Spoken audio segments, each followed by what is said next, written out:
Time passed, and someone commented that it felt like a long time. The other person responded that it only felt long because they guessed the answers and then stared blankly at the paper, and that they were correct.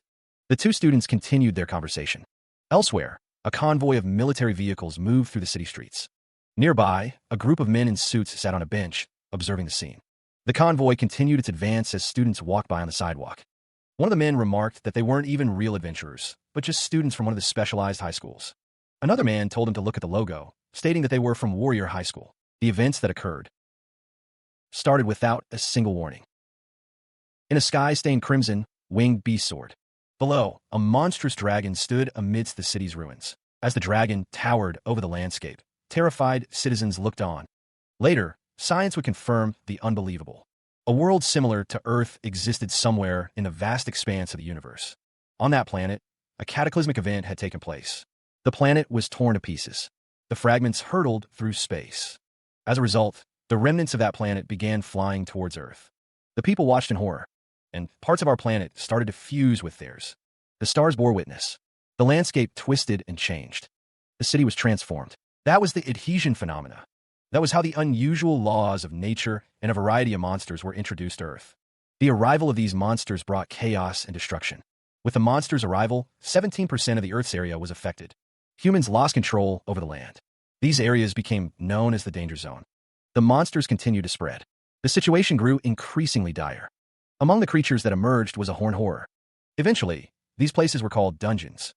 The horned horror, a single horned monster, possessed a B-rank strength, C-rank stamina, and C-rank agility.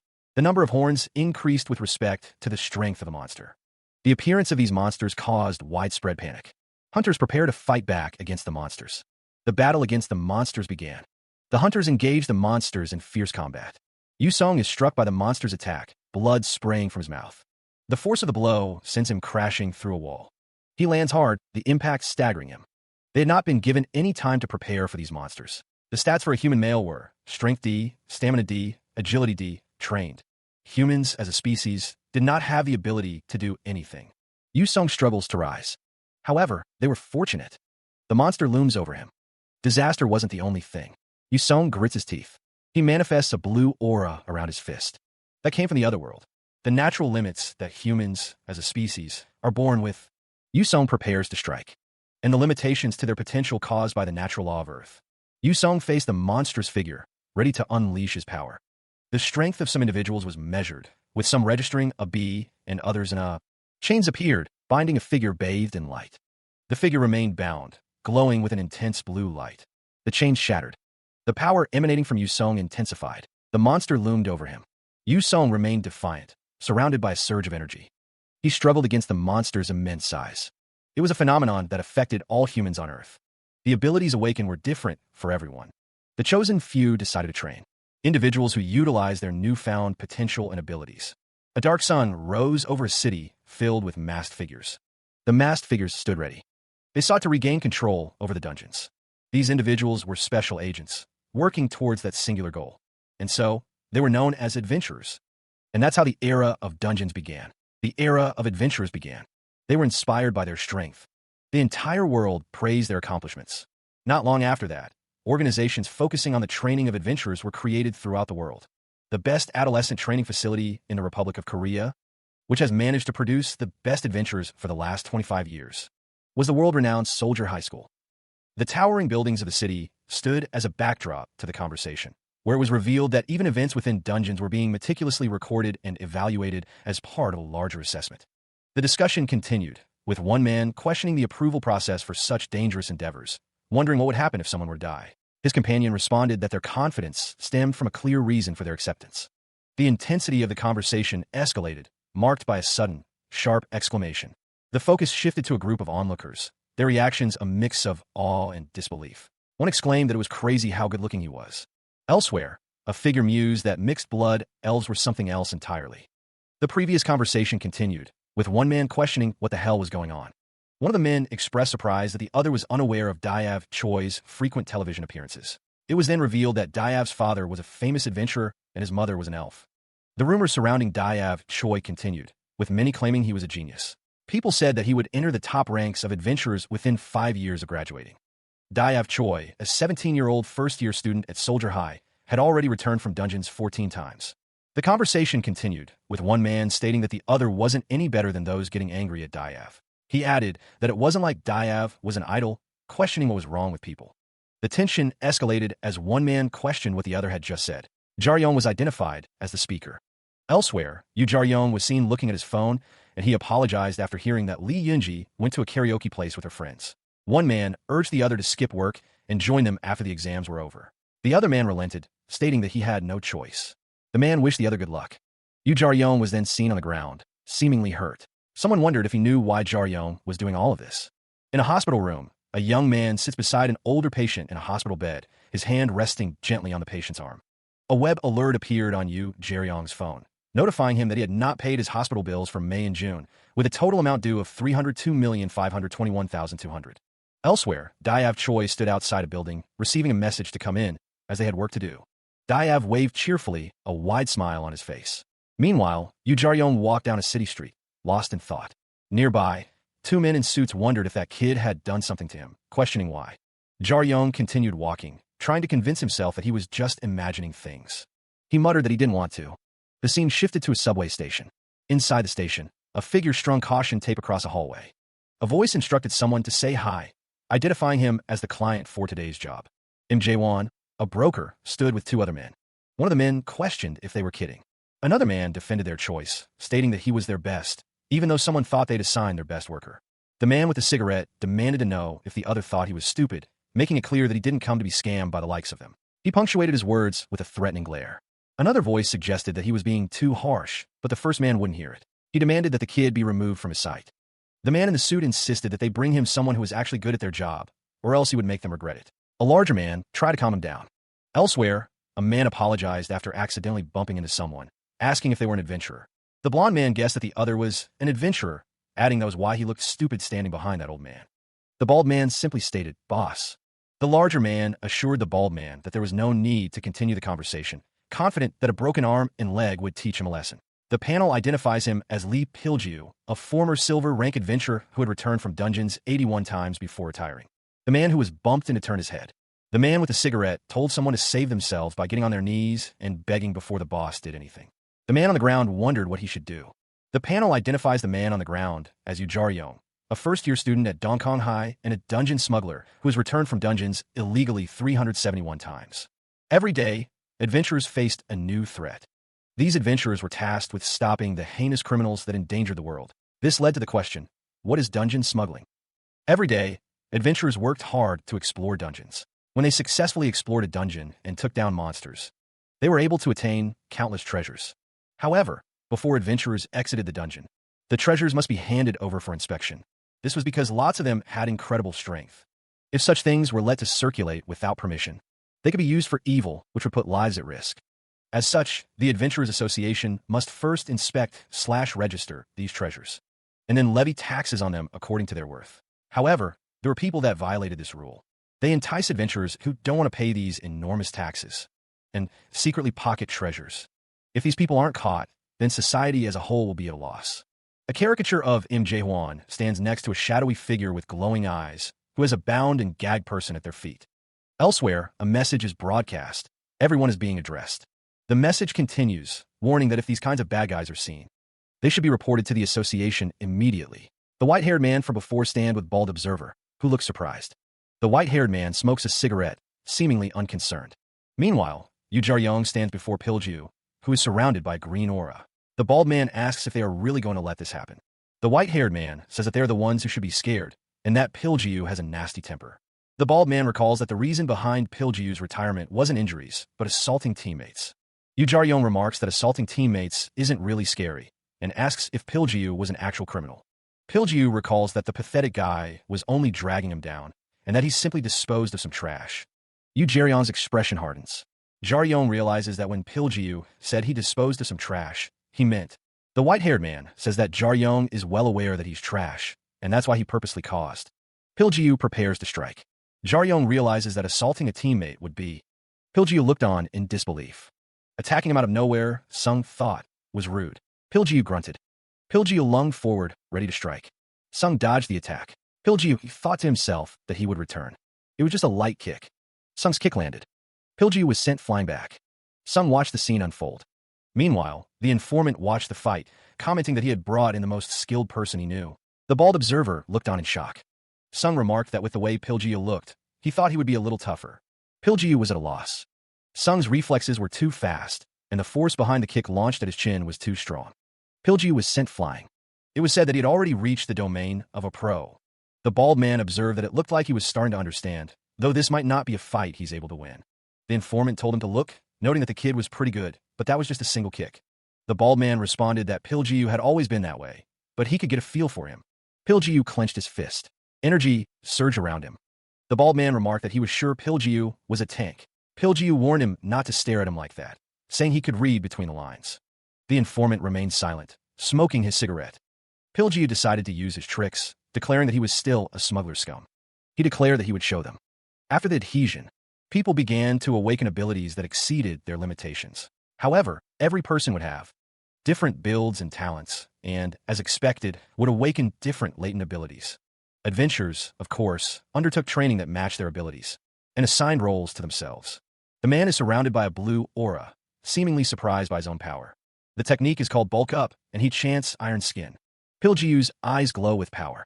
It is a position in which you protect your teammates from the dangers of the dungeon. Piljiu is now facing a large, monstrous opponent. Their role is to face monsters head-on at the front line. They are the first line of defense against aerial attacks. And top-tier tanks. Piljiu is a real adventurer. They can even take the overwhelming firepower of missiles easily. They are precisely a protective barrier. The man is surrounded by a blue aura, seemingly surprised by his own power. The man is surrounded by a green aura, seemingly surprised by his own power. The ground shakes with power. The man is surrounded by a green aura, seemingly surprised by his own power. He takes a step forward. The bald observer is sent flying backward, shouting in alarm. The bald man's eyes widen in terror as he continues to be thrown back. The white-haired man asks if he is all right as the bald man is still being thrown back. The white-haired man, smoking a cigarette, dismisses the situation, calling someone a punk. Meanwhile, Yu Song is surrounded by a blue aura, facing off against Piljiu, who is surrounded by a green aura. Yu Song clenches his fists, his expression hardening as he prepares to fight. His eyes narrow, focused on his opponent. Piljiu throws a punch, his fist crackling with green energy. Yu Song blocks the punch, blue energy flaring around his arm. Piljiu asks what is wrong, grinning confidently. Yu Song wonders why Piljiu isn't using the same cheap tricks as before. Yu Song declares that he is no fool. The white-haired man observes the fight, a cigarette in his mouth. He thinks that Yu Song is not bad. Piljiu's physical force is assessed to be around the level of a decent truck. Piljiu stood, his muscles bulging, as he declared that if Yu Song were to be hit, every bone in his body would be pulverized. Meanwhile, Yu Jaryong was urged to hurry up and end the fight. Yu Song was warned that he would get his pay docked if there was any more damage. Piljiu remarked that it looked like Yu Song's boss hadn't gotten a grip on what was going on. Piljiu told Yu Song that his cheap tricks wouldn't be able to pierce the techniques of a pro. Yu Song thought that Piljiu's words didn't sound too bad. Piljiu stood ready to strike. Yu Song held his weapon at the ready. Yu Song thought that his weapon should be good enough. Piljiu prepared to attack. It was said that in light of their overwhelming durability, the public believed tanks to be unbeatable. The white-haired man stated that it was over. However, it was said that this was not the case, and that they had a clear weakness, a natural enemy. Piljiu's face was contorted in rage. Piljiu swung his fist, but Yu Song blocked the attack with his sword. Sung observed the fight. He knew that Yu Song was an entity that could focus a powerful, destructive force in a single point. Piljiu prepared to attack again. Sung watched intently. Yu Song's sword glowed with power. Sung knew that Yu Song was far more skilled than Piljiu. Yu Song swung his sword. The attack was powerful. Piljiu was struck. The bald observer watched in shock. Piljiu lay defeated on the ground as Yu Song stood over him. Sung knew that Yu Song would have no issue destroying a protective barrier like that. Piljiu, injured, wondered where Yu Song had learned to swing like that. Yu Song stood over the defeated Piljiu, asking where he had learned this and what Piljiu was talking about. Yu Song considered Piljiu's words, but dismissed them. He thought to himself that he might be mistaken. Still, there was a chance that Piljiu had seen it before. The warrior's mind raced, the image of a powerful figure flashing before his eyes. It was known that the majority of adventurers could be divided into 4 categories based on their abilities and experience, ranging from gemstone to copper, silver, and gold classes. Depending on the rank, there were various benefits regarding dungeon entry and tax cuts.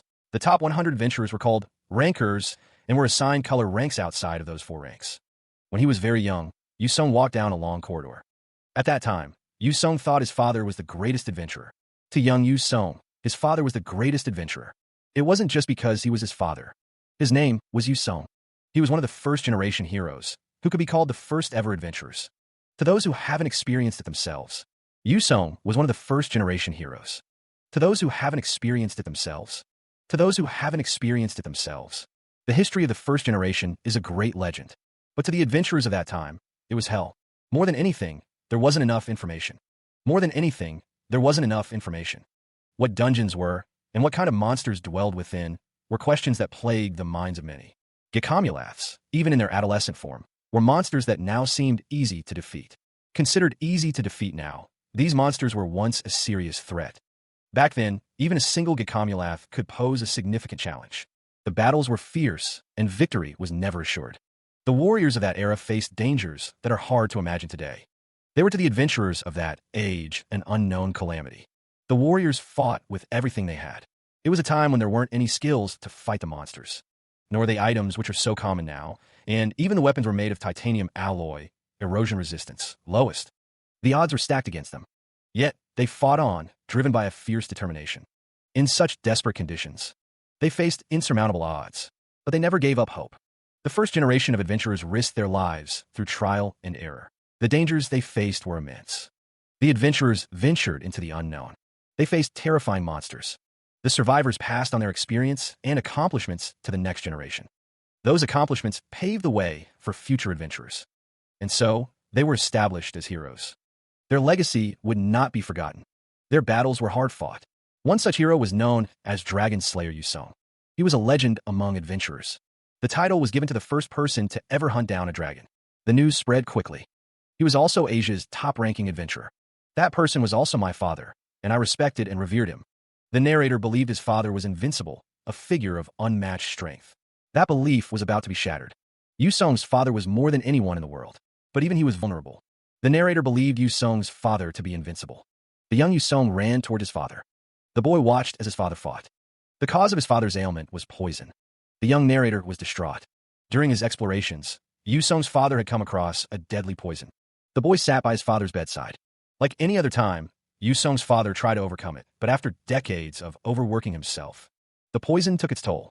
His body was already at its limit. The colleagues that Yusong's father trusted his life with. Two figures watched over Yusong's father as he sat in his hospital bed. Outside, the rain poured down as a man reviewed documents. It was said that someone took advantage of the father's vulnerability, seizing his fortunes and his work. For years, he suffered both mentally and physically. Meanwhile, a student walked through a doorway. Years later, the world began to forget the Dragon Slayer, Yusong. Yusong sat on his bed, staring out the window. The narrator reflected that Yusong's father lost his identity as a hero. After losing everything and suffering from an incurable poison, Yusong's father was a shell of his former self. Elsewhere, a man stood over the defeated Piljiu. All that was left in his stead was a forgotten adventurer. The man stood over Piljiu's body. He looked down with a grim expression. Piljiu lay defeated on the ground. One of the observers remarked that it went smoothly. The other observer noted that Piljiu lost to a young kid. The white-haired man takes a drag from his cigarette, musing that the reason Yusong's father fell might simply be that he wasn't a good adventurer. He continues, stating that bragging about beating up colleagues is a telltale sign that they're broken to the point of being unable to explore anymore. Elsewhere, a man walks through a dilapidated building. The white-haired man's voice continues, explaining that there are only two reasons why a good adventurer retires. He elaborates that the reasons are either their body is broken or they died during an exploration. The man in the dilapidated building thinks that he doesn't know what the wage was, but if it's more than minimum wage, it'd be better to fire him. Meanwhile, a defeated Piljiu thinks that anyone can act strong. Back with the white-haired man, the bald observer remarks that his statement is a bit harsh. The white-haired man puts his arm around the bald observer, asking him to please try to understand them a bit, adding that the pay for the work just now is doubled. The bald observer is shocked, exclaiming, "What kind of bullsh?" The white-haired man continues to hold the bald observer, who is visibly angry. The white-haired man tells him that he was the one to provoke them first, right? The bald observer replies that they don't do anything for free, you know? The bald observer relents, saying, "All right." Meanwhile, Jaryong was called over. The white-haired man asked if he had heard of the Imperial Wasp. Jaryong hoped aloud that they wouldn't have to fight it. He thought that was a bit much. Imperial Wasp. It was a monster whose degree of danger was considered the highest, not just in Korea, but all over the world. It was once in Udo, where the Imperial Wasp had made its nest. It became Korea's demon realm with the highest difficulty. Even for a top-ranking adventurer, taking on one of them was difficult. But what about for a white-rank adventurer? According to that man, there was a huge raid yesterday that wasn't publicized involving the government's army, and 7 white-rank adventurers made up an attack squad. Jaryong muttered 7. The white-haired man said that they could say most of Korea's all-stars were involved, adding that the media goes crazy when just 2 of them get together. Eradication. It seemed that the team had successfully hunted down the queen bee. But one of the 7 adventurers stole the royal jelly of the imperial wasp in order to subordinate within the attack squad to smuggle it out. Meanwhile, the informant listened intently. Royal jelly, a nutritional supplement that the wasps feed to a newborn queen. The informant sighed, wondering why someone would hire a smuggler just for some nutritional supplement. The white-haired man remained silent, listening to the informant.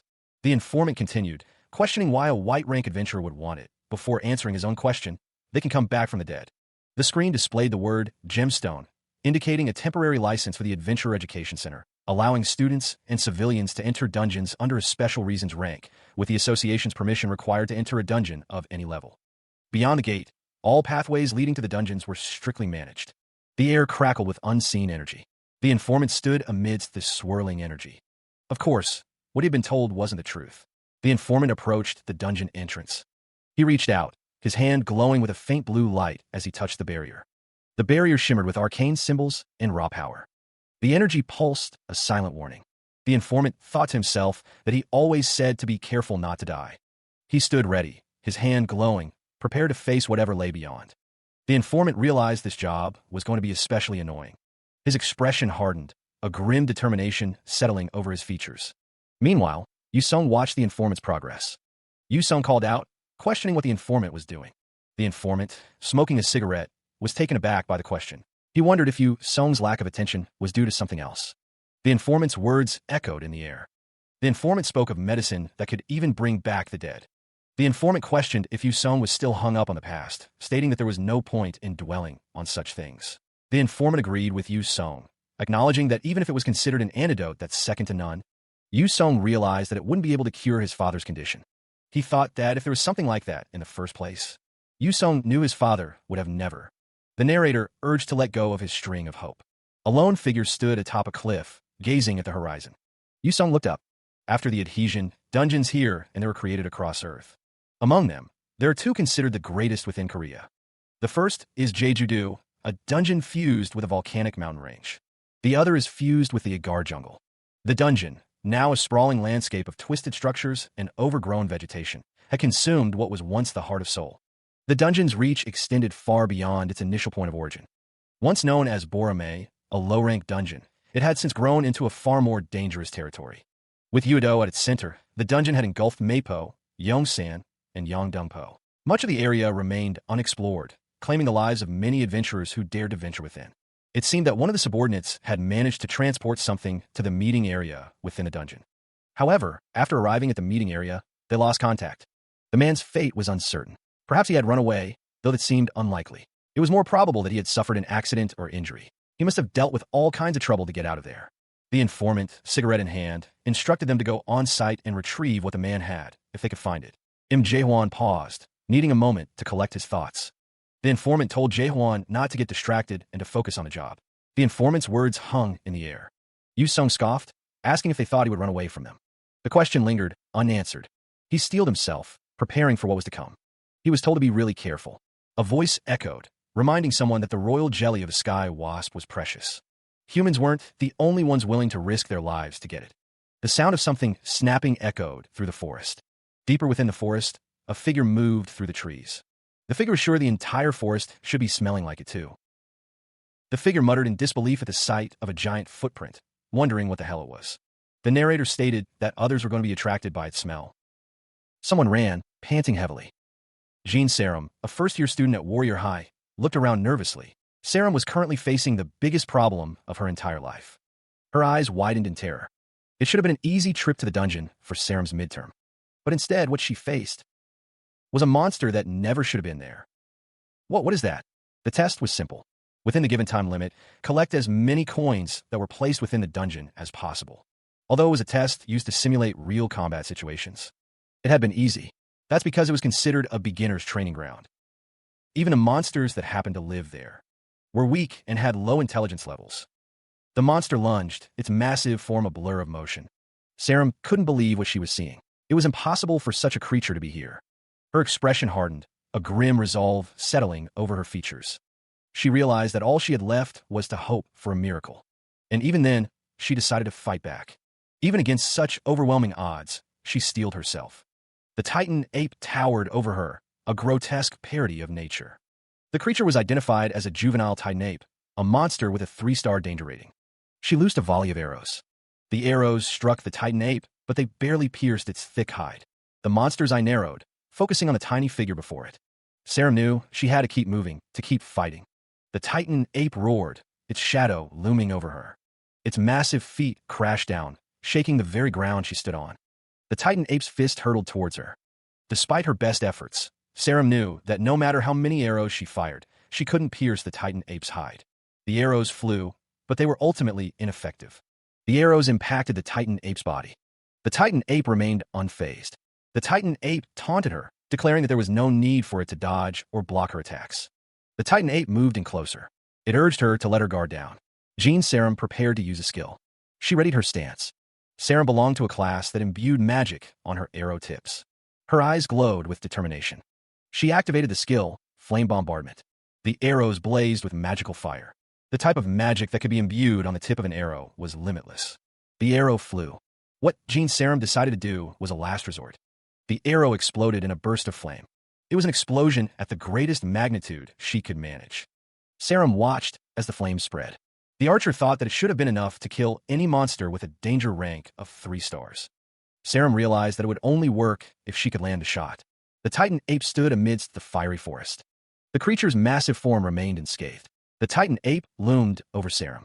Serum realized that the Titan ape had dodged it. Before she even shot the arrow, she realized that the Titan ape knew she was there.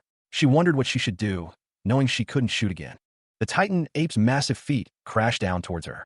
The Titan ape moved with surprising speed. The Titan ape continued its advance, its eyes fixed on Serum. The Titan ape's foot crashed down, narrowly missing Serum. The Titan ape's massive foot descended, but at the last moment, the masked figure intervened, deflecting the blow with a swift strike. With a powerful leap, protagonist _1 positioned himself between Serum and the ape, his dual blades ready. The masked warrior's gaze intensified, his focus solely on the monstrous ape before him. Serum watched in stunned silence, her expression a mix of shock and relief as she witnessed the masked figure's intervention. A notice appeared, explaining that bronze-class adventurers had just received their license and could enter low-rank dungeons without permission. The masked warrior advanced, his eyes scanning the surroundings. Meanwhile, Jean Serum looked on with concern. The monster roared, its massive form filling the space. The ground trembled as the creature moved. The masked warrior struck, landing a blow on the monster's chin. He exhaled, preparing for the next attack. The monster, however, seemed unfazed. It thought to itself that the attack wasn't enough. The warrior gripped his weapon tightly. He prepared to strike again, the nature of his tool still unknown. The weapon crackled with energy. He lunged forward, weapon in hand. Serum watched in disbelief, exclaiming that it was a frontal assault. The monster realized that it was impossible and that he was going to die. The warrior yelled for everyone to close their eyes. The woman watched with wide eyes, a sense of dread washing over her as the warrior prepared to strike. Meanwhile, the masked warrior focused intently, his gaze unwavering as he readied his weapon. The monster, now fully aware of the impending danger, lunged forward in a desperate attempt to stop the attack. The warrior, undeterred, maintained his focus, his eyes narrowed behind his mask as he prepared to unleash the weapon's power. He held the weapon steady, the energy crackling around it intensifying. The weapon discharged a blinding flash of light. The woman shielded her eyes from the intense light. The monster, caught in the blast, was momentarily stunned. The light intensified, engulfing everything in its path. The force of the blast sent debris flying. As the light subsided, the masked warrior muttered that he had used up all of his stunning torches, even though that was his last one. The item was identified as a stunning torch. It was a tool made from the scales of the flickering fish that lives in deep-sea dungeons. The scales shimmered with an otherworldly glow. It possessed an incapacitation ability that was incredible for its price. The stunning torch, once beloved by countless adventurers for its incredible performance, ultimately led to their downfall. Due to its poor usage, several adventurers began to lose their abilities. And because of this, its usage, as well as its production, was strictly banned. Now, the item is strictly banned. Jean Serum, however, was not aware of this fact. She was told, "Look here, you." Meanwhile, Diav Choi and Jin Sarum continued their journey. No matter what happens inside a dungeon, if an adventurer doesn't take notice, nothing can be done. And if they aren't antagonized, they won't help. Elsewhere, an informant spoke. Frankly, its cause were like cockroaches. Did you know? The bounty on smugglers is pretty sweet. The informant continued. If you mess around carelessly, you will just get stomped. Diav Choi paused, sensing something. Suddenly, Jin Sarum was sent flying through the air. She screamed as she was thrown. Diav Choi gritted his teeth. The attack came from an unseen assailant. Jin Sarum cried out as she was struck. Sarum wondered how he could have disappeared so suddenly.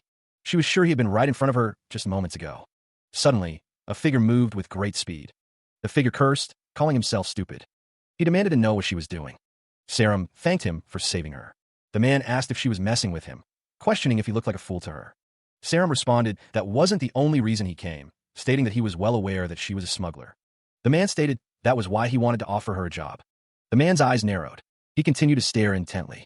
Sarum warned that she didn't intend to overlook this a third time. The man retorted that he had no interest in learning how crazy a silver spoon-sucking warrior high school student was. He threatened to bury her for real if she got in his way again. Sarum stared back, silent. The masked man stood in the darkness, revealing that the bounty on smugglers was 50 million won. Meanwhile, the man with glasses cursed, learning that the bounty for poachers should be 400 million 5,000 won. The man's anger was palpable. He looked up surprised. Elsewhere, a glowing necklace was shown, with the implication that one could buy just one. Jin Sarum stated that the necklace was just the down payment, and if he helped her with her midterms, she would pay him the rest as well. The man with glasses was shocked, realizing that Sarum was filthy rich and absolutely out of her mind. Sarum questioned if she was crazy or not. She stated that what was important right now was the necklace. He figured things would turn out like this. A voice stated that they had told her before. Two figures stood in a field. Suddenly, a monster appeared. Diav Choi demanded that Sarum remember the strike she dealt earlier and to do again. Diav Choi insisted that she not just stare at the staff. Diav Choi repeated his demand for her to repeat the strike. He then told her to cast it at the end of his staff and throw it back to him. Sarum exclaimed that she didn't have any magic power left. Diav Choi told her to figure that out. The monster declared that it didn't think it would be able to take aggro for them barehanded for very long. Sarum realized she barely had a quarter of her magic power left. She knew that she wouldn't be able to do any damage to the monster with that amount of power. Sarum thought that instead, she'd rather. Meanwhile, Yu-sung realized that while Diav Choi had the monster's attention, Yu-sung prepared to act. Yu-sung unleashes a powerful punch. Jin Sarum, struggling to maintain her composure, realizes she's running out of options. The force of Yu-sung's blow is immense. Sarum observes that the attack is weaker than before. The energy from the attack streaks across the battlefield. Yu-sung believes this much power should be enough. The students of Warrior High stand ready. The monster has heard this boast countless times. It understands that brute force alone is not the most important thing. The key is a sense for timing. Yu-sung moves with incredible speed. The monster knows it must accurately aim its attacks. Sarum realizes the importance of something else. It is not just about brute force or timing. What adventurers must temper above anything else is the blade, infused with Yu-sung's power, cuts through the air, aimed directly at the monster. The monster, however, remains unfazed, its massive form towering over Yu-sung. Meanwhile, Jar-young stands ready, his expression determined as he prepares for his next move. The text describes the Silver Class rank, a designation for adventurers who have cleared more than 50 dungeons or can defeat 3-star ranked monsters, granting them access to intermediate ranked dungeons without authorization. The Jinseong Group's Warrior High School stood tall against the backdrop of a vibrant sunset. As the school day ended, students began to head home. Sarum prepared to leave for the day. Elsewhere, a sleek car waited. Other students waved goodbye to Sarum, wishing her well until the next day. Sarum was eager to get going. Inside the car, a man assured her that she could have whatever she wanted. Sarum knew that he wasn't wrong. Sarum could have almost anything she saw. The Jinseong Group was the 4th-ranked business in South Korea. The successor of the group had gotten engaged to an elf from the other world. And the result of that was Jin Sarum. She respected that. Adventurers were more respected than anyone. Sarum dreamed of being more than just an elf. From her perspective, the world seemed to be within her grasp. Diav Choi, however, found it impossible. He believed her elven blood was too weak, suggesting she might as well be human. The training continued, each breath a struggle. Diav was asked why he continued to push her instead of convincing her otherwise. Jin Sungyu, Sarum's father and the Jinseong Group's Special Development Department head, clarified that he wasn't pushing her. He was cheering her on since that was what she wanted. Sungyu added that the talents of an elf weren't required to become an adventurer. Diav conceded that this was true. Diav thought that, for a human, she wasn't that bad either. Despite her efforts, she was still only a bit above average. Diab wanted to make something clear. He stated that Sarum wasn't just a human from a normal family. Even so, she wouldn't give up on her own. Diab remarked that she was as stubborn as a sister, but she wouldn't ever compare to the monster rank humans. But she kept trying. Sarum continued her training, unaware of the conversations happening about her. Some believed she might be somewhat decent. Elsewhere, Diab Choi took a moment to catch his breath, his expression thoughtful. He considered that it would be enough to bring in praise and recognition for a regular human. Diab believed that Sarum was born with so many other benefits compared to her lack of talent, such as wealth, name, and bloodline. He thought those things would make her efforts useless. Diab imagined people would laugh at her with envy. He concluded that she might be completely isolated and wouldn't be able to deal with it for long. Meanwhile, Yu Jar-young continued his own training, believing that talent isn't something that just falls out of the sky. Elsewhere, Sarum gasped, her eyes wide with surprise. The force of an unseen impact exploded nearby. Jar-young stood firm, bracing himself against the shockwave. The creature he faced was massive and grotesque. Jar-young took a steadying breath, preparing to strike. His expression was grim, focused on the battle ahead. From a distance, Sarum is seen standing in the forest, bow in hand. Startled, Sarum's eyes widen as she exclaims that the person approaching is of a similar age. Suddenly, the approaching figure stops. The figure warns someone to be careful not to break it, as it is quite expensive. The informant, sitting on a couch, is the one who spoke. Elsewhere, Yu Sung asks if it is this, referring to the item in his hands. The informant replies no, stating that if you go to Daeso, this is like 5,000 won. The item shatters. Yu Sung thinks to himself that things aren't going so well today. The informant explains that it stops facial recognition and changes your voice, adding that there are more than 4 magic spells on it. Sarum asks if the person is from her school. The figure responds, calling her Sunbae my ass. Yu Sung demands that the informant give him what he promised. Yu Sung looks down at the item in his hand. The informant thinks to himself that he hates rich kids as he hands over the item. The informant examined the item Yu Sung had acquired, turning it over in his hands. He seemed to be assessing its authenticity. Meanwhile, Yu Sung pressed Sarum, suggesting that she needed more money. Sarum understood. Even if she didn't attend his school, the Adventure Education Center's tuition was pretty high. She stood silently. Yu Sung offered to pay for her tuition, since he didn't attend any school. He waited for her response. Sarum was surprised by his offer. She stated that he was wrong. She clarified that she didn't go to some adventurer school and hadn't even gone near one. Yu Sung remained silent. Sarum questioned who taught him to fight. Yu Sung responded that no one did. He stated that he taught himself. Sarum was shocked by his statement. She exclaimed that what he was saying was nonsense. Sarum was visibly agitated by Yu Sung's claim. The suddenness of Yu Sung's movements and his words clearly agitated Sarum. She exclaimed that he must be joking. The sound of something snapping echoed in the air. Her frustration reaching a boiling point, Sarum demanded to know what the hell was going on. She then examined a student ID card. The arrow that had been knocked was released, striking the ground. Sarum's thoughts raced as she considered whether what was happening made any sense. Yu Sung demanded that she hand over the ID, stating that it was something to prove her identity. Sarum held the ID card in her hand. From behind, Yu Sung called out her name. He held up an ID card. Yu Sung pointed out that they were the same age, questioning why she didn't speak informally. He then paused. Sarum questioned why he was keeping her student ID. Yu Sung explained that he thought she wanted him to do something for her. Sarum realized that her identity had been revealed, so she had to take something of his so he wouldn't turn his back on her. Yu Sung tells Sarum that he is not done yet, and asks her to come closer. Sarum, surprised by his words, asks what he is doing.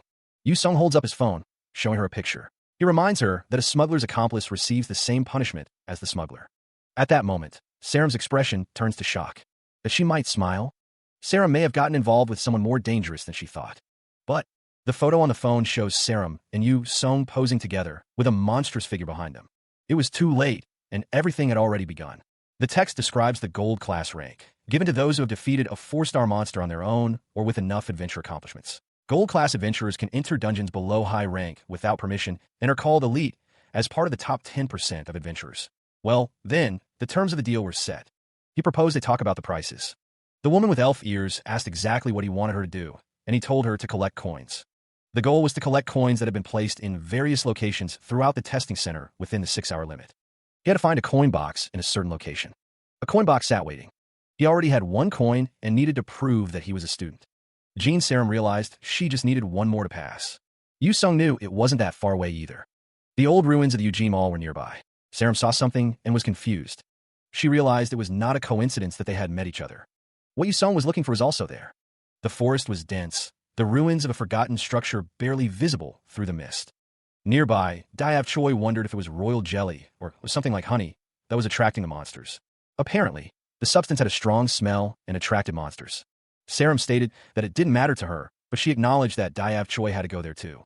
Sarum realized that the location was the only place to put the substance. Diav Choi remarked that the other parties should have taken all the rest.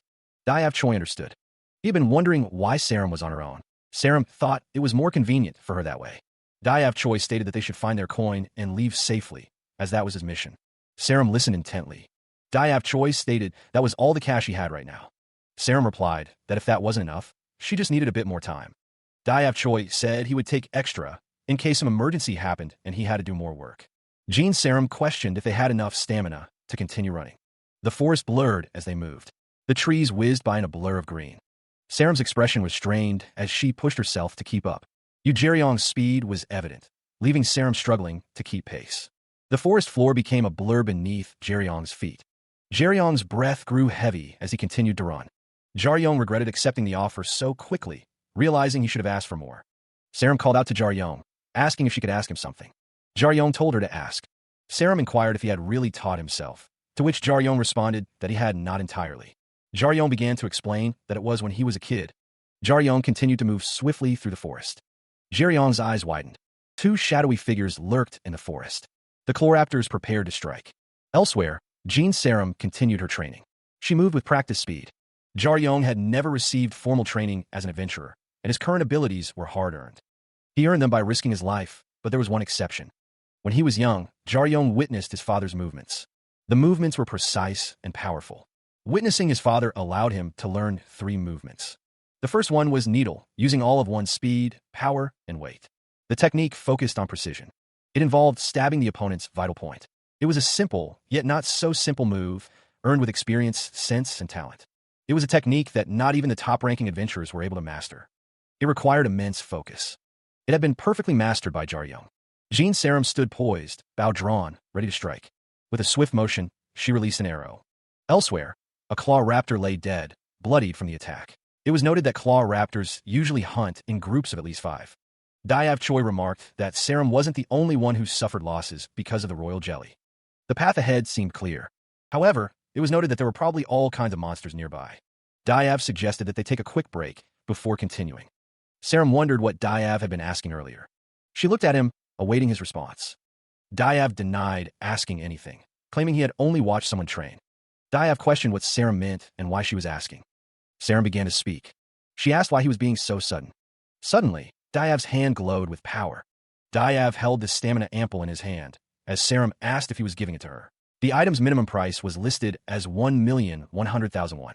Sarum urged him to drink it, suggesting he was probably not in his original condition. Diav countered that if she was giving it to him because she didn't like him, she could be a bit harsher with her words. Sarum questioned why he wasn't going to drink it. Diav responded that he could sell it later. Sarum seemed annoyed, questioning if he knew how much that was. Diav stated that he knew, explaining that if he sold it on the black market, it would be a hefty amount of money, approximately 1,000,000 won. Sarum was shocked by this. Her eyes widened in disbelief.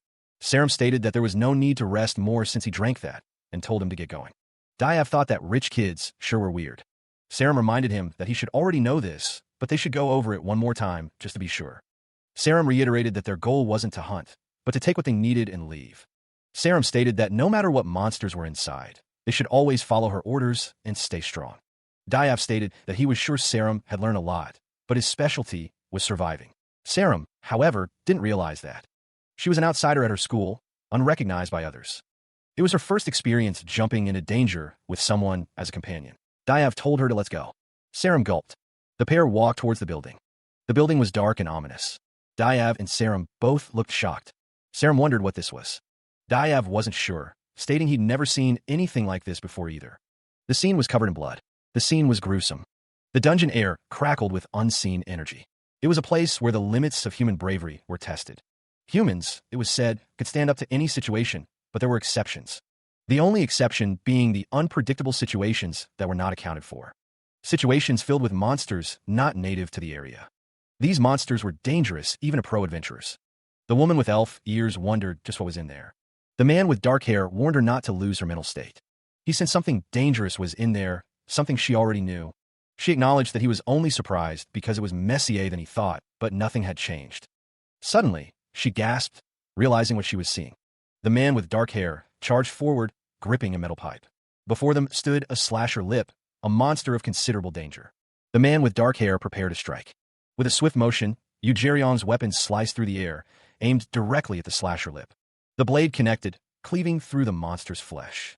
Jeryeong's expression remained focused. His eyes narrowed as he assessed the damage. The slasher lip recoiled from the blow, blood splattering from a wound. The severed piece of the monster fell to the ground. With a final strike, Jeryeong finished off the slasher lip. The monster's remains lay scattered on the ground. He landed gracefully, his stance firm and ready for any further threats. The slasher lip's body dissolved into nothing. Jean Sarum watched the battle's conclusion. She stepped forward, her hand reaching out to touch the ground where the monster had fallen. Sarum admitted that the creature had startled her, but she noted its high survivability. She revealed that she had kept it alive on purpose. Sarum explained that the slasher lip would serve as a warning alarm if someone came near. She stated that she was the one who kept it alive. Yu Jeryeong declares that he can't just wait around. Meanwhile, Diav Choi stands with his back to the others. Diav reflects on the amount of cleanup that was needed and how exhausted he felt afterward.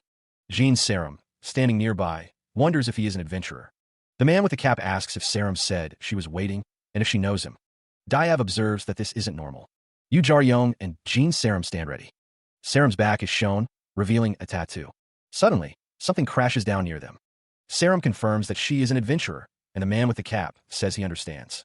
Diav admits he has no idea what kind of team this is, but it's unfortunate. Sarum thinks that they're going to die in a place like this. Sarum prepares for battle. The man with the cap demands to know why they are sitting around talking to him. Yu Jeryeong thinks that this human isn't a normal adventurer like they think. He was a villain who had come to kill and take the royal jelly. The man in the suit observed that his target seemed to have no association with his commissioner. He questioned how the target would handle things if he touched his stuff without permission. The man with the sword responded that he only had to handle things if he got caught. The man with the sword declared that he had very good luck. Elsewhere, the shadowed figure overheard that his comrade was smuggling a valuable item. The figure recalled that his original plan was to ambush him on the way, but he sadly failed in finishing them off. The figure confirmed that he ran off in here. The figure wondered why he couldn't find him at all. He had to be hiding in one of the smuggling locations here. It wasn't because of the sky wasp poison. It was all because of this human. Even without clashing with him yet, Jeryeong could feel it. Even if your death is already ensured, you could still go out in the least painful way. The opponent before him was not to be underestimated. Nearby, the bald man watched as the enhanced individual stood ready. He was of a different caliber than the previous opponent. Meanwhile, the informant planned to buy time while his associate found the coins. As soon as elsewhere, Jean Sarum noted that thanks to the interference of human, there shouldn't be many threats inside. Someone was willing to change, even if it was her. The enhanced individual declared that he could hear them. The fight began. Piljiu roared at Sarum to stop staying there and run. Sarum knew she had to be fine in order to get money. The enhanced individual remarked that they really left. The white-haired man declared that wasn't a good choice. Sticking together gave them a slightly higher chance of survival. The battle continued. The battle raged on. The enhanced individual's eyes narrowed, his expression hardening as he prepared for the next exchange. Blue energy surged around him, crackling with power as he channeled it. Focusing his energy, he unleashed a precise strike against his opponents. His opponent, recognizing the technique, realized that he had read his sword pattern. The informant watched with wide eyes, his expression a mix of fear and anticipation. The enhanced individual's attack landed, the force of it creating a shockwave. The impact point glowed intensely, a testament to the power behind strike. Meanwhile, Sung prepared for battle, his stance low and ready. The enhanced individual admitted that he was surprised. He confessed that he had looked down on Sung because of his youth. The enhanced individual stated that he would have to use equipment because Sung was better than the average pro. He added that he would have to fight properly if he wanted to take care of that warrior high girl too. A shadowy figure emerged, telling Sung not to be scared, as it wouldn't take too long. The scene showed a room in disrepair. Nearby, a kettle sat atop a portable stove. The bald man observed that it wasn't bad. The man with gray hair sat eating from a cup, as the bald man stood with his arms crossed, commenting that it was actually pretty good. The bald man offered the gray-haired man some of his food. Elsewhere, Piljiu lay unconscious on the ground. The bald man remarked that it would be a while before Piljiu woke up, calling him a pig who couldn't even pull the weight of his own body. He continued, saying that Piljiu was an adventurer who walked around so arrogantly. The gray-haired man told him not to be too hard on Piljiu, adding that he didn't lose because he was bad, but because he had to, even though he was bad. The bald man stated that the thing people overlook is that adventurers don't fight with just humans. He continued, saying that the thing Piljiu trained in was probably hunting and exploring instead of fighting. Meanwhile, Yusong walked down a hallway. The bald man was heard saying that he had heard, even amongst adventurers. The gray-haired man smirked. As they went up, a figure stood before a giant diamond in space. Even comrades who have depended on each other many times can succumb to infighting. The bald observer wondered if they even killed each other. The white-haired observer, smoking a cigarette, questioned who would stop them. He stated that there were no laws implemented inside of dungeons, no matter what happened. The bald observer was shocked to hear that adventurers could die to a monster and not even need an alibi. The white-haired observer continued, stating that the higher an adventurer's rank, the more they had to train in preparation for a potential fight. The bald observer listened intently. Piljiu, defeated, lay on the ground. The white-haired observer noted that Piljiu's class was not high enough. The white-haired observer found assaulting a comrade to be cute. The white-haired observer remarked that seeing Piljiu get caught meant something. The bald observer considered it an argument without equipment. The white-haired observer stated that the armor and weapons adventurers take with them to hunt were meaningless. The white-haired observer stated that even their friend over there could have somewhat put up a fight. The bald observer wondered if it was that strong. Yusong stood ready with his weapon. It was said that equipment was half the combat power of an adventurer, as the shadow figure stood ready. The shadow figure noted that Yusong hadn't dodged his attack. The shadow figure's attack had definitely landed. The shadow figure observed that his blade had an upper level of defense, warning Yusong not to think about other things too much. Below, Yusong looked up at the shadow figure. The shadow figure and Yusong clashed. Yusong declared that the shadow figure's actions were not very respectful. The shadow figure responded that it was disrespectful to him and to Yusong's life. Yusong continued to fight the shadow figure. The battle between Yusong and the shadow figure intensified. The clash of their weapons created streaks of light. Yusong faced the shadow figure head-on. The shadow figure continued to attack Yusong. The force of the blows sent sparks flying. Yusong's face was grim. The shadow figure taunted Yusong, asking what was wrong and demanding that he fight back properly like earlier. Of course, such a feat would be impossible. The armor that Yang Dogyan possesses is A+ rank. It consumes the user's blood to support physical abilities and form an upper level of defense against impact. The shadow figure moved with incredible speed. His style of combat could only be described as berserker. But if Yusong tried to go for a bad counterstrike, he knew he would die. The shadow figure's attack was relentless. Yusong was sent flying backwards. His face was bloodied. The shadow figure declared that Yusong had fallen for it. The shadow figure remarked that Yusong had lasted pretty long. The shadow figure's eyes glowed menacingly. Yusong wondered if today was some kind of special day. He lamented that he liked that jacket. Despite Yusong's defeat, the shadow figure mocked him, declaring that he wasn't as strong as it had initially believed. Nearby, Diav Choi scoffed, admitting he had been initially intimidated by Yusong's aura. However, he now believed that Yusong's performance was only due to his equipment, especially against a high schooler without any. The shadow figure questioned if Diav Choi was simply getting carried away by his own equipment. The shadow figure grunted. The shadow figure cursed. Meanwhile, Jaryong knew that the opponent had to be taken down. Elsewhere, Jin Sarum was in position to strike. The longer Jaryong stalled, the more impatient Yang Dogyan would get. Jaryong moved with incredible speed. The more impatient Yang Dogyan would get. Jaryong's eyes glowed with determination. Jaryong prepared to strike. Jaryong's attack connected. It was revealed that when Jaryong was young, he learned by watching. Jaryong prepared to use the second technique. It was not possible to defeat the enemy with only Jaryong's strength. He had to use the enemy's strength against them to inflict a huge blow that would otherwise be impossible. The name of this skill, which even Jaryong hadn't perfected yet, was Swell. Jaryong unleashed the attack. The attack surged with power. The force of the blow reverberated. The shadow figure was sent flying. The impact shook the ground. The shadow figure coughed up blood. Jaryong thought to himself that he didn't think he'd actually use it in a real fight. The shadow figure thought that to think a pro adventurer would be a human who just charges and over. The shadow figure told Jaryong to give up, stating that his time was over, no matter what he did. The shadow figure prepared to attack. The shadow figure lunged forward with a knife. The figure vowed to tell someone off, no matter what happened, ensuring they would. The shadow figure prepared to make sure, too. The shadow figure intended to kill them. The department store's 5th floor stretched into the distance. Ahead, Jean Sarum's laughter echoed through the empty space. Sarum stood before a glowing, circular portal, still laughing. She placed her hand on the portal's surface. The portal confirmed her identity. Sarum realized she had found it, and now just had to return. Her expression shifted to one of concern. Meanwhile, someone shouted at her to stop staying there and run. The voice continued, telling Sarum that she had to be fine for them to get money. Sarum thought that nothing would change even if she left. Sarum tried to think that way. She reasoned that he wouldn't have fought if he didn't know of a way to escape. So, someone apologized, saying they were sorry, Dogyan. The man on the ground vowed to never be cheeky again. He considered himself a genius. From a young age, he believed everything came easily to him. Talent, obviously, was the reason. He received recognition from adults, and he dominated over his peers. Back then, there was only one thing young Dogyan couldn't achieve: acceptance into Warrior High. Warrior High was all about connections and money. They picked money over talent. That might be the answer. If it was based on pure talent and skill, there was no way he'd fall behind. Overcoming hardship test. Number 7, Yang Dogyan. Accumulated score is in first place. Compared to the majority of average kids, Yang Dogyan, he considered himself a selected genius, one of the few who stood out from the crowd. The final exam report card showed Yang Dogyan in first place with 966 points, a significant lead over Yoon Song-yang's 752. Someone observed that Dogyan was simply on a different level, to which another agreed. The speaker believed that those kids would become rankers. The speaker announced that this would conclude this year's graduation, congratulating everyone for their good work. Yang Dogyan was called out. The man congratulated Dogyan on being valedictorian, stating that he would definitely be a great adventurer.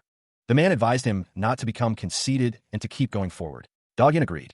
Someone reflected on how they had retired early and become washed-up trash that teaches kids, resolving to show them. The man's suit was shown. The man declared that he would look down on them from a place where normal people like them hadn't even been. Elsewhere, a man lay injured on the ground, seriously wounded. The injured man exclaimed that he had run over there because he was told it was a dangerous situation, but questioned if this was it. The man wondered what had happened, realizing that a monster had killed his entire party alone. The aftermath of the battle was shown. A familiar stare was seen. It was the stare he used to give others. Then he realized something. The words the old man gave him weren't advice, but rather words of comfort. He wasn't a chosen one. He was just one of the people the average people look up to. He was just a little better. Just a little better. Yu Song looked on. That guy allowed it. He said he could take all the blood flowing in his heart into his own. The shadow figure stood tall. Yu Song wasn't sure about that, but it sounded pretty dangerous. Dangerous. The shadow figure moved. His speed didn't get significantly faster. The shadow figure lunges forward, its form a blur of darkness and malevolence. The figure continues its relentless assault.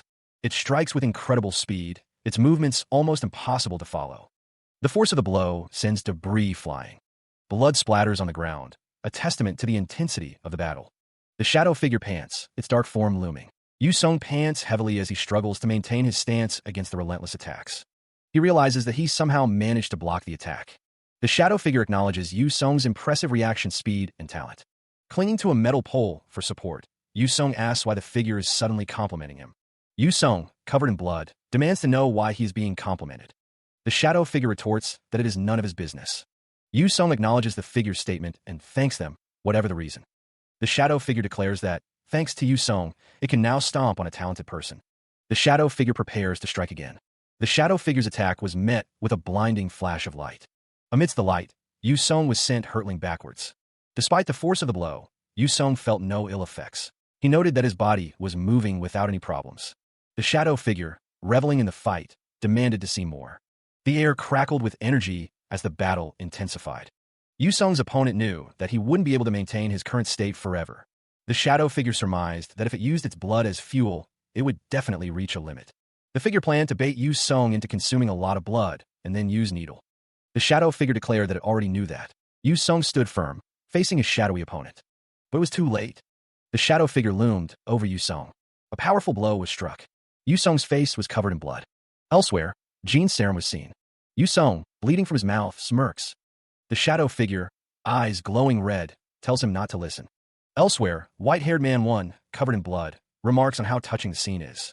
The scene shifts to a blur of motion. The action intensifies, with blue energy crackling. The fight continues. The scene was a ruined cityscape, the aftermath of some great disaster. Debris and destruction were everywhere. Nearby, a man lay motionless, blood pooling around him. Someone wondered if he was dead. Standing over the fallen man, Jin Serum assured the other man that he wouldn't die from something like that and told him not to worry too much about him. Serum nodded in agreement. Piljiu asked if that was good enough, to which Serum replied that she was sure that should be good enough. A hand reached down, grabbing a metal pipe covered in blood. Someone asked if they had already forgotten. Piljiu, shirtless and scarred, reminded them that he had saved their life, so they owed him. The scene shifted to a memory, showing a figure engulfed in light. The memory continued, showing the masked protagonist_1, with a staff. As someone recalled the second time, they decided to follow him. Sarum, flustered, declared that she would be generous and call it even. Piljiu, standing in the ruined building, asked if it hurt to just say thanks. A close-up showed Piljiu's muscular torso, marked with scars. The scene returned to the ruined cityscape, focusing on a damaged red car amidst the debris.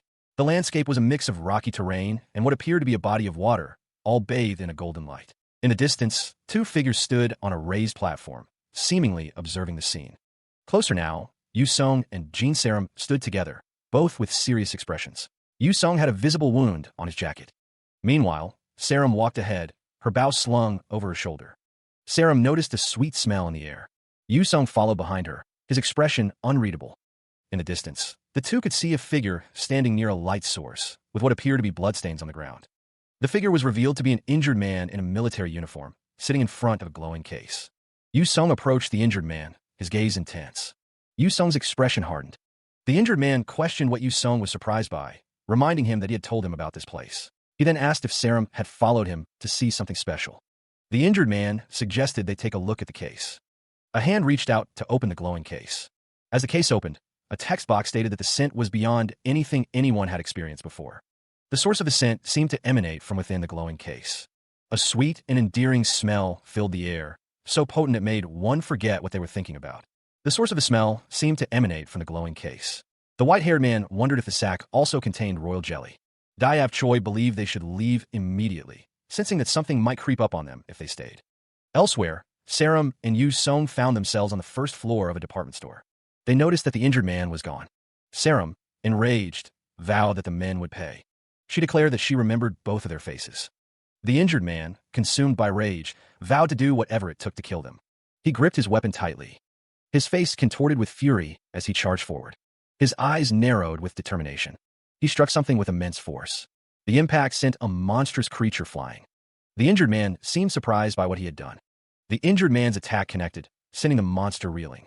The monster's grotesque face contorted in pain and rage. Meanwhile, some distance away, Diav Choi and Jin Sarum walked through the snowy streets. Diav suggested they go through the back door, and Sarum agreed. Elsewhere, the sky glowed with the setting sun. Yu Jaryong sat atop a rocky outcrop, wondering if it was safe enough. Nearby, Yang Dogan asked if this was Jaryong's test. Sarum stated that it was nice meeting him. Jaryong acknowledged that although plenty had happened, they were both done with what they were there for. Sarum looked on. The two shook hands. As Jaryong walked away, he reminded Sarum to remember total secrecy and to make sure she paid up. Sarum warned him to be careful if he didn't want to meet her again.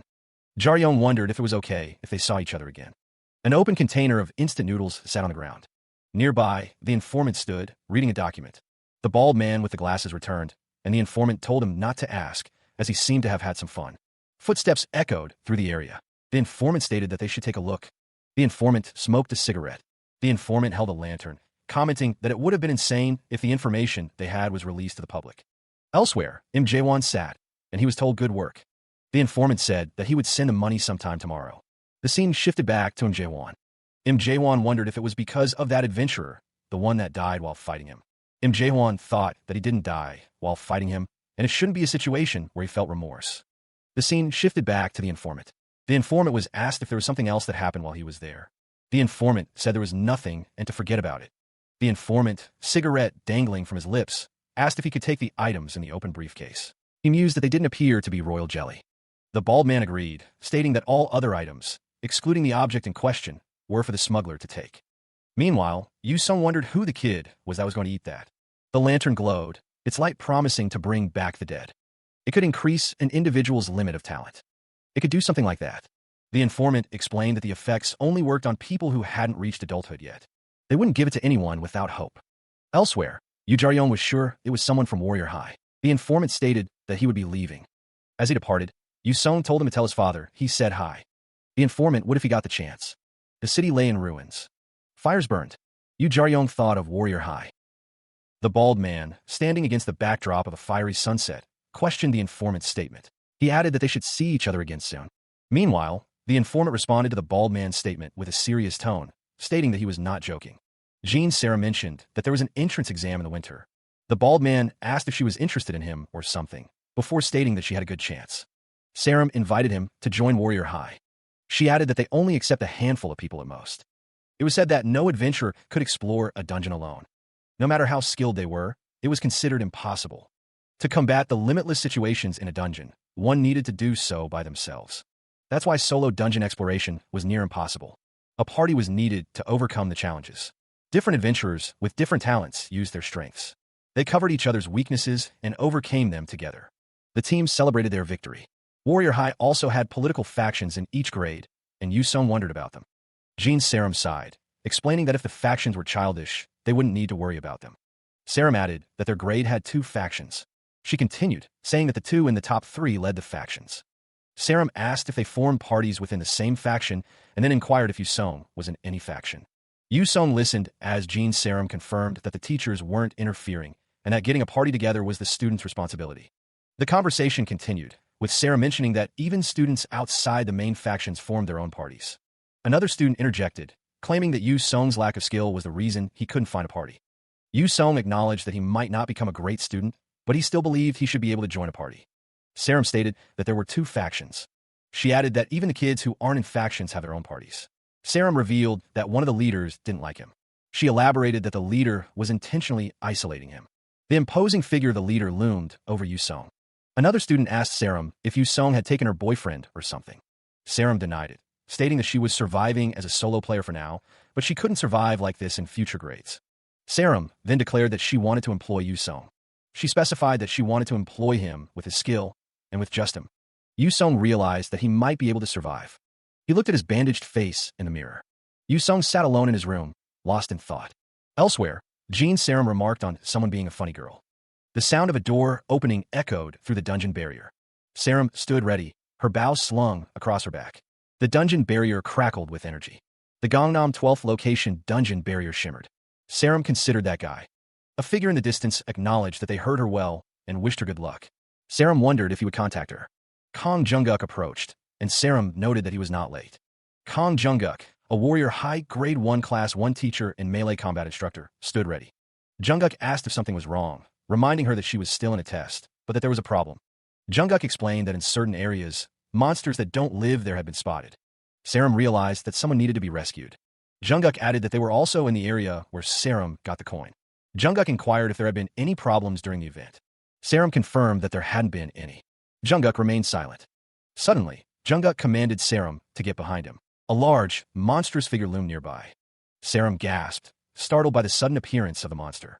Sarum exclaimed that there was another, bigger monster than the one they had previously encountered, identifying it as a Titan ape. Junguk noted that a Titan ape was strange. Junguk observed that the monster shouldn't live anywhere near their location. Sarum wondered if it had been attracted by something. Sarum wondered if it was the smell from earlier. Junguk told Sarum to back up behind him.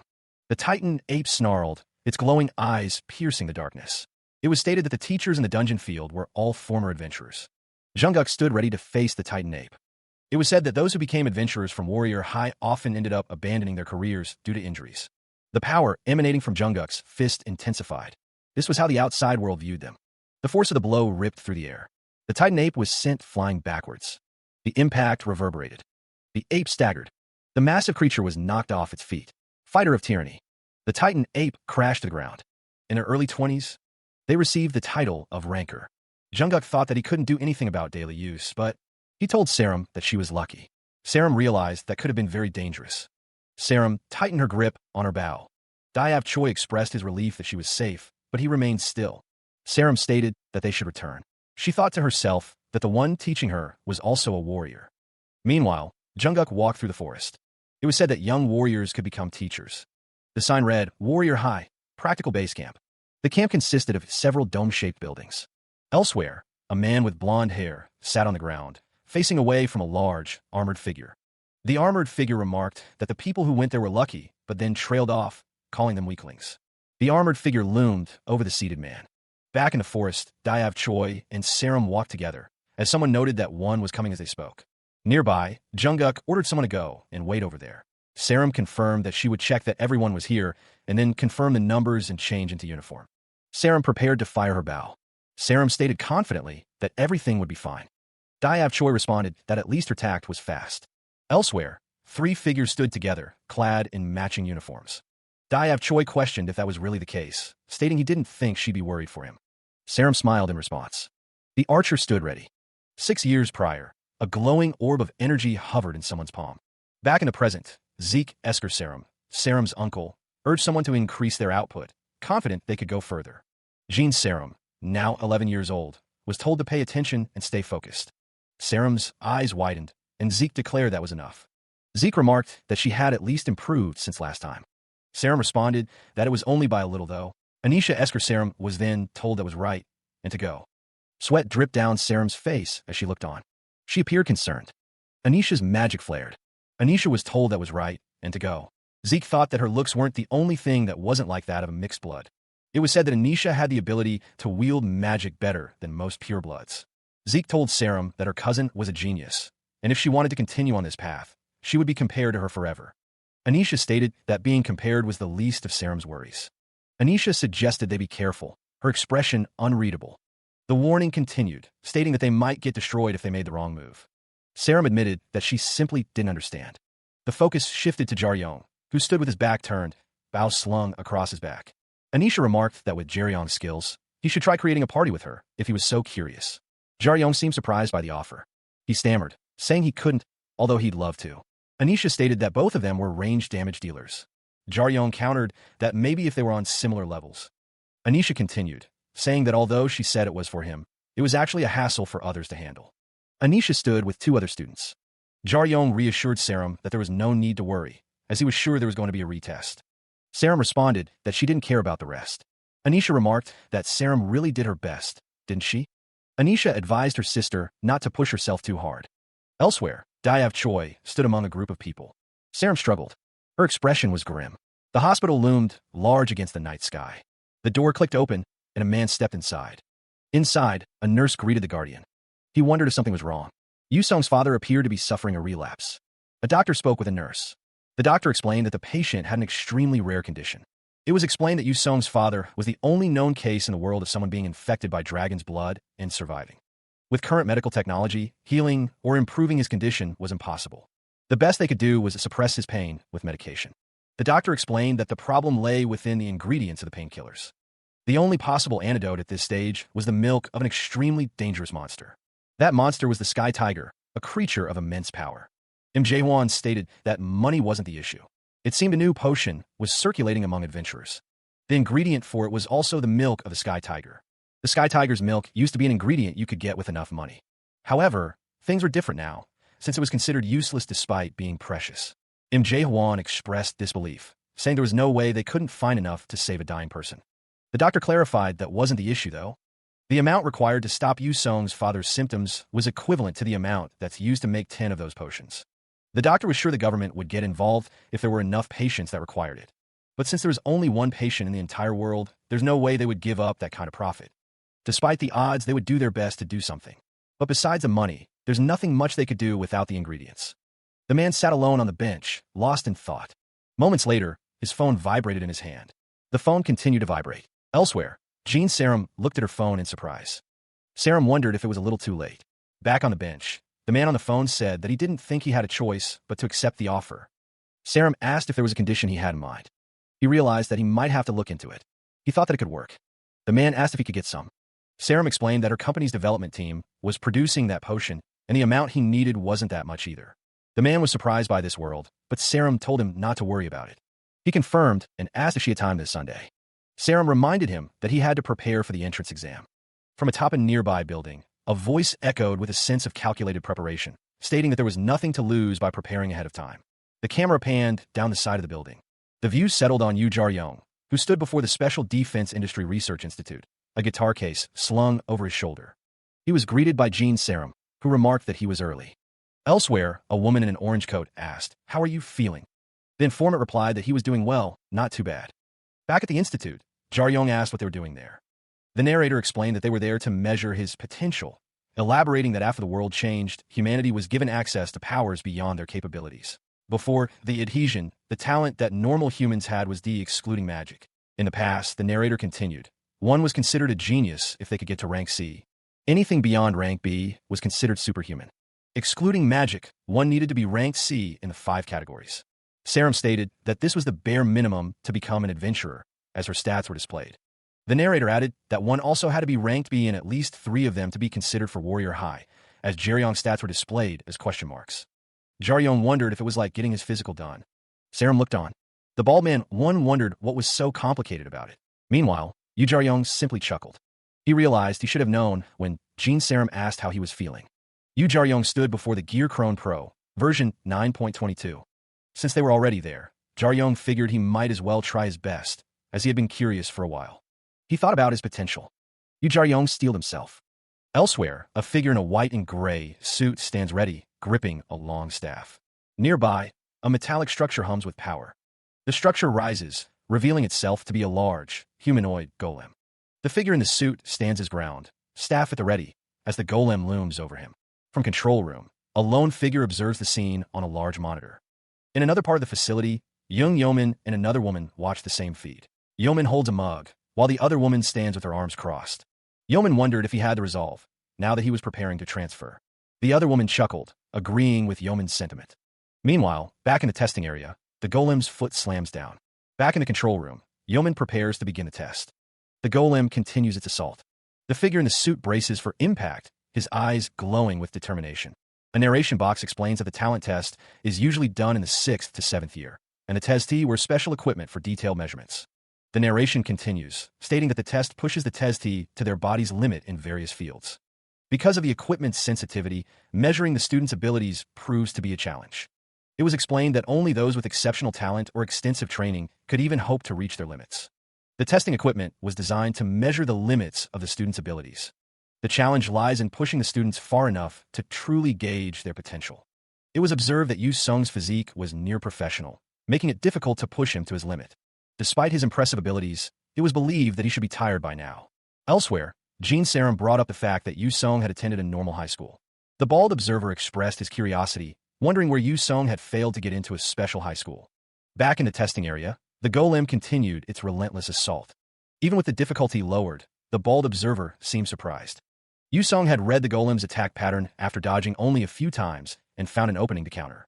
The observers noted that he was insane. It was clear that he was better than the average pro with his senses alone. Jin Sarum wondered about the measurement. Sarum's question about measuring Yu Sung's abilities seemed to stump the other observer, who admitted that the situation was a bit complicated. Meanwhile, elsewhere in the facility, a figure in a white and blue armored suit observed that Yu Sung had not yet reached his limit. The figure stood silently, their form partially obscured. Nearby, a device crackled with energy. Back in the observation room, the observer with elf ears declared that they would have to raise the difficulty, but not by just a level or two. The other observer suggested that instead of safe mode, they should put it to 100% power output.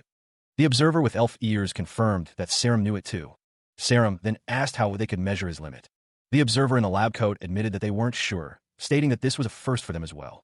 The observer with elf ears stated that the only thing left to do was... The observer in the lab coat interrupted, saying that they weren't paid to do that sort of thing.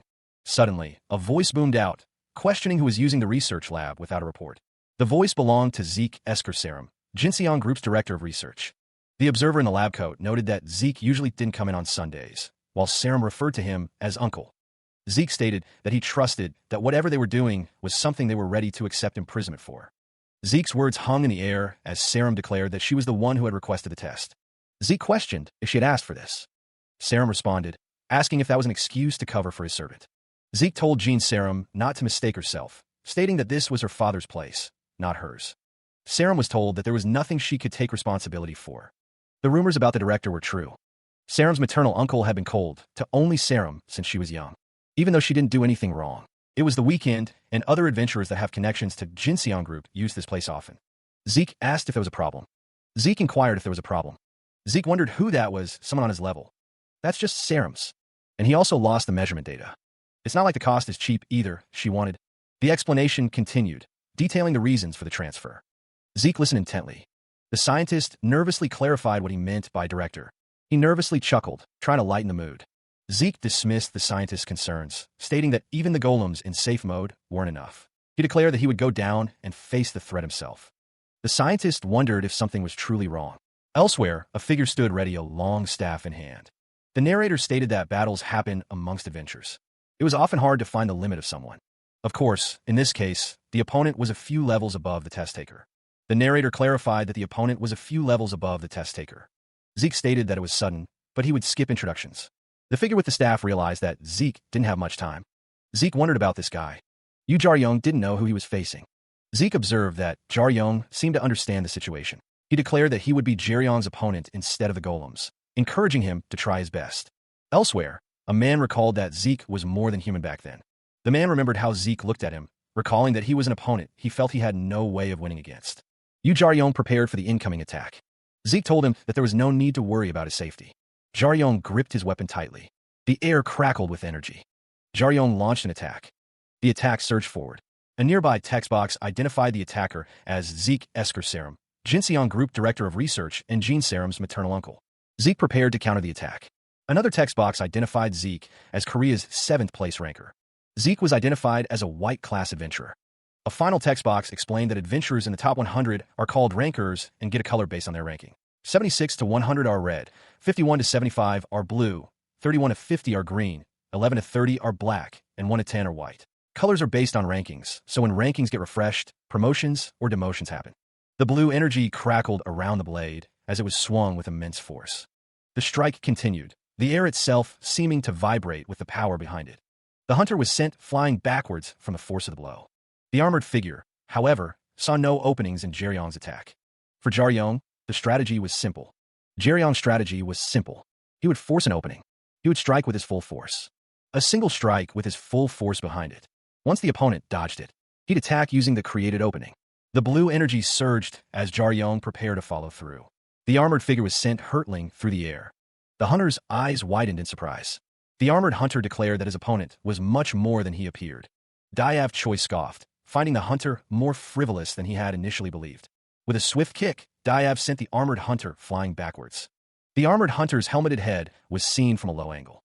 Diav watched as the hunter was sent reeling. The armored hunter struggled to comprehend the situation. Diav questioned if the hunter was acting this way because it wasn't the real thing. The armored hunter wondered if Diav really thought that would work on him, stating that either way, it was quite an idiotic choice he'd made. The hunter's weapon clattered to the ground. Diav pointed out that the hunter had even dropped his weapon despite not losing consciousness. The armored hunter's face was partially visible through the helmet. The armored hunter gripped his weapon tightly. The hunter stated that he had been patient and allowed Diav to make 2 idiotic mistakes, so he was sure he'd been lenient enough towards him. Diav was warned that if he did something stupid one more time, he'd be sent back right now, and that he would be better off if he quit his dreams of becoming an adventurer. The armored hunter stood his ground. Diav Choi watched as his opponent approached, noting the strange feelings emanating from him. The armored hunter spoke, stating that he wasn't sure why, but Diav seemed to have some bad feelings for him. He quickly dismissed it, saying, "All right, no worries." Suddenly, the hunter unleashed a flurry of blue energy attacks.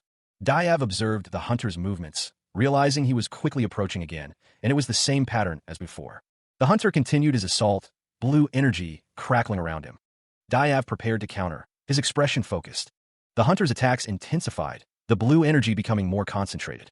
Diav recognized the attack as a ranged attempt to catch him off guard, deeming it pretty standard. He thought to himself that this wasn't enough. The hunter grinned, stating that he was sure Diav wasn't satisfied, and that was just the beginning. The hunter launched himself forward, surrounded by blue energy. The hunter's attack continued, the blue energy intensifying. Diav watched the hunter's movements, his expression unwavering. The hunter's blue energy attacks continued to streak through the air. The hunter's hand glowed with blue energy as he prepared another attack. Diav's eyes narrowed as he focused on the hunter's movements, ready to react. The armored hunter's fist crackles with blue energy. Channeling the energy, he prepares to strike. Meanwhile, the fight is being observed remotely. One of the observers wonders if this is just a battle between professionals, and if they're being told that Diav is also a pro. Another observer laughs. One of the observers admits that Diav isn't perfect. Diav remains focused on the fight. Another observer states that it's actually a detrimental weakness. Diav thinks to himself that he is better off in that department, and wonders what the observer thinks he lacks compared to them. Back at the fight, Diav is fighting on equal grounds with his uncle. One of the observers wonders what is wrong with him. The armored hunter prepares to strike. The observer looks on with concern. Diav has lost the lead. The armored hunter strikes. The armored hunter's eyes glowed with an intense light. The hunter moved with blinding speed, a blue aura surrounding him. Diav Choi watched the hunter's movements. The armored hunter struck, declaring that victory should be a given. The hunter's fist encased in blue energy, moved to strike. The blow landed with tremendous force. Nearby, one of the observers remarked that the chief was something else, though they knew he was still holding back. Jean Sarum watched intently. Diav stated that there was no need to dwell on the loss. It was obvious that Diav would have lost no matter what he did. However, the journey to accepting that loss was just pitiful. The armored hunter stood tall. Diav's expression was unreadable. One of the observers commented that Diav lacked basic training. Another observer noted that Diav's talent and battle sense were something else. However, his stance and basic understanding of attacking and defending were lacking. Observers noted that it was as if Diav Choi had never trained in his entire life, and they were disappointed that someone with such talent had not been properly trained. One of them remarked that he could have been much stronger if he had just had some basic training. Another observer listened intently. Meanwhile, Yusung's father told Diav that he had seen plenty of people like him. The observer with dark hair thought to herself that it wasn't the case. Even though Diav had the talent that everyone could wish for, he just didn't put in any effort. Yusung's father told Diav that he would give him his numbers. However, he suggested that Diav give up. He continued, saying that someone as weak as Diav could get killed relying on that kind of talent. Yusung's father turned his back to Diav. Diav thought to himself that he seriously didn't know why. He felt like Yusung's father had been talking overly harshly about him. Diav realized that Yusung's father hated lazy people and that he intended for that last blow to end things. Diav declared that he didn't care about the results and that they should just go one more round. Diav stated that he would show him. Inside the facility, two figures stood before a large screen. One of the figures wondered what was going on, but the other explained that they had all the data they needed and there was no need to fight anymore. The woman with the dark jacket called out to Yu Jaryong, telling him that they were done and congratulating him on a job well done. The voice echoed in Jaryong's mind, telling him that he could stop and get his results now. Diav Choi stood with his back to Jaryong, stating that knowing what he wanted was pointless, and that the outcome wouldn't change no matter how many times they fought. He questioned whether Jaryong was even aware of that. Diav then asked if Jaryong wanted him to acknowledge him, or something. Jaryong responded, "Not really." Blue energy flared around Jaryong as he declared that he was just pissed off right now, and all Diav had to do was get beat up by him. The narrator explained that the reason why he agreed to come was something else. Without a person to teach him, Jaryong had to start from zero to learn everything by himself. However, thanks to his natural talent, he managed to fill the lack of basics and training. On top of that, thanks to his experience in the field, Jaryong was able to do whatever he wanted. A figure moved with incredible speed, striking with a force that shattered the air around them. Miraculous progress had been made, but Yu Jaryong never considered himself better than others. The adventurers he had met disappointed him, as the fakes were weaker than he was. In reality, they were not the real deal. Someone admitted it was their fault, but they also realized that this man was different. The man understood, promising to beat his opponent so hard that they would lose the will to be angry. Even by pure talent, he might be a monster beyond his capabilities. The change in Yusung was noticeable. Yusung smirked, a predatory glint in his eyes. By meeting someone he considered to be the real deal, Yusung was changing. Yusung stood ready, his grip firm on his weapon. Observers noted that this was crazy, questioning why the chief was like that too. Jean Sarum realized that Yusung's stance was different from before. Diav Choi observed that Yusung's posture and weight balance had shifted, noting that he was no longer holding a staff stance. It was as if Yusung was a different person from before. A barely perceptible shift in Yusung's expression hinted at the change that was taking place within him. The shift in Yusung's stance was immediately apparent as he launched his attack against Diav Choi. The force of the blow sent Diav Choi reeling backwards. Diav Choi, though surprised, managed to maintain his footing. Elsewhere, a woman watched the fight unfold, her shock evident. Meanwhile, Yusung pressed his advantage, his movements now carrying a different weight. The impact of each strike reverberated through the arena. Diav Choi struggled to defend against the relentless assault. The force of Yusung's attacks continued to push Diav Choi back. Diav Choi observed that compared to before, Yusung's fighting style had become simple and rough. However, there was not a single opening between his moves. Another observer wondered who had taught him. The display was amazing. Yusung continued his assault, his movements precise and powerful. Elsewhere, a man watched with a knowing gaze. Yusung's father watched as his son practiced with a broom, mimicking the movements of a warrior he had seen earlier. Suddenly, a surge of blue energy emanated from the boy's hand. The energy intensified, engulfing the boy's entire body. The boy, startled, looked at his hand, the broom now forgotten. The energy continued to pulse around him. Elsewhere, Diav Choi felt a similar surge of energy. Back in the training room, Yusung's father observed the phenomenon with a mixture of concern and curiosity. Diav Choi was still surrounded by the blue energy. Yusung's father's expression grew more serious as he watched his son. The energy around Diav Choi intensified further. The energy began to dissipate from the boy's hand. The boy looked on, still surprised by what had just happened. Diav Choi's eyes glowed with power. The boy blinked, seemingly returning to normal. Yusong's father continued to watch his son, a deep concern etched on his face. The figure was sent hurtling through the air, surrounded by a torrent of blue energy. The force of the impact sent him spiraling downwards. Zeke observed the descent, noting that there would be an opening once he landed. Yusong knew that he wouldn't be able to dodge an attack from him right now. Yusong prepared himself, declaring that he would give him what he wanted. He resolved to meet the attack head-on. The figure continued to plummet through the sky, engulfed in a bright light. Below, two women watched the unfolding events with concern. The scene shifted to the ground, where the impact was imminent. Dust and debris billowed upwards from the point of impact. Zeke remarked that if Yusong hadn't used that unfitting staff skill of his, Yusong was told that he would have won if he had continued. Yusong, lying on the ground, wondered if that was his last sign of pride. He struggled to move, his face contorted in pain.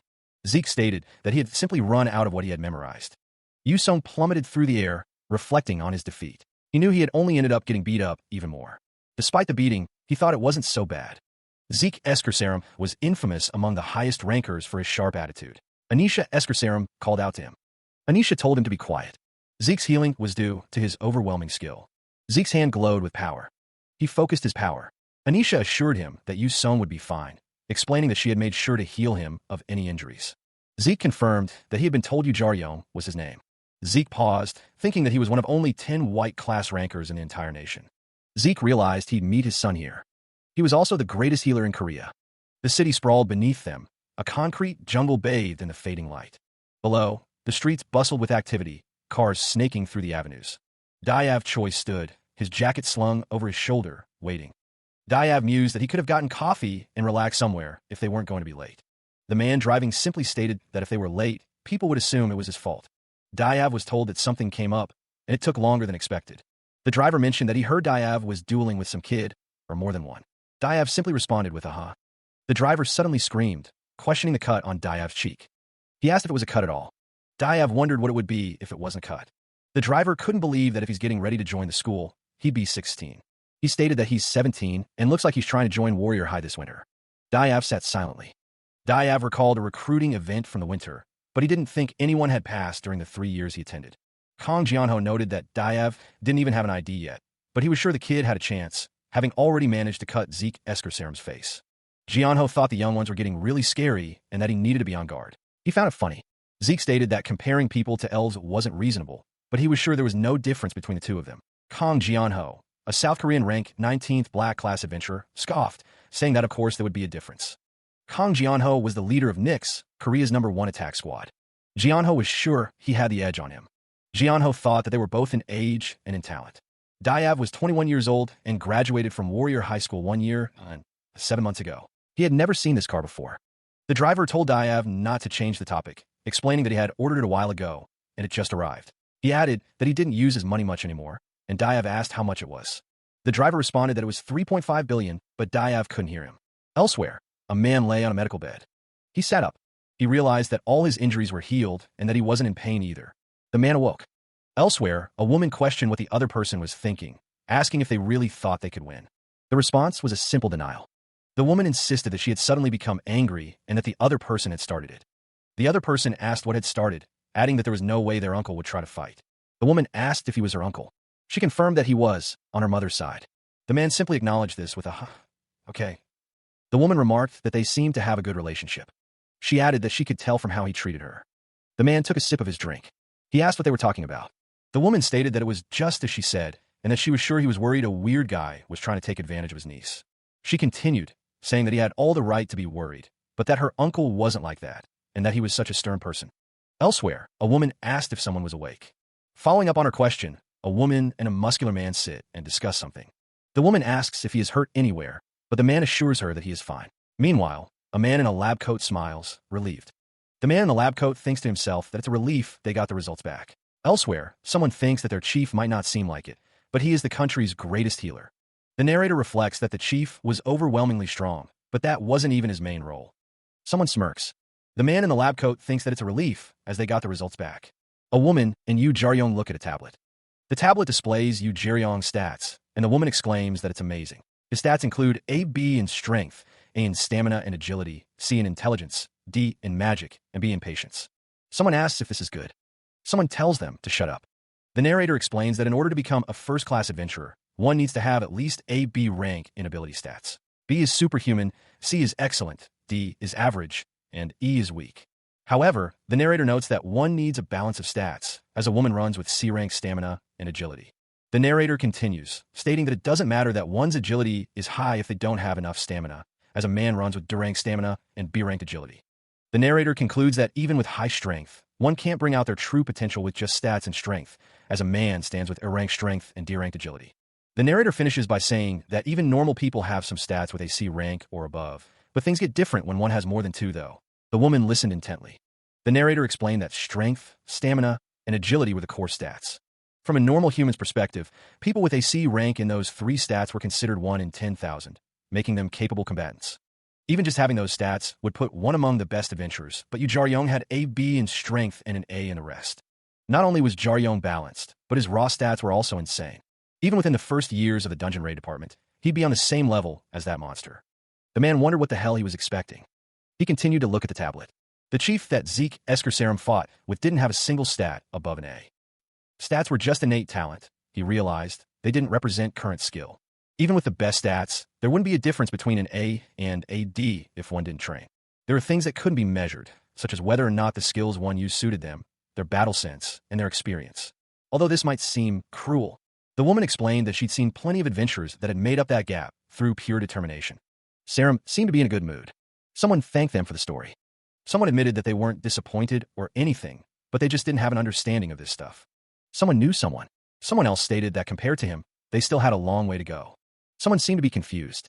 It was said that he must be really famous, but someone else responded that it was, well, maybe. Someone announced that they were done for the day, and that they could meet up next weekend. Another person asked if they were leaving already. Someone suggested that while she was there, why not visit the production department? She responded that she didn't know anyone within the production department like him, and that there was no way that uncle would approve of that either. Someone asked what she meant, and that the chief already approved of it.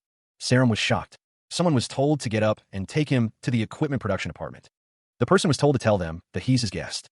They were also told to get them to make a weapon that suits him, and not to worry about the cost. Sarum's eyes widened in shock as she stared at someone just off-panel. Elsewhere, text explained that ability stats are numbers that represent innate growth potential and efficiency of training. Even with the same amount of training, the degree of improvement and power cap is different for everyone. Without effort and growth, there's no point in ability stats, although there is a limit on how strong you can become. The text continued, stating that ability stats are innate, and there are no ways to change them. However, there have been cases where they change due to bone-grinding efforts or precious medicines.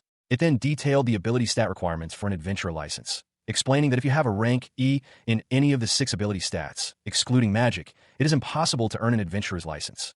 The narrator shifts to the topic of equipment. High-quality weapons and armor are the dream of every adventurer. Even if the adventurer is extremely talented, the quality of their equipment matters. When the quality of a weapon is subpar, it will not be able to withstand the power of its owner. Therefore, as an adventurer's skill increases, equipment of higher quality will be required for them to use their skills at will. Back in the real world, Yu Song remarks that he can understand the need for better equipment, adding that he should be thankful if it's free. Jean Sarum wonders if she really needs equipment right now, questioning what Yu Song is saying. Sarum reminds him that Warrior High is still a school, and she wonders if they won't be given usable equipment by Warrior High anyway.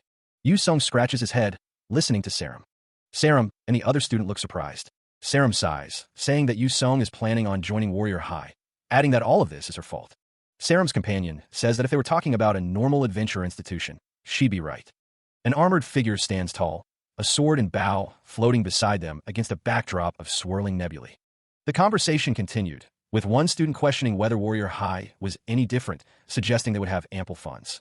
Young Yeoman, a Warrior High graduate, countered that their school was built upon different ideals. Yeoman elaborated, stating that differences in talents and abilities were inevitable, and that obtaining good equipment was an ability in itself. The student questioned if that meant students were required to bring their own equipment to school. He continued, wondering if the system favored people born into wealthy families, given all the talk about abilities. However, Yeoman explained that it was possible for students to get good equipment even if they didn't have the money. 2 figures in suits stood by, as Yeoman stated that making it to Warrior High meant one was considered a first-class adventurer. Yeoman asked if he didn't think there would be people willing to invest in his talent. She continued, saying that if he was saying that being rich was a part of his abilities, he wasn't exactly wrong on that. Yeoman explained that once he joined Warrior High, plenty of companies with enough funds would start to be interested in him, offering potential modeling gigs or a percentage of his earnings after graduating. The figures in suits looked on, as Yeoman stated that they had plenty of offers in exchange for funds. Yeoman stood proudly, fireworks exploding behind her. Sarum listened intently. Yeoman concluded that this was what it meant to join Warrior High, emphasizing that there were plenty of opportunities to prove himself amongst his peers. The two spar, their movements fluid and precise, as they test each other's abilities. Elsewhere, Zeke Sarum reminded someone that they would have to pass the test first. The transfer exam, it was said, was harder than the normal entrance exam and required as much preparation as possible. Diav Choi explained that the chief had decided to help them get prepared. Meanwhile, Jean Sarum told someone that since she had already told them the details, they just had to go to the underground refinery. Sarum wished them good luck with everything. Sarum hoped they would get into their school. The hallway was lined with elevators. Sarum was asked what she meant. The more someone heard about the transfer test, the more it seemed that people were doing everything they could to get ready. Sarum explained that was why she was planning on helping them by spending her own money. Someone admitted that they didn't know why, but that facial expression pissed them off. Regardless, it was good to hear. Sarum stated that no matter how much money you have, the most important thing is who you ask to create your equipment for you. The Jinseong Group's production department was considered one of the best in the world.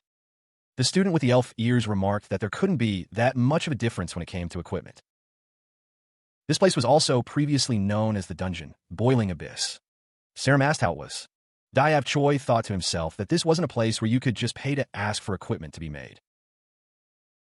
Zeke, the Thunder Hammer Argius, roused from his weekend nap, grumbled that someone dared to wake him, and even worse, didn't even come down to face him directly. The Elder Titan's massive form loomed, his expression a mix of annoyance and simmering rage. Meanwhile, the protagonist stared ahead, questioning if what he was seeing was truly a monster. In response to his hesitation, Jean Sarum reassured him not to worry, explaining that the figure was the team leader of the production department. The Elder Titan conceded that, from a certain point of view, they weren't exactly wrong. He clarified that, from the perspective of humans, they weren't wrong. The text identified the figure as Thunderhammer Argius, an Elder Titan. The Elder Titan wondered who the human was that Zeke had mentioned, noting that they were eligible for special naturalization in the Republic of Korea. Argius wondered if it was the little kid standing on the edge. Or perhaps, he mused, it was Zeke's niece, someone he hadn't seen in a long time. He noted that they had sent the data. Argius scoffed at the data and footage, dismissing it as nonsense from humans that he didn't care about. He stated that such matters were taken care of by his subordinates. Argius observed his subordinates leaving for the weekend, wishing them a good one, but noted that they hadn't come to work today. The woman with elf ears looked on. Argius decided that didn't matter, since Zeke had asked him to personally take care of this matter. He asked if they should begin. Argius considered the question, acknowledging that what he held was indeed his main weapon. He listened intently as the other being spoke. The being challenged him to try and hunt it. Suddenly, the being seemed to react to something. Meanwhile, Jean Sarum looked at the protagonist, confused by what was happening. The being continued, stating that while it didn't know about humans, what was happening was a given among its species. It declared that unless someone proved worthy of its blood, sweat, and tears, it would make a weapon for them. The being observed that the protagonist seemed a little different from the other young ones, though. The protagonist moved. His eyes were now acquainted with the hunt, and he possessed a repressed yet refined sense of a warrior's hostility. Argius challenged the protagonist to try beating him. Jean Sarum looked on, still confused. The being stated that she should know by now. The protagonist stood before Argius, surrounded by a blue aura. He thought to himself that he never backed down on offers like this. Argius loomed over the protagonist, ready to fight. The air crackled with energy as the fight began. A surge of power emanated from the combatants. The force of their collision reverberated through the surroundings. Jean Sarum watched with wide eyes, her hands covering her mouth in shock. The impact of the battle shook the very foundations of the room. Diav Choi could only think to himself, there's no way. Argius asked, you call it a weapon like this? Jaryon was confused. He was certain his strike should have connected. He was sure his strike made contact with the Titan, that his attack was the sharpest needle. Of course, there were plenty of monsters that Jaryon couldn't defeat in one strike. However, what Jaryon was experiencing was a complete wall. He forgot about his strength. It felt like he was hitting something that wasn't alive. The attack had no effect. The monster he was faced with, just what exactly was he? Jean Sarum realized that Jaryon really did it this time. There was another reason why Sarum was worried. All monsters are designated their danger rank with stars. A mantis fly has a danger rank of 1 star. If a monster is designated 1 star, it means that they are beings capable of killing humans. Most monsters are at danger rank 1 star. Most monsters at that rank are able to be defeated by a normal adult male with a weapon. A cluster raptor has a danger rank of 2 stars. 2-star monsters were dangerous, but could be defeated by trained military personnel armed with guns. 3-star monsters, however, required armored troops with armored weapons. The Titan ape, even in its juvenile form, was a 3-star threat. 3-star monsters could be defeated by armed troops with armored weapons. 4-star monsters, on the other hand, were a different story. Democulus, a 4-star threat. The potential for human casualties was high. All ground troops were instructed to focus on civilian evacuation and preventing further damage after evacuating. These monsters were defeated using long-range artillery and bombing strikes. However, the military was reaching its upper limit. Most threats were ranked at 4 stars. Any danger threat over 5 stars were on a level that modern military forces weren't able to handle. Even if they were able to defeat it, it would take an extraordinary amount of firepower. This resulted in irreversible damages. That's why, in order to reduce losses, those who could handle these monsters were sent. An attack squad, made up of the best adventurers, would be necessary. Argius demanded to know if she didn't ask. The elder Titan, Argius, was identified. The woman with elf ears was asked where she got that weapon from. The man with the weapon wondered why so many questions were being asked about it, and if it hurt more than she thought it would. Argius suggested she think long and hard about her response. The woman with elf ears was told that he made the weapon himself. The man with the weapon asked her one last time. He questioned why that weapon was in her hands and not the person he made it for. In the distance, a helicopter could be seen. The woman with elf ears realized that if Argius made it himself, the weapon itself should be ranked at least A+. It was noted that the weapon had been documented in the association database as soon as it was created, along with information regarding its ownership and exact location. It was explained that it's not a weapon that a smuggler can obtain with ordinary means. The man with the weapon considered that she might have stolen it from someone, or it could be something else. The woman with elf ears stated that she didn't want to tell him, questioning what if she told him she had no reason to tell him. The woman with elf ears, realizing she was being stupid, said she understood. The Titan acknowledged the information, vowing to take it into consideration. Below, Yu Jaryong braced himself against the impending attack. The only thought that crossed Jaryong's mind was death. Dodging the attack would be impossible. Death was the only outcome. If that was the case, how could he block the attack? The needle? No, there was no weakness in that hand of his. The swell? Not only would it do nothing, but he'd also be dead if he tried to absorb the attack. The only option was his third choice. The last technique. Yu Song's father prepared to strike. The only technique that he had stolen from his father, Yu Song. The Titan prepared to strike. The Titan lunged forward. The law of force was absolute. When two forces collided head-on, the larger and stronger would always prevail. However, what if the collision wasn't head-on? With precise calculations of the angle and location, even if one couldn't win, it was possible to redirect the direction of the force. Yu Jaryong prepared to execute his technique. That was Jaryong's final weapon. A nearby observer was shocked, wondering if Jaryong had parried an attack from a 7-star monster. Thunderhammer Argius knew the only weakness he could exploit was to strike his eyes using the needle. Jaryong moved with incredible speed. Argius was caught off guard. The Titan staggered back. Yu Sung's father watched the events unfold. Someone shouted for them to stop. Argius stated that he understood. Argius added that he was sure he looked plenty suspicious in their eyes, arguing that even if that is the case, she is sure that they don't have the right to attack humans without knowing all of their circumstances. She continues, stating that excluding situations where someone is personally in danger, special naturalized species cannot hurt humans. The Titan, Argius, explains that if the rule is broken, the subject on hand will lose their status as a naturalized species and will be treated as a monster. Argius tells them not to worry. The woman with the orange coat states that she understands clearly and asks if he is okay. She realizes that she knows why that kid has the weapon she made. Argius thinks to himself that Zeke woke him from his sleep. The man with black hair tells him to allow him to apologize and that he has the right to have that weapon. Argius says that he will be sure to repay him for his mistake. A close-up of Argius's eye. Argius thinks to himself that it has been 30 years since that time that he's gotten an injury. The woman asks what he's talking about. Argius asks if they know why he works for them humans now. The woman thinks to herself if it wasn't because of the Gabiak attack squad that hunted him 30 years ago. Argius states that that's wrong and asks if that story is known by humans and that they didn't even manage to touch him. The woman with the elf ears and the man behind her listened intently as Argius continued his story, revealing that the human who had hunted him was just a single individual. He explained that this human had managed to cut off his arm and even had the opportunity to end his life, but ultimately chose not to. Yu Song listened, responding with a simple, "Yeah." The shadowy figure, observing from afar, muttered the word kid. Below, the creature that Yu Song had been fighting lay defeated. Argius stood tall, his armor gleaming in the light. He clenched his fist, the intensity of his story building. Below, the defeated creature remained motionless. Yu Song stood ready, his weapon glowing with blue energy. His feet were planted firmly on the ground, prepared for whatever might come next. The words hung in the air. It was your father. The Elder Titans were a race of giants. They were the strongest among the giants, possessing an almost endless lifespan.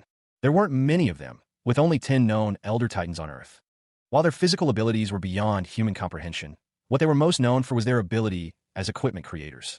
Titans were innately born with the ability to create equipment with special powers or artifacts. The only other species that shared this ability were the dwarves. However, unlike the Elder Titans, the dwarves decided to coexist amongst the humans. The Elder Titans, on the other hand, refused to coexist with humans. They viewed humans as beings with no worth. 30 years ago, the scene opens during the Argius subjugation operation, led by the Gabyuk attack squad. Ahead of them stood Colossus B, Argius's automatic doll, assessed as a potential danger rank of 4 stars. Meanwhile, Oh Sung-ah, a dealer from Team 9 of the Gabyuk attack squad, confirmed that communications with headquarters were still down. The team realized that all magic communication lines had been cut off and that some kind of interference was blocking their signal. Kim Youngmo, a utility and buffer, warned Park Jongman, the team leader and tanker, that the enemy was coming. Park Jongman prepared himself for the impending attack. Colossus B moved with incredible speed. The massive doll swung its weapon down with tremendous force. Energy crackled around the battlefield. Park Jongman braced for impact. The Colossus's massive form loomed over him. The attack connected. Kim Youngmo watched in horror. Colossus B prepared to deliver another blow. The doll swung its swords down. The Colossus's foot descended with terrifying speed. Another member of the Gabyuk attack squad moved to intercept the blow. One of the members of the squad thought the situation was impossible. Everything was completely out of the Gabyuk attack squad's expectations. The Gabyuk attack squad was considered one of the best dungeon subjugation squads. However, in the Boiling Abyss, the dungeon of the Elder Titan Argius, they were at a complete loss. They had already had to deal with 7 of them. Another Colossus appeared. Even if they ran away or barely defeated them, another one kept appearing. One of the members of the squad wondered if the other team was like them. Someone ordered them to get out.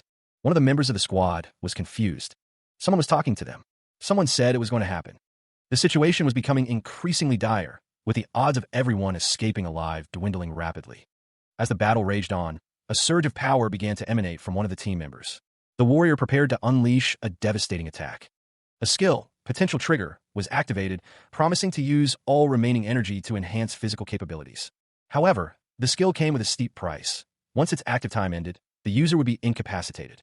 Another skill, Shield Slam, was also in play, suggesting a desperate attempt to turn the tide. The warrior braced himself, preparing to execute the Shield Slam. His teammate, recognizing the activation of Potential Trigger, anxiously warned him against using it. The team leader grimly acknowledged that not everyone would make it out alive, admitting he lacked the energy to defeat their foe. Despite the dire circumstances, he resolved to buy his team some time to escape. He muttered that one never knows what might happen. A surge of blue energy enveloped the team leader, his expression serene. The blue energy intensified, his eyes now glowing with power. At that moment, his teammate questioned what was happening. Suddenly, a monstrous figure demanded to know if there were still bugs that hadn't been eliminated. The figures around the monstrous form knew instinctively that they wouldn't be able to survive. One of the armored figures gasped, realizing the dire situation. Another figure, face contorted in fear, yelled for everyone to run. The monstrous figure stood tall, radiating power. One of the armored figures was surrounded by a blue aura. He thought that if he ran straight at the monster, he might be able to buy some time. The armored figure steeled himself, hoping to buy his comrades some time to escape. The figure launched himself at the monster. The monster unleashed a wave of fiery energy. Another figure watched, spear in hand, as the fiery energy engulfed his comrade. The monster declared that the equipment and the body that held it were trash. The monster continued, stating that there wasn't a single thing that wasn't inferior, and that the beings who claimed this world as theirs were doomed. The monster looked down at the armored figure lying defeated on the ground. Another armored figure stood, gripping a large, glowing green crystal. The monster remarked that they seemed to have loyalty, though, and that it was heartwarming to see. Thunder Hammer Argius declared that even if his actions had no meaning, he would proceed nonetheless. Nearby, another figure stood, staff in hand, observing the Titan. The figure lamented that they had no choice, wondering how they were supposed to deal with a monster that even the team leader couldn't defeat. Elsewhere, a voice echoed, stating that this was why they had warned that the place wasn't safe. The camera focused on Yu Sung's father, his chest heaving. The man with the staff reasoned that if they collected information little by little, they could team up and increase their chances, questioning the point of being the first to clear the dungeon. Nearby, Yu Sung stood, a massive weapon slung over his shoulder. A woman looked on, tears in her eyes. Yu Song declared himself as one of the volunteers. The man with the staff mentioned that he had on a chest plate that he recently acquired. Thunder Hammer Argius warned them not to tell him that they were there by themselves. Yu Song retorted that he was the only one who managed to get there. A figure moved with great speed. The scene shifted to a grand hall. The hall was filled with rubble and debris. The armored figure acknowledged that the enemies ahead were formidable. Elsewhere, a muscular man wondered how many more enemies they would have to face. At that time, Yu Song was still an unknown adventurer. However, even though the adventurers of the first generation had heard of him, this event marked the beginning of everything. Rather than focusing on honor and accomplishments, he focused on rescuing others, resulting in his lack of fame. However, this event was the start of everything. That's one of them. That's when, looks like the other one might be a little harder to deal with. The dungeon rumbled with unseen energy. The armored warrior could only utter in disbelief, "No way." The warrior's shock was mirrored by the rest of the team, who recalled how they barely defeated the previous monster even with their combined strength. The narrator's voice echoed, stating that the enemy could be defeated with one blow. The defeated monster lay prone on the ground. Piljiu asked if the magician still had some mana left. The magician stammered that he didn't have much, but he should be able to buff Piljiu. Piljiu scoffed, declaring that he didn't need buffs, and asked if the magician knew how to use levitation spells. The magician confirmed that they were still breathing and alive. From a low angle, the massive foot of a monstrous figure loomed over the battlefield. The monster declared that they spoke as if they could make it out alive. Piljiu, surrounded by a blue aura, confidently stated, "Of course, I won't let you touch those kids without my permission." The monster's single eye glowed menacingly. Energy crackled around Piljiu. Piljiu's fist blazed with fiery energy, ready to strike. The energy intensified, crackling around him. His stance shifted, preparing for the impending clash. The air crackled with anticipation as the moment of impact drew near. He launched himself forward, a fiery comet aimed at his target. The force of his attack reverberated through the air.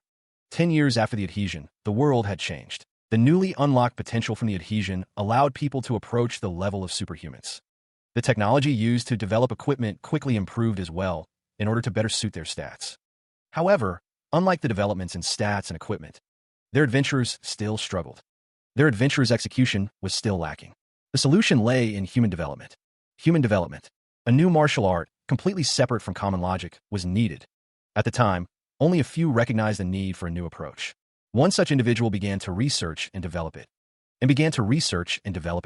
The results of this research were already being put to the test. The Elder Titan, Thunder Hammer Argius, was taking a beating. Yu Song was one of those people who recognized the need for change. An observer exclaimed that Yu Song had won.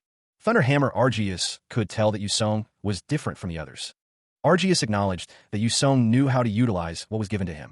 Argius thought that if the weapon he was holding was able to hold up to even half his strength, the situation would be different. While this was mentioned constantly, Yu Song had yet to make a name for himself at this point in time. Yu Song thought to himself that this wasn't the first time this had happened. He wasn't able to buy what was considered the best equipment at that time. Yu Song's determination was evident. Yu Song was ready to fight. Yu Song clashed with Thunder Hammer Argius, their weapons meeting in a burst of light and energy. Argius observed that Yu Song's skill in blocking and redirecting attacks was impressive, ranking among the best he had seen from humans.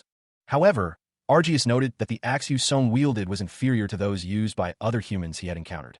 Argius believed that even if Yu Song managed to redirect his attacks, the axe would inevitably take damage. Argius declared that this was the end. The force of the attacks sent Yu Song staggering backward. The clash of power continued to escalate. Yu Song was sent flying through the air. Argius was surprised, realizing that Yu Song hadn't redirected his attack, but had instead blocked it head-on. This was the origin of the skill that Yu Jar-Yeon would later learn, Swell. The technique involved gathering energy. Swell utilized the strength of the opponent's attack by rebounding it back. However, the effectiveness of Swell depended on the user's physical strength, experience, and execution. The energy gathered around Yu Song's fist.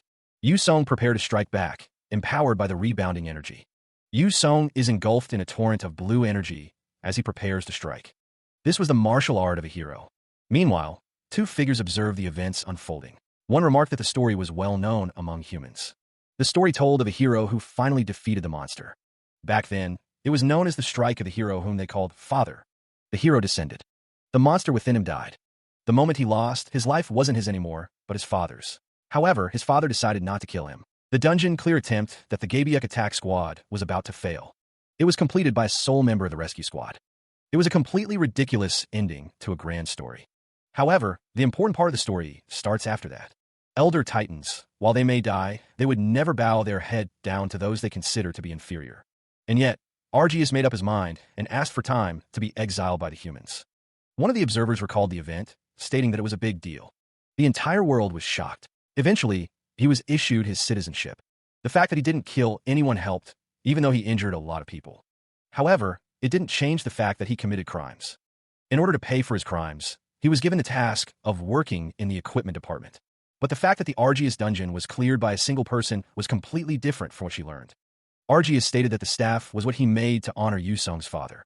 Although Yusong's father never asked for it, Argius deemed that he was worthy of wielding a weapon like that. Yusong had never heard about this before. Yusong thought that although it was pretty solid, it didn't have any special properties. Argius responded that he wasn't wrong, and that the only thing that staff was good at was hitting people with blunt force. Yusong was surprised. Argius stated that it was pretty simple, and Yusong should know. Yusong wondered if his father even used a staff like that as his weapon. Argius was originally going to create an axe for him, but he was going to complete it once Yusong's father got him the material to create the blade. However, Argius lost communication with Yusong's father at one point. Argius continued, explaining that since he couldn't leave his current location, he decided to send what he had already completed to Yusong's father. Argius lamented that he wouldn't be able to complete the weapon for Yusong's father. He then declared that what he had wasn't bad. Argius demanded that someone give him the incomplete weapon. Argius declared that he would finish it for him. Argius stated that it was a masterpiece not for Yusong's father, but for Yusong. The dungeon's sterile corridors stretched into the distance. Nearby, Jin Saram and Yu Jaryong stood together. Saram asked Jaryong how he was feeling. Jaryong responded that he felt fine, adding that it seemed like Yusong was making sure everything was fine on their last run as well. Elsewhere, the shadowy figure considered how long this would take. The figure resolved to try their best to make it as quick as possible, suggesting patience and waiting. The figure declared that masterpieces are made with time and effort. Back at the school, Saram wondered if they could do some practice for the written test together. Jaryong replied that should be fine. Jaryong then asked if Yusong was in the hospital to get some rest after retiring. Saram remarked that his father must have been an amazing person. She added that she never would have thought that his father was the one who cleared that dungeon. Jaryong remained silent. He told her to go on ahead, assuring her that he simply needed some time alone to think. She acknowledged his request and walked away. Meanwhile, rain began to fall. The city skyline glittered in the distance. Elsewhere, a sleek car sped down a highway. A case summary detailed the Gabiuk attack squad's successful capture of Argius in the boiling Abyss dungeon. Jean Saram looked at the case summary on her phone, wondering if what Argius had said was true. The summary described the 5 adventurers from the Gabiuk attack squad as legends, but also questioned whether they had stolen the accomplishments of another adventurer. Saram couldn't believe it, but she knew Argius had no reason to lie. If she took Jaryong's skills into consideration, it was plausible that his father was someone incredibly strong.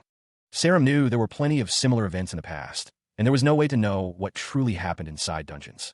She recalled the famous event of the fake dragon slayer, Yusong. While Yusong was skilled and considered one of the best adventurers within Korea, it was proven that all of his accomplishments were the results of false accounts and blackmail. Saram remembered the case being brought up when Yusong personally revealed the details after being injured, and she suddenly paused, realizing something. Saram reviewed the information on her screen. The file detailed Yusong's past, including the incident where he was initially credited with defeating Argius, the fake Dragon Slayer case. It also noted that Argius was now a researcher for the Korean government, his sentence reduced due to his unique talents. Dayav Choi's expression shifted to one of shock as he read the same information on his phone.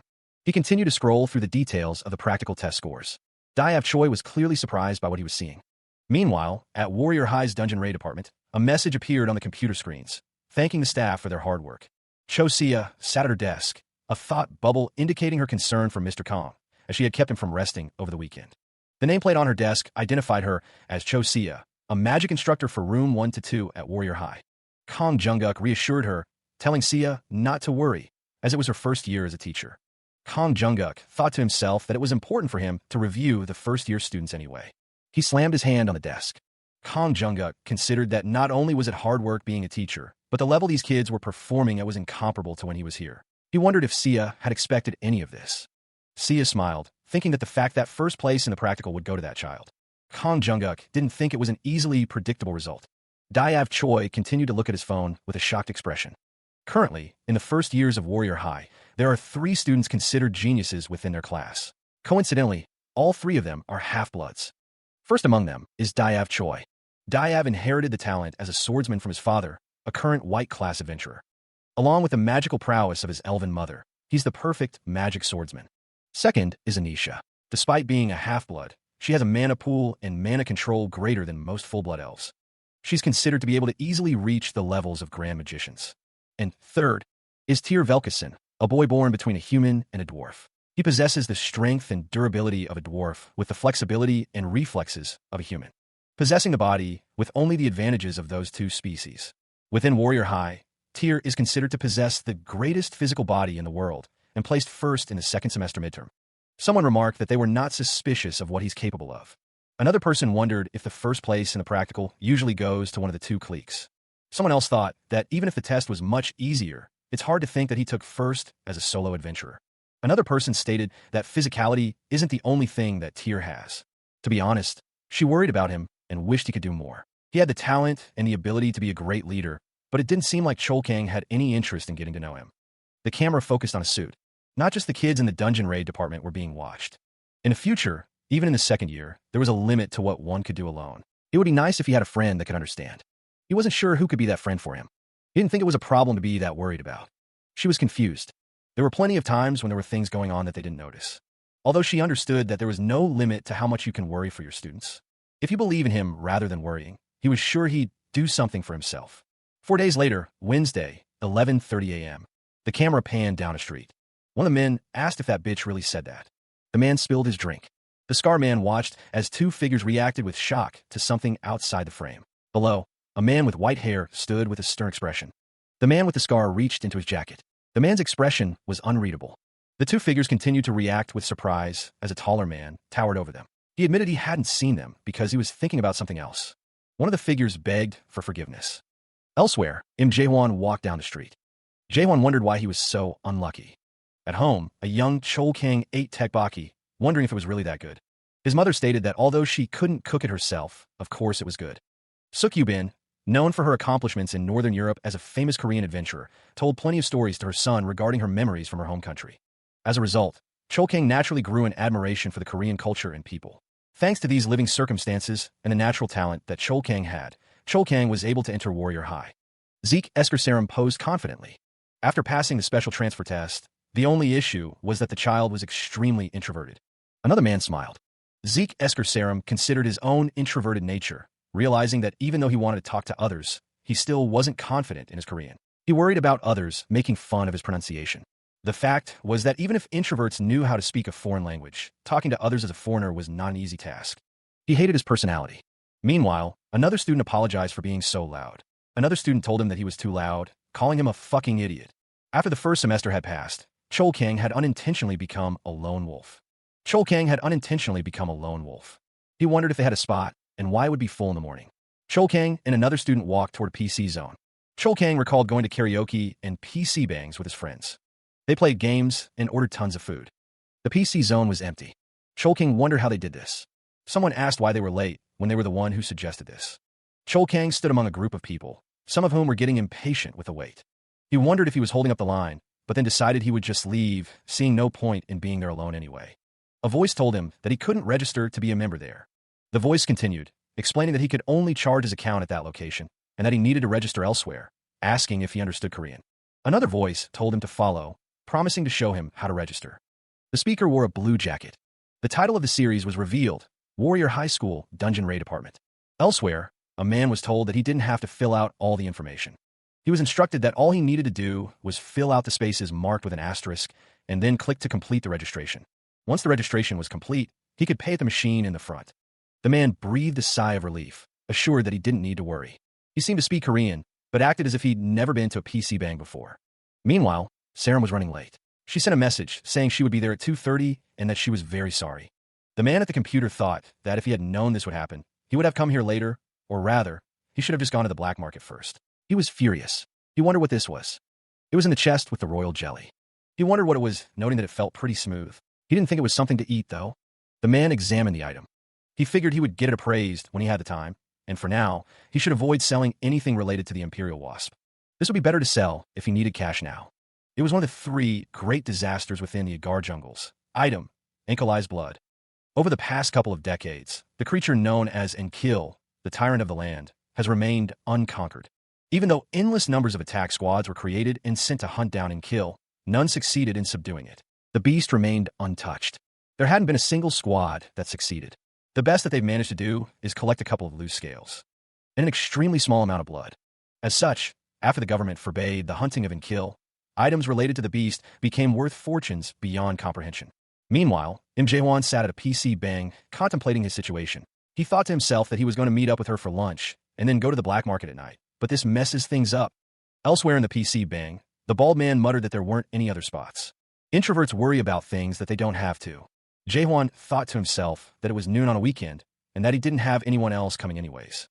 He logged in, thinking that there aren't any special games that he can play here. Jae-won thought to himself that the computer at his place has better specs too. The man with short, dark hair is asked if he is playing Heroes of Chaos. He confirms that he is. The other man notes that they're the same rank and offers Jae-won the option to decline playing with him if he wants. Jae-won explains that the people he usually plays with aren't available right now. He then asks if Jae-won wants to play duo ranked. The narrative shifts to describe the state of Seoul. Within some small regions of the city, there are abandoned pieces of land called scars. During the adhesion, large areas were destroyed. Large areas that could only be described as entire cities were destroyed. While plenty of these areas were restored with time, areas closer to dungeons were left alone. The abandoned areas between the walls that surround the dungeons and cities also serve a purpose. In case of situations where monsters manage to get over the walls, they can act as a second protective measure. However, within the last 20 years, Gate S11 is requesting permission to enter. The operator confirms and grants permission. There haven't been many cases where monsters have managed to leave the walls by their own will. The walls stand tall. The MGX-877, a medium-sized monster transport vehicle, rumbled down the road. Ahead, a security guard stood ready with a light baton to signal the truck to stop. Inside the vehicle, Sun Chongwoo sighed, admitting to himself that he always regretted being on these assignments. Jo Yena, sitting beside him, lamented that she was stuck driving and doing nothing. Yena thought to herself that if she hated it so much, she should just quit and go back to the field. Chongwoo questioned what she was doing here in the first place. Yena retorted that he barely had his license and lacked the skills to put together a decent party. Chongwoo complained that she didn't need to hit him with facts like that, adding that he was just complaining. Yena stated that it was because she had listened enough to his complaints. Suddenly, a strange sound echoed from the back of the truck. Chongwoo wondered what that was, fearing that the monster in the back had escaped. Yena dismissed the possibility, but told headquarters that they had stopped to check on the vehicle. Yena tapped on the side of the truck. She confirmed that she had been ordered to stop. Yena relayed that they were going to do a quick check on the vehicle, confirming the order. Yena's partner, Sun Chongwoo, tried to dismiss his concerns, telling himself that she would be fine, even if something had happened. Chongwoo reflected on Yena's potential, realizing that if it weren't for her injury, she could have easily become a ranker. The back of the truck remained still. Chongwoo gave a curt acknowledgement, stating that it was good work. He dismissed the situation, saying it was nothing. Elsewhere, a woman with short, white hair reviewed data on a tablet. She mused that although Yena's reflexes were good for a government worker, she wondered if she really worked for the government. The woman considered that there must be a reason why Yena wasn't in the field, and then noted that she had a list of the guys in the back. Back at the truck, Chongwoo asked what they were still doing there, urging them to leave. The woman with white hair warned that if they didn't want to die, they should listen to her. Elsewhere, a young man celebrated his victory in a video game. At a restaurant, a man commented that the timing for their food was perfect, adding that the owner was amazing and they were really good at cooking. The man continued, saying he didn't know the other man was the same age as him, though he wasn't saying he looked old, just that he was tall and big. The other man, with a slight blush, asked where he went to school. Sun Chongwoo paused, considering the situation. Meanwhile, another man sat at a desk, enjoying a meal. Elsewhere, something was happening. Inside a building, a man exclaimed in surprise, wondering if it was an earthquake. Nearby, another man seemed to sense something was amiss. Someone took a photo of a truck that had crashed into a building, remarking that the driver must have been drunk to manage such a feat in broad daylight. Two men discussed the aftermath of the crash. One suggested calling the authorities, but the other believed someone else had already done so. From a high vantage point, the white-haired woman lamented that she had hoped to do this in the middle of Gangnam, and wondered if she was being asked to return before she even got to see anything. She knew that adventurers would flock to the area once the alarms went off. The woman was confident she wouldn't get caught. She confirmed that everything was fine. She told someone not to worry. She had made sure that she woke all of them up. People on the street looked up in alarm. The city was under attack by monsters. These creatures towered over the buildings, their presence a terrifying spectacle. These monsters were classified as horn horrors, their danger level directly proportional to the number of horns they possessed. Meanwhile, someone was taking bets on how many people would die. The white-haired man seemed amused by the unfolding chaos. He speculated that the monsters would kill at least 100 people before any rescue arrived. Panic spread as people fled in terror, desperately trying to escape the monsters' rampage. One man's face contorted in fear as he looked up at the towering monsters. The scene was one of utter chaos and destruction. People screamed as they were attacked. The horned horror loomed over the fleeing citizens. Suddenly, a figure intervened, unleashing a surge of blue energy. The figure struck the monster, sending it crashing to the ground. The horned horror fell defeated. Yu Song stood victorious, surrounded by the fading blue energy. The aftermath of the battle left a scene of destruction, the air still crackling with residual energy. Above, the skies seemed to ripple, distorted by the sheer force that had been unleashed. The title card appeared, Warrior High School Dungeon Raid Department. The two men watched in horror as the scene unfolded before them. Below, a figure was sent flying by an unseen force. The figure slid across the ground, propelled by the impact. The masked protagonist, observing the scene, wondered aloud what was happening. Back above, the two men continued to watch in disbelief. One of the men recognized the attackers, noting that he had seen them before. The horned horrors, as they were called, shouldn't have been this difficult to deal with, he thought. Below, the protagonist's eyes narrowed. A motorcycle was launched at him, the rider already falling away. He braced for impact. The protagonist reached out, stopping the motorcycle with a single hand. He smirked, amused by the attack. A horned horror descended, poised to strike. The protagonist remained unfazed. He unleashed a surge of blue energy, striking the horned horror. The attack sent the monster reeling backwards. The average lifespan of a horned horror was only 5 to 6 years, and most died before they could even grow another horn. The horned horror's maw gaped open, its tongue lolling out. However, only about 8% of the population possessed strength beyond what would be considered normal. That strength seemed inviting, though dangerous. The horned horror stood tall, its massive legs planted firmly on the ground. Yu Song thought that if he had to, he should be able to defeat them. The problem, he realized, was their durability. They were 3 to 4 times tougher than normal. Yu Song considered that he should forget about a weapon, if only he had some equipment that he used for work. The horned horror lunged forward, its red eyes glowing menacingly. The monster crashed through a barrier. Yu Song remained focused. The horned horror stood amidst the destruction. The system identifies the approaching threat as a horned horror, a 3-star danger rank enemy. The horned horror crashes through a do not enter sign. The sign shatters under the monster's weight. Meanwhile, Yu Song uses a metal pole to descend the side of a building. The horned horror continues its descent. Its massive foot crashes down. Yu Song slides down the pole, a blue aura surrounding him. He grips the pole tightly, his hand glowing with power. The horned horror's foot continues its destructive path. The monster's impact causes a massive explosion. The force of the impact is immense. Yu Song, witnessing the destruction, is shocked.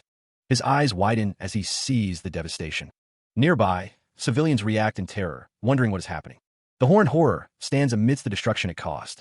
When it comes to the danger rank of monsters, the horned horror continued its descent, closing in on the people below. The gap between a 2-star and 3-star monster was vast. They were both monsters that were beyond human comprehension. Normal humans would have no choice but to be slaughtered by them. There was a limit to what they could do without any equipment or support of magic. There was only one exception. The man's fist clenched, glowing with power. The man was surrounded by a blue aura. He prepared to strike. Those who trained their inhuman physiques to the max. They were the best of the tankers. The tanker moved with incredible speed. He was a blur of motion. The tanker thought that he had managed to push him off with pure strength, but he wouldn't be able to damage a 3-star monster like that without any equipment. The monster's eye narrowed as it focused on its target. The creature towered over the city, a grotesque figure of destruction. With a surge of power, Yu Jaryong launched himself forward, shouting, demanding to know where the monster thought it was looking. The word needle flashed with an intense blue light.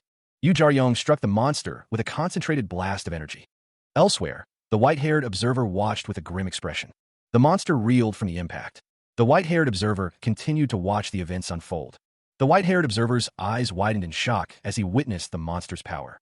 Explosions rocked the city as the battle raged on. The destruction was widespread, leaving a trail of devastation in its wake. Nearby, a man in a blue jacket noted that they had managed to do that much damage in just a minute. He realized it would take at least a couple more minutes before rescue came. The white-haired observer thought that although the emergency alarm went off, no one expected this to happen. He grimly realized that people were dying as they spoke, and they would get hurt. The skill was a basic hunting call, one that any tanker should know. They scream at a higher frequency, attracting the attention of all nearby monsters. As someone dreaming to become an adventurer, Chol King had already made up his mind. He would attract the attention of the horde to himself until the rescue squad came. Meanwhile, Diav Choi instructed someone to go inside the building for now. All that Diav Choi and Yu Jar-young had done was play video games for a couple of hours with each other. Chol King screamed. Diav Choi was surprised. Yu Jar-young asked if Diav Choi was a tanker.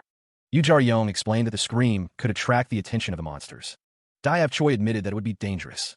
Diav Choi thought that if it was just him, he would have contemplated his choices, but he wasn't alone. Yu Jar-young told Diav Choi that he was pretty good at games, especially when it comes to games. Chol Kang didn't mean to, but he was acting as if he was an adventurer. Chol Kang thought that this didn't feel too bad.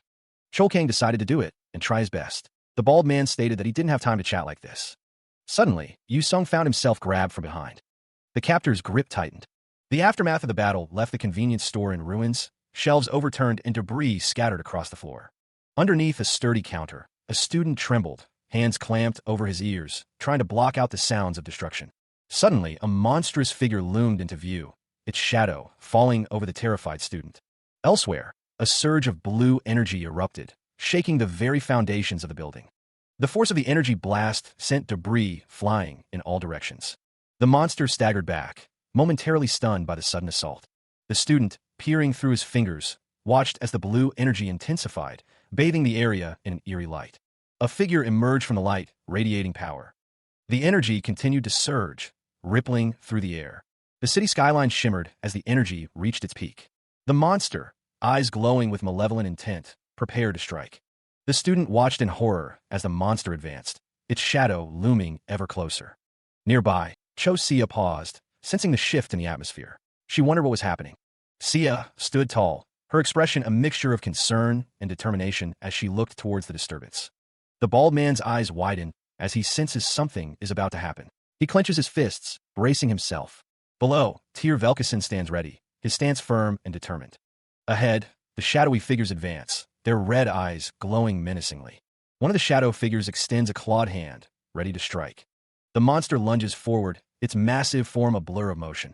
Its jaws open wide, revealing rows of razor-sharp teeth. Tyr Velkason is sent flying backwards from the force of the attack. The bald man watches with concern as the monster continues its assault. Tyr Velkason recovers, his expression hardening with resolve. He throws a punch, aiming directly at the monster's face. The force of the blow is amplified by a surge of blue energy. The punch connects, sending a shockwave through the air. The monster reels from the impact, momentarily stunned. Tyr Velkason grits his teeth, preparing for another attack. The shadow figures close in, surrounding Tyr Velkason as the battle intensifies. The monster stood tall, its red eyes burning with malevolence. Suddenly, the monster was sent hurtling through the air. The impact of the blow reverberated through the air. Two of the monsters had horns. The man in the blue jacket watched the scene unfold. He wondered what was going on. It seemed they were collecting the dead in a truck. That was why there weren't many dead bodies on the streets. The monster was sent flying. The man continued to observe. His expression hardened. He realized that if they used ordinary methods, they wouldn't stand a chance, noting that they were both close-range fighters. Not only did they lack range support, but they also didn't have any equipment. It seemed that in their current situation, they might actually set each other back. They had no items. That's why they needed to gain advantages wherever they could, deciding to take the bulk. Piljiu, surrounded by the shadowy figures, declared that he could handle the weaker opponents, given his tank-like resilience. The force of the impact sent debris flying. Meanwhile, Yu Sung continued his assault on the larger monster. The monster told Yu Sung to focus on the stronger enemies, since he was the damage dealer. Yu Sung prepared to strike. The force of the attacks continued to shatter the surroundings. Debris rained down as the battle raged on. The monster roared in fury. Yu Sung thought that whatever he was holding was weaker compared to the needle. He observed that the staff of Argius was made of an unknown material, and with ordinary metals like the road sign pole, there wasn't much he could do. The road sign pole was made of aluminum and an iron alloy. The monster continued its assault. Yu Sung acknowledged that while it wouldn't be the same, he had a grasp on it just now. He recalled that back then, his father was fighting him with his bare hands too. Excluding a couple of blows, most of the attacks were neither that fast nor that strong. The limitations of his makeshift weapon weighed on Yu Sung's mind, comparing the feeling to clothes soaked in rain, slowing him down little by little. Meanwhile, the monstrous creature advanced, its form a terrifying silhouette against the light. The creature struck, its attack a blinding flash of energy. Yu Sung dodged the blow, narrowly avoiding the full force of the attack. His eyes narrowed, focused on the enemy before him. The creature lunged again, claws extended. Yu Sung rolled away, narrowly escaping the creature's grasp. He knew that even the smallest mistake could cost him his life in these dire conditions. Gripping the makeshift staff tightly, he prepared to counter. He swung the staff, channeling his energy into the weapon. Jaryong took that as a chance. The creature thought to itself that in order to grow stronger, one must take it one step at a time. The staff collided with the creature, a burst of energy erupting on impact. Yu Song launched himself forward, using the momentum of the strike to propel himself into the air. Yu Song launched himself into the air, striking the creature with his staff. The force of the blow sent the monster reeling backwards, its massive form momentarily unbalanced. Meanwhile, Diav Choi and Jin Sarum watched the battle unfold. Diav recognized the strength of their opponent. Back in the fight, Yu Song prepared to unleash another attack. Diav thought to himself that this was the first time he had met someone that strong, after his father. Yu Song prepared to use the fourth skill. The skill, Harpoon Rain, manifested as a barrage of energy spears. The spears rained down on the creature. The creature roared in pain as the energy spears struck home. The force of the attack caused the creature to stumble. Yu Song was surprised by the creature's resilience. The creature was sent flying backwards. The creature coughed up blood. The creature struggled to stand, realizing it was now 2 versus 1. Yu Song thought to himself that this wasn't the fairest fight. Yu Song knew this wasn't a fair fight against humans, but he realized he didn't have a choice. Before him stood a monstrous figure, its red eyes glowing menacingly. The taste of blood filled his mouth. Suddenly, a surge of blue energy erupted around him and Jin Sarum, pushing the monster back. The monster staggered, momentarily stunned by the force. Yu Song thought that good team luck was a skill too. The camera panned across the exterior of the building. The phone screen showed the two figures battling dozens of horned horrors without any equipment. Cho Dongyun was glad he decided to stay behind and record the fight. One of the college students questioned why they were too scared to run away. Kim Chong-hyun wondered who the two fighters were, noting they looked younger than them. Looking at the sheer number of danger ratings, they were skilled enough to be ranked gold. That wasn't important, though. The college student wondered why he couldn't use the laptop to make a simple thumbnail. He was told that it would be too late once news of this got released, and he was trying to upload it now. Cho Dongyun pointed out that at the very least, he could see the video getting a few million views. No, at least a few dozen million views. The injured man was expecting the rescue squad to come earlier. The monster lay defeated. The defeated monsters lay scattered across the destroyed landscape. The two warriors had managed to overcome them all. Diav Choi apologized for bothering Yu Jaryong, especially when he was looking so cool and collected. Jaryong asked if Diav could give him a hand. The two clasped hands. Diav asked if Jaryong was okay. Jaryong admitted that he was leaning more towards no. He figured he probably had a couple of fractures. Compared to what he was expecting, Jaryong thought it wasn't too bad. Diav was amazed that Jaryong was able to defeat the two monsters. Jaryong thought to himself that he had taken care of 9 of them, and even helped take care of the 2 that attacked Diav. Diav remarked that his own monsters were only ranked 2 stars. Diav stated that he guessed rumors were different from reality. Diav apologized, explaining that he had been told that schools in Korea weren't anything to take note of. Diav clarified that he wasn't trying to call Jaryong's school bad, but he had heard other people talk about it. Jaryong realized that Diav must be from Warrior High too, seeing his skills. Diav asked Jaryong how high he was ranked. Jaryong was confused. Diav Choi continued to press Yu Jaryong about his strength. He wondered how many people his age were stronger than him at school. Jaryong scratched the back of his head, considering the question. Jaryong admitted that although he had taken a couple of tests, he didn't think they had much to do with his actual skill. He figured he was around the middle, at least. That was lower than he thought. Jaryong wondered what he could do if he got rejected before he could do anything. Jaryong refocused, deciding to move on. Meanwhile, the one-horned horror remained on top of the truck. It seemed content to simply stand there. The creature's clawed feet gripped the metal roof. Diav observed that the one on top was the only one who didn't get attracted by Jaryong's taunt skill. Jaryong looked at Diav, listening intently. Diav wondered if there was something different about that one. He didn't think the horned horror on top was what's special. Blood and debris littered the ground. Diav stated that what's still in the truck was the real issue. Diav asserted that they could easily take care of a one-horned horned horror before it could cause any damage. The truck sped through a tunnel. Inside the truck, a two-horned horror roared. The sudden appearance of the two-horned horror elicited a surprised reaction from the group. The group prepared for a fight. The two-horned horror stood tall, its red eyes glowing menacingly. The air crackled with tension as the two-horned horror prepared to attack. The group braced themselves. One of the men wondered if they were about to be eaten. Horned horrors were among many species that lived in a tribal society. Those with 2 horns acted as a parent and as chief, leading a horde of around 10 of them. They combined with other tribes, leading them to reproduce and increase. However, there was a limit to this kind of increase in population. Within the cruel environment of the dungeons, the horned horrors were at the bottom of the food chain. Thanks to stronger predators, their numbers were maintained. However, there were rare occasions where a mutant defied the odds and developed 3 horns, not a leader of a small tribe. It became something far more dangerous. Red eyes glowed in the darkness. The narration continued, stating that a king leads an army of hundreds, if not thousands. Emerging from the shadows, the 2-horned horror stood tall, its fist clenched, ready to strike. The system identified the creature as a horned horror, Rex, estimating its danger rank at 5 stars. Its red eyes burned with malice. Meanwhile, the bald man struck out with his weapon, aiming for the horror's head.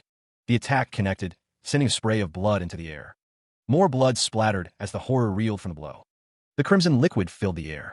Despite the attack, the horror remained standing, and the bald man realized the danger. The word unstopping appeared, emphasizing the horror's resilience. The horror retaliated, its attack exploding in a burst of blood. The force of the blow was immense. Yu Jaryong unleashed his power, a bright light emanating from his core. Yu Jaryong kicked out, sending his opponent flying. The force of the blow sent the figure crashing through the floor. The horned horror Rex retaliated with a powerful strike of its own. The force of the impact shattered the ground beneath it. The bald man watched with wide, concerned eyes. The horned horror Rex continued its relentless assault.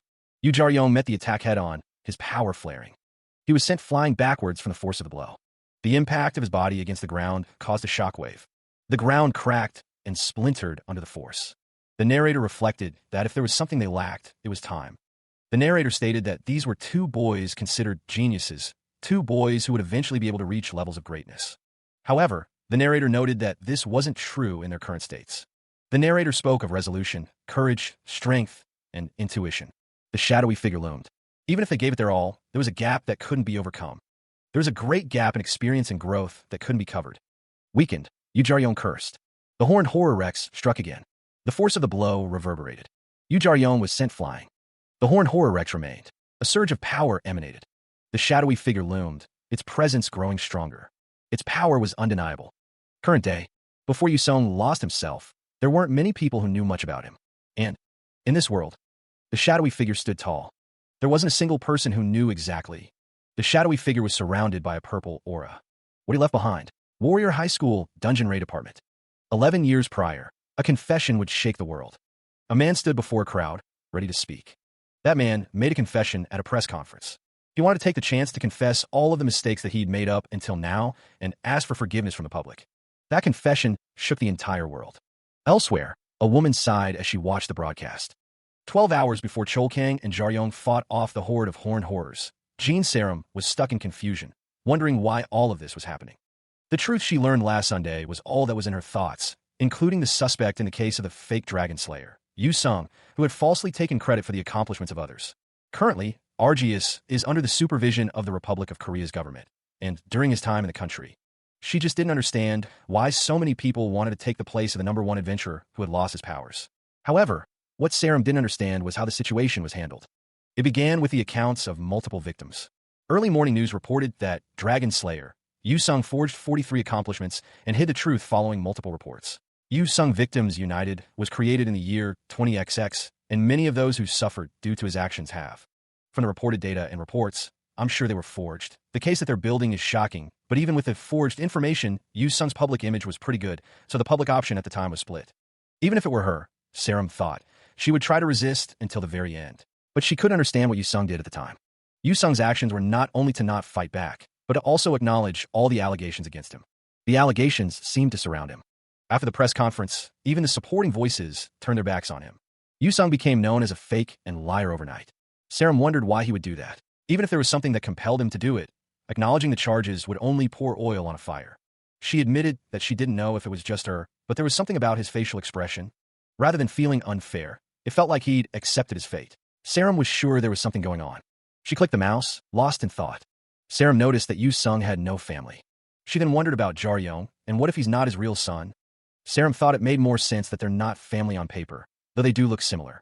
She considered what if Yu Sung decided to acknowledge the allegations, because Sarum wondered if Jaryong was somehow involved. Bathed in a purple aura, Jaryong stood firm. At that moment, Jaryong wasn't aware of exactly what was happening with his body. Meanwhile, a surge of red energy erupted. The force of the energy was immense. The red energy continued to surge. The energy crackled and intensified.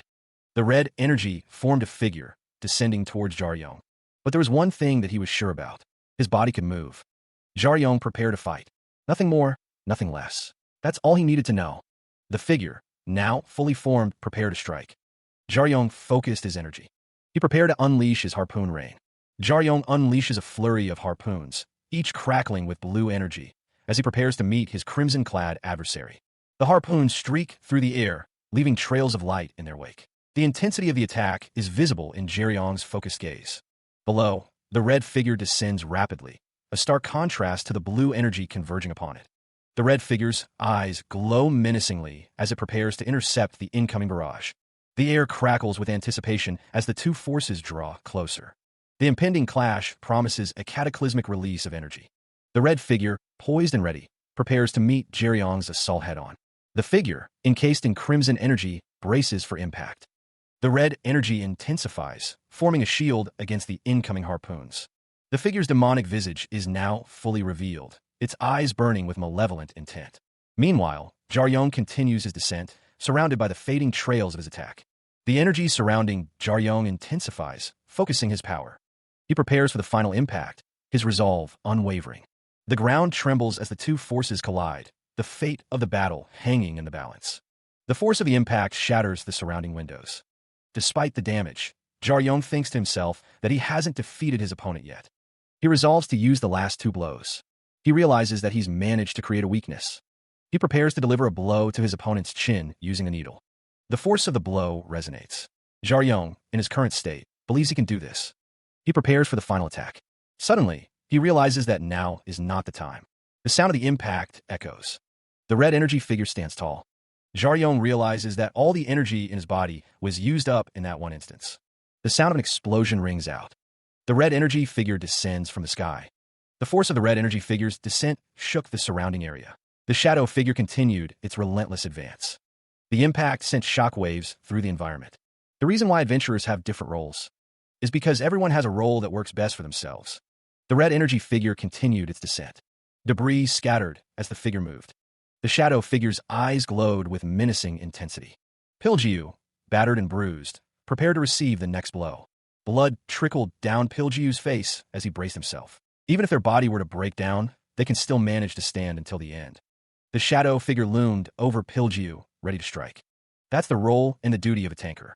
Piljiu stood firm, his body aching but his resolve unbroken. And energy crackled around the battlefield. Using that split chance, the figure prepared to strike. The shadow figure's eyes glowed intensely. To deal the greatest attack possible, the figure focused its energy. The figure's fist clenched, ready to strike. Power surged through the shadow figure's form. It was the role and duty of a damage dealer to strike with precision. The shadow figure loomed, its presence ominous. The ground below began to crack. The shadow figure's power intensified. Elsewhere, news spread that a vehicle transporting multiple captured monsters had been stolen. As a result, there were civilian casualties that numbered dozens. Someone remarked that the timing was perfect. A figure laughed, overseeing the chaos. The destruction continued to spread. It didn't take even an hour for the shocking news to spread across the world. However, along with the news of the stolen monster transport, Jae-hwan was left in disbelief. Meanwhile, elsewhere, the news spread of the feats of two boys, no, two heroes. Elsewhere, Tyr Velkason watched a video on his phone, a look of confusion washing over him. He wondered what the hell was going on. Tyr continued to watch the video, his expression unchanging. A young boy winces in pain. The boy insists that he is fine, as his father tends to his injury. His father firmly disagrees, explaining that even small injuries need proper treatment. The boy wonders if it hurts his father. The father confirms that he is scared just like his son, and the boy asks if his father is okay because he bleeds a lot. The father admits that it hurts when he gets injured and scared when he bleeds a lot. The father explains that he hides his pain because if he didn't do his job because it hurts, others might get hurt instead. The boy recalls that when he was little, he always had the same dream, to be just like his father when he grew up. However, he always knew in the corner of his mind, just like his father. He doesn't know why, but he never minded. But he knew that wasn't what his father wanted for him, as his father told him to find a different path. His father felt regretful and was full of sorrow whenever he mentioned it to him. Maybe that's the reason why. Maybe that's the reason why he shouldn't become an adventurer. And the reason why he never asked his father about it. He'd come to tell him the reason. But now, he couldn't do that anymore. Yuseom stirred in his sleep. He groaned. Something about this felt nostalgic to Yuseom. It felt like he was in the hospital again. His hand rested on the bed. A shadowy figure loomed over him. asking if he meant to aim those words at him. Yu Song was shocked. Zeke Escarcerum told him to let him make this clear, stating that the only reason he passed out last time was that he made up his mind. Yu Song lay in bed. He looked up, his arm in a cast. Yu Song was told that he'd better refrain from moving for the time being. Zeke Escarcerum explained that while the treatment was successful, Yu Song still incurred injuries that should have put him in a coma, but that he should be fully healed by the end of the month. He was told to focus on recovery until then. Yu Song thought that while thanking Zeke would be the ordinary thing to do, he wondered if it was okay to ask something before that. Zeke Escarcerum confirmed that he knew Yu Song's father. Suddenly, a figure moved with incredible speed. Zeke's eyes narrowed. The other man thanked Zeke, who questioned why he was being stared at and if he thought he was going to be hit. Zeke paused, realizing that was not the reaction he was expecting. The man stated that he didn't know what kind of expectations Zeke had. He clarified that all he wanted to know was if Zeke knew his father or not, adding that he was acting fairly different compared to when they first met. The man held up a strange object. He remarked that it looked like they two were more than just mere working companions. A voice echoed, telling them to just leave and die, or why don't they cut their arm with a knife in their hand to prove a point. Zeke thought to himself that it was something like that. That was his acting. The man responded that he was trying his best to make it sound realistic. Zeke apologized if he took it personally, but assured him that he was spot on, adding that he was expecting him to react more emotionally once he heard the news. The man stated that, emotionally, he thought he would have had the reaction he wanted if he came 3 years earlier. At the time, revenge was the only thought that consumed him, focused on those who had made his father the way he was. And those who stood by and did nothing to help him fueled his rage. He was adamant about getting revenge on them. But now, something had made him change his mind. The shift in focus moved to a table with fruit and peppers. The scene then shifted to a view of the city outside a window. The narrative returned to the present, where Yu Song considered that what he had thought was crazy. Zeke Escarcerum wondered how he was supposed to. Yu Song continued, stating that making sure he had enough to pay his father's hospital bills until they found a way to cure him was more important. That was, he admitted, just more important to him, though he didn't know when that might be. Yu Song declared that if anyone tried to get in his way, Zeke stated that he had no intentions of doing something like that, making it clear that he would do everything in his power to keep plowing through. Yu Song questioned why Zeke wasn't legally registered as a child. The scene shifted to a shadowy figure watching over Yu Song's father in his current state. Zeke responded that Yu Song had raised him as a single father. Zeke's words hung in the air as Yu Song stood alone in the hospital room. He reflected on the implications of what Zeke had said and the weight of his past. Meanwhile, Zeke inquired if he knew the name Duganog. The other person responded that it was not the name of a person and that they did not know where that person was from. Elsewhere, Yu Song, with his arm in a sling, was shocked to learn that something just so happened to be the source of his father's poison. It was said that the world's most dangerous elder dragon continued to live in their world to this very day. Even within the last couple of decades, it had been a name feared by people around the world. A few years after the adhesion, walls were built. These walls were finished with the help of otherworldly beings. And with the sudden increase in adventure quality, dungeons and monsters were no longer considered a danger to the survival of humanity. However, there were always exceptions to those rules, such as being strong enough to destroy those walls. And that was what a dragon was. There existed a species far superior in strength, intelligence, and cunning. It wasn't uncommon for these higher races to emerge. These beings chose to display hostility toward humans. The shadow of a dragon loomed. Among these higher races, dragons were considered the most dangerous. They did not treat humans with disinterest or hatred. Rather, they saw humans as a target to rule and extract from. Zeke Escarcerum believed that their biggest mistake was underestimating what humans were capable of, rather than trying to drive their race to extinction. They assumed humans wouldn't be able to overcome the dungeons and would die naturally. After all, law and order had disappeared from the world. The world was in chaos. They were going to play God in exchange for protection from danger. The man expressed that they managed to persevere and clear the dungeons with the appearance of adventurers. He supposed they should thank them. Once things didn't go their way, they decided to take matters into their own hands, showing off their powers and threatening humans. That's when Yu Song's father appeared. A dragon loomed, with an appropriate strategy and the determination to go through with it. The news that Yu Song's father had defeated a dragon spread throughout the world, marking him as the adventurer who proved dragons could be defeated. This revelation changed everything. Diab Choi stated that he had learned that as well. Meanwhile, Zeke Escarcerum explained that the dragons merely changed their strategies. They were sly and could even change their appearance. Once they knew they couldn't defeat humans with just power, they changed their appearance and began to integrate themselves within human society. Zeke classified this information, stating that the reason he was telling Yu Song this was because he was Yu Song's son. He added that Yu Song intended to become an adventurer to kill Duganog. Zeke revealed that Duganog was one of the leaders of the dragons and the target that Yu Song was following before he fell sick. Zeke continued, saying that if Yu Song could manage to defeat Duganog, he might be able to create an antidote for his father. Yu Song listened intently. Zeke told Yu Song that if he intended to do that, he needed to grow stronger as an adventurer.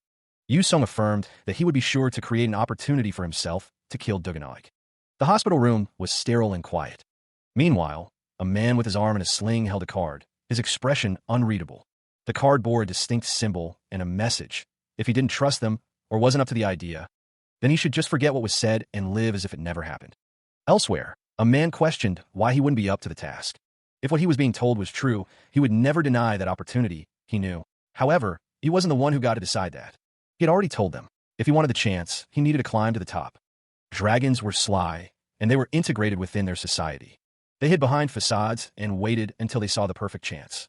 Even if they obtained evidence and revealed it to the world, if they couldn't capture them, there was no point. Once they were exposed, they would simply find a new place to hide again. Once they did, all that followed was fear and distrust. In order to prevent that, they needed to be clean, quick, and precise. Before they got the chance to run away and hide, they needed to get rid of them in an instant. They had been preparing a team to capture Duganog for the last couple of years. The blonde-haired man believed they were all trustworthy and skilled adventurers capable of subjugating a dragon. He continued, stating that if one wasn't strong enough to stand alongside them, there wouldn't be a spot for them, regardless of how desperate they were. Diav Choi stood tall, his expression serious as he spoke to the silhouetted figures before him. Meanwhile, the man with dark hair considered the information he had received, specifically the fact that someone could drag down the team in a plan to hunt down a dragon. Diav Choi's eyes narrowed as he considered that a weak link would not only mean the failure of the mission, but also put everyone's life in danger. The dark-haired man wondered how much time he had. Diav Choi responded that they hadn't been able to identify where he was, but if what he said was true, then he assumed they wouldn't wait for him. He expected to find him within 2 years, but might be shorter than that. Diav Choi finished by saying that just like he said, once they were ready, they wouldn't be waiting for him. The dark-haired man stated that he didn't care what Diav Choi thought about him, and if he didn't trust him and would rather not see him ever again, that was fine. Diav Choi promised that regardless of whether he was with him or not, he should remember this. However, Diav Choi promised that regardless of whether he was with them or not, he should remember this. Meanwhile, Yu Song's father stood in a hospital room. The unseen figure declared that they were hunting down Duganog. Yu Song's father stood in the hospital room, looking out the window. He clenched his fist, his resolve hardening. The boy was shaking, overwhelmed by shock. This new and sudden information hit him hard. He wiped his face with a towel. No, he feared that he wouldn't be able to participate in the quest for revenge for his father or worry. He turned away. Yu Song's father resolved that he was going to make it, whatever it takes. It was delight. He had been waiting this entire time without a single sliver of hope, and now he had the chance to do something about it. A small flame started to build inside of Jar Yong, filling him with excitement. A knock sounded at the door. The woman who entered exclaimed that he was awake. She approached the bed. She asked if he was experiencing any pain in his arm or other parts of his body. He responded that he was feeling some pain in his muscles, although he was sure the doctor would explain the details to her. The woman smiled. That Yu Song's arm had to be rebuilt from the bottom up was obvious, given the circumstances. The news that his arm had been rebuilt shocked Yu Song. When they rescued him, his arm had been in critical condition. The doctor explained that one wrong move, and they might have needed to amputate it. The doctor continued, explaining that thanks to a high-ranking healer participating in the surgery, they managed to rebuild Yu Song's arm. He then asked if he could ask something. Yu Song listened intently. He asked what happened to his friend who was with him. The doctor replied that he heard that he checked out the day he arrived. The narrator noted that his recovery rate was incredible. Yu Song wondered how long he had been there, considering he checked out the day he arrived. The woman in the orange coat, looking at her phone, said it was fine. She asked if she could take a photo with Yu Song. The woman smiled as Yu Song adjusted his hair. She said sure, but if he left through the main doors, he might have some trouble. When Yu Song asked what she meant, she explained that the entire hospital was filled with reporters. The hospital was indeed filled with reporters. The hospital room was quiet. Yu Song, still in his hospital gown, overheard a conversation. Someone was saying that if it weren't for the two of them, they could have been faced with hundreds of casualties. They added that everyone had been curious as to who they were, and that reporters had been coming nonstop for the last couple of days. The person showed someone a phone, saying, "Here, this is you. Oh, you must not know." The phone displayed a video titled, "Real Footage/Live. I risked my life to record this." Two heroes fighting against the monsters in Cho. The video had garnered many replies and comments. The conversation continued, with one person saying that if it wasn't for the two of them, they could have been faced with at least hundreds of casualties. They added that everyone had been curious as to who they were. The speaker noted that reporters had been coming nonstop for the last couple of days. Someone handed Yu Song a bag, explaining that his friend had asked them to do so. The person relayed a message: if you don't want to expose your identity, The person said that Jean Serum had instructed him to use what was in the bag and go to the back of the hospital. Yu Sung realized that the bag must be equipped with an identification disruption spell. Inside the bag was a rope for climbing, described as cheap but effective. Yu Sung looked out the window. A rope was thrown down the side of the hospital. The rope landed amidst the trees outside. Pilgio laughed, standing outside with his arm in a cast. Outside the hospital, Yu Sung was told not to worry about the picture. The person on the other end of the line said it would be fine to post it then. Meanwhile, Yu Sung stood outside, his arm in a cast. A car was parked nearby. The car waited. Inside, Jo Yina sat with a shopping bag labeled Garam. Pilgio, who was also in the car, asked if the rope was the only choice she had. Jo Yina sat in the back seat, looking at her phone. Pilgio asked what the shopping bag was for, wondering if she had gone shopping. Jo Yina told him to stop that. The car continued down the road. Jo Yina remarked that she couldn't believe an accident like that had started right in front of them, and that Yu Sung had even taken care of a monster. Pilgio realized that she must be talking about the horned horror. Jo Yina said she was hoping she could get some rest today, but she was sure Yu Sung would be. She stated that they had no choice, as they only had time for today, and that if they wanted proper measurement for clothes, they had to go today. She had. Meanwhile, Zeke stated that those were not the clothes he had in mind. He clarified that he had clothes for him to wear as an adventurer and armor. Elsewhere, Anisha, sitting in a car, hoped that he understood how lucky he was. The world's best tailor had agreed to create. The material of armor could be separated into 3 main categories. The first is cloth, a material that normal clothes are composed of. Cloth has the worst physical defense capabilities. However, thanks to the ease of being able to cast supportive spells on cloth, it's usually used for healers and magicians in the backline. Second is metal. While its toughness is second to none, it's heavy. Given that the metals from the dungeons have higher density, the stronger the metal is. It's impossible to withstand the sheer weight without incredible strength and stamina. The middle point is leather. It's best for close-range damage dealers like Yu Sung. Well, Yu Sung thought he should consider using armor from now on. Someone asked Yu Sung how he defeated it. Someone questioned how Yu Sung and another individual managed to defeat all of their opponents. The other person in the car responded that someone had recorded a video of the fight, suggesting they could simply watch it. However, the first person pointed out that the video didn't capture the entire fight, specifically the part where Yu Sung fought the 5-star. The other person remarked that it was a 5-star, and they could tell it was too strong for them to understand. Yu Sung thought to himself that even if Chol Kang and he were perfectly ready, they would never have been able to defeat it. He wondered what that power was. The power emanated with a purple glow. Back in the car, the first person asked Yu Sung why he wasn't saying anything and pressed him on how he had beaten it. Yu Sung responded that he wasn't sure. He continued, saying that it just happened and he really couldn't explain it any other way. The other person in the car thought that they didn't think Yu Sung was lying, but wondered how that made sense and if he really managed to beat that thing, since even professional adventurers have to create a team to defeat it. The other person remarked that geniuses are something else. The first person told Yu Sung to be careful, saying that things are going to be tiring from now on, adding that they could tell from just seeing. They noted that it wasn't just the reporters. For reference, Yu Sung's identity was exposed, and he had to interview for 4 days straight, and even got cast for a couple of TV shows, especially since his hair color pops. Yu Sung reflected on the fact that, during all this time, the other party had avoided talking about him. Even if they were asking the simplest thing, like, what's his name, he refused to share without permission. The man with white hair asked to be granted one favor, wondering what had happened and what they had done. If anyone asked for the details, he instructed them to just say they didn't know what happened, as he would rather avoid having his identity exposed like that. The white-haired man acknowledged the request. He assured them that he would be sure to do that. Meanwhile, in the back of the car, Diav Choi asked when Yu Sung had gotten so close to the other man. Yu Sung simply stated that he didn't know. Yu Sung's manager texted him to stay low until he could take the transfer test, also offering to take care of his father for the time being. Yu Sung's manager then asked him where he was, and Yu Sung replied that he was fine. The manager texted that he had just gotten out of the hospital and asked if they could talk tonight, as he needed to speak with Yu Sung. Diav Choi mentioned that he had been looking into the transfer test for Yu Sung.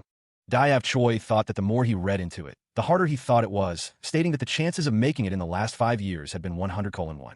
The odds were 100:1. Diav Choi considered that there were a lot of people who take it just for the sake of it, and that they're all people worse than Yu Sung anyway. Diav Choi listened intently, as he was told that even if someone's skills were lacking, they would still do things on their own. The other student told him to shut up and not try to explain things. Well, if they were being honest, Diav wasn't exactly wrong. However, from a different standpoint, he was one of the best. The student wondered if people who lack skills would really do things on their own. He then realized that of course they would. During the test, students teamed up with each other. Rumors had spread in recent years that most students were second-generation adventurers. Either one or both of their parents were adventurers. It was likely that parents had connections to each other. Of course, it was likely that parents had connections to each other. Parents could meet with each other and create parties for their children. Most, if not all, of the applicants were from these parties. When it came to the last 5 years, 100% of applicants passed. In conditions like that, it was assumed that one's identity would get exposed. One would immediately be the target of everyone. While the school's rules discouraged it, it would be easier for one to join the school for their accomplishments as an adventurer, even if what they were saying was true and there were still people that passed on their own. The woman with the pointed ears declared that was all she needed, confident she would defeat everyone and make it on her own. However, she paused, sensing something was off despite his motivation. Elsewhere, a student named Garam asked if there was a bathroom, as he wanted to change clothes. He was told he could change and meet the other person in the hallway. He agreed. Meanwhile, at Atelier H, a woman waited at the front desk. She announced that she had an appointment with the CEO. The woman with the pointed ears was asked to wait a moment. The receptionist apologized, explaining that she thought the CEO would pick up the phone. She was surprised by the news, but agreed to share it. The receptionist relayed that the CEO had an urgent event to attend. The woman with the pointed ears warned her not to joke with her. She stated that she had heard that. She was told that there was no time. The receptionist emphasized that it wasn't about money, but that they needed this for the transfer test at Warrior High. The tension was palpable as the message regarding the CEO's absence reached the president's office. The implications of his sudden departure hung heavy in the air.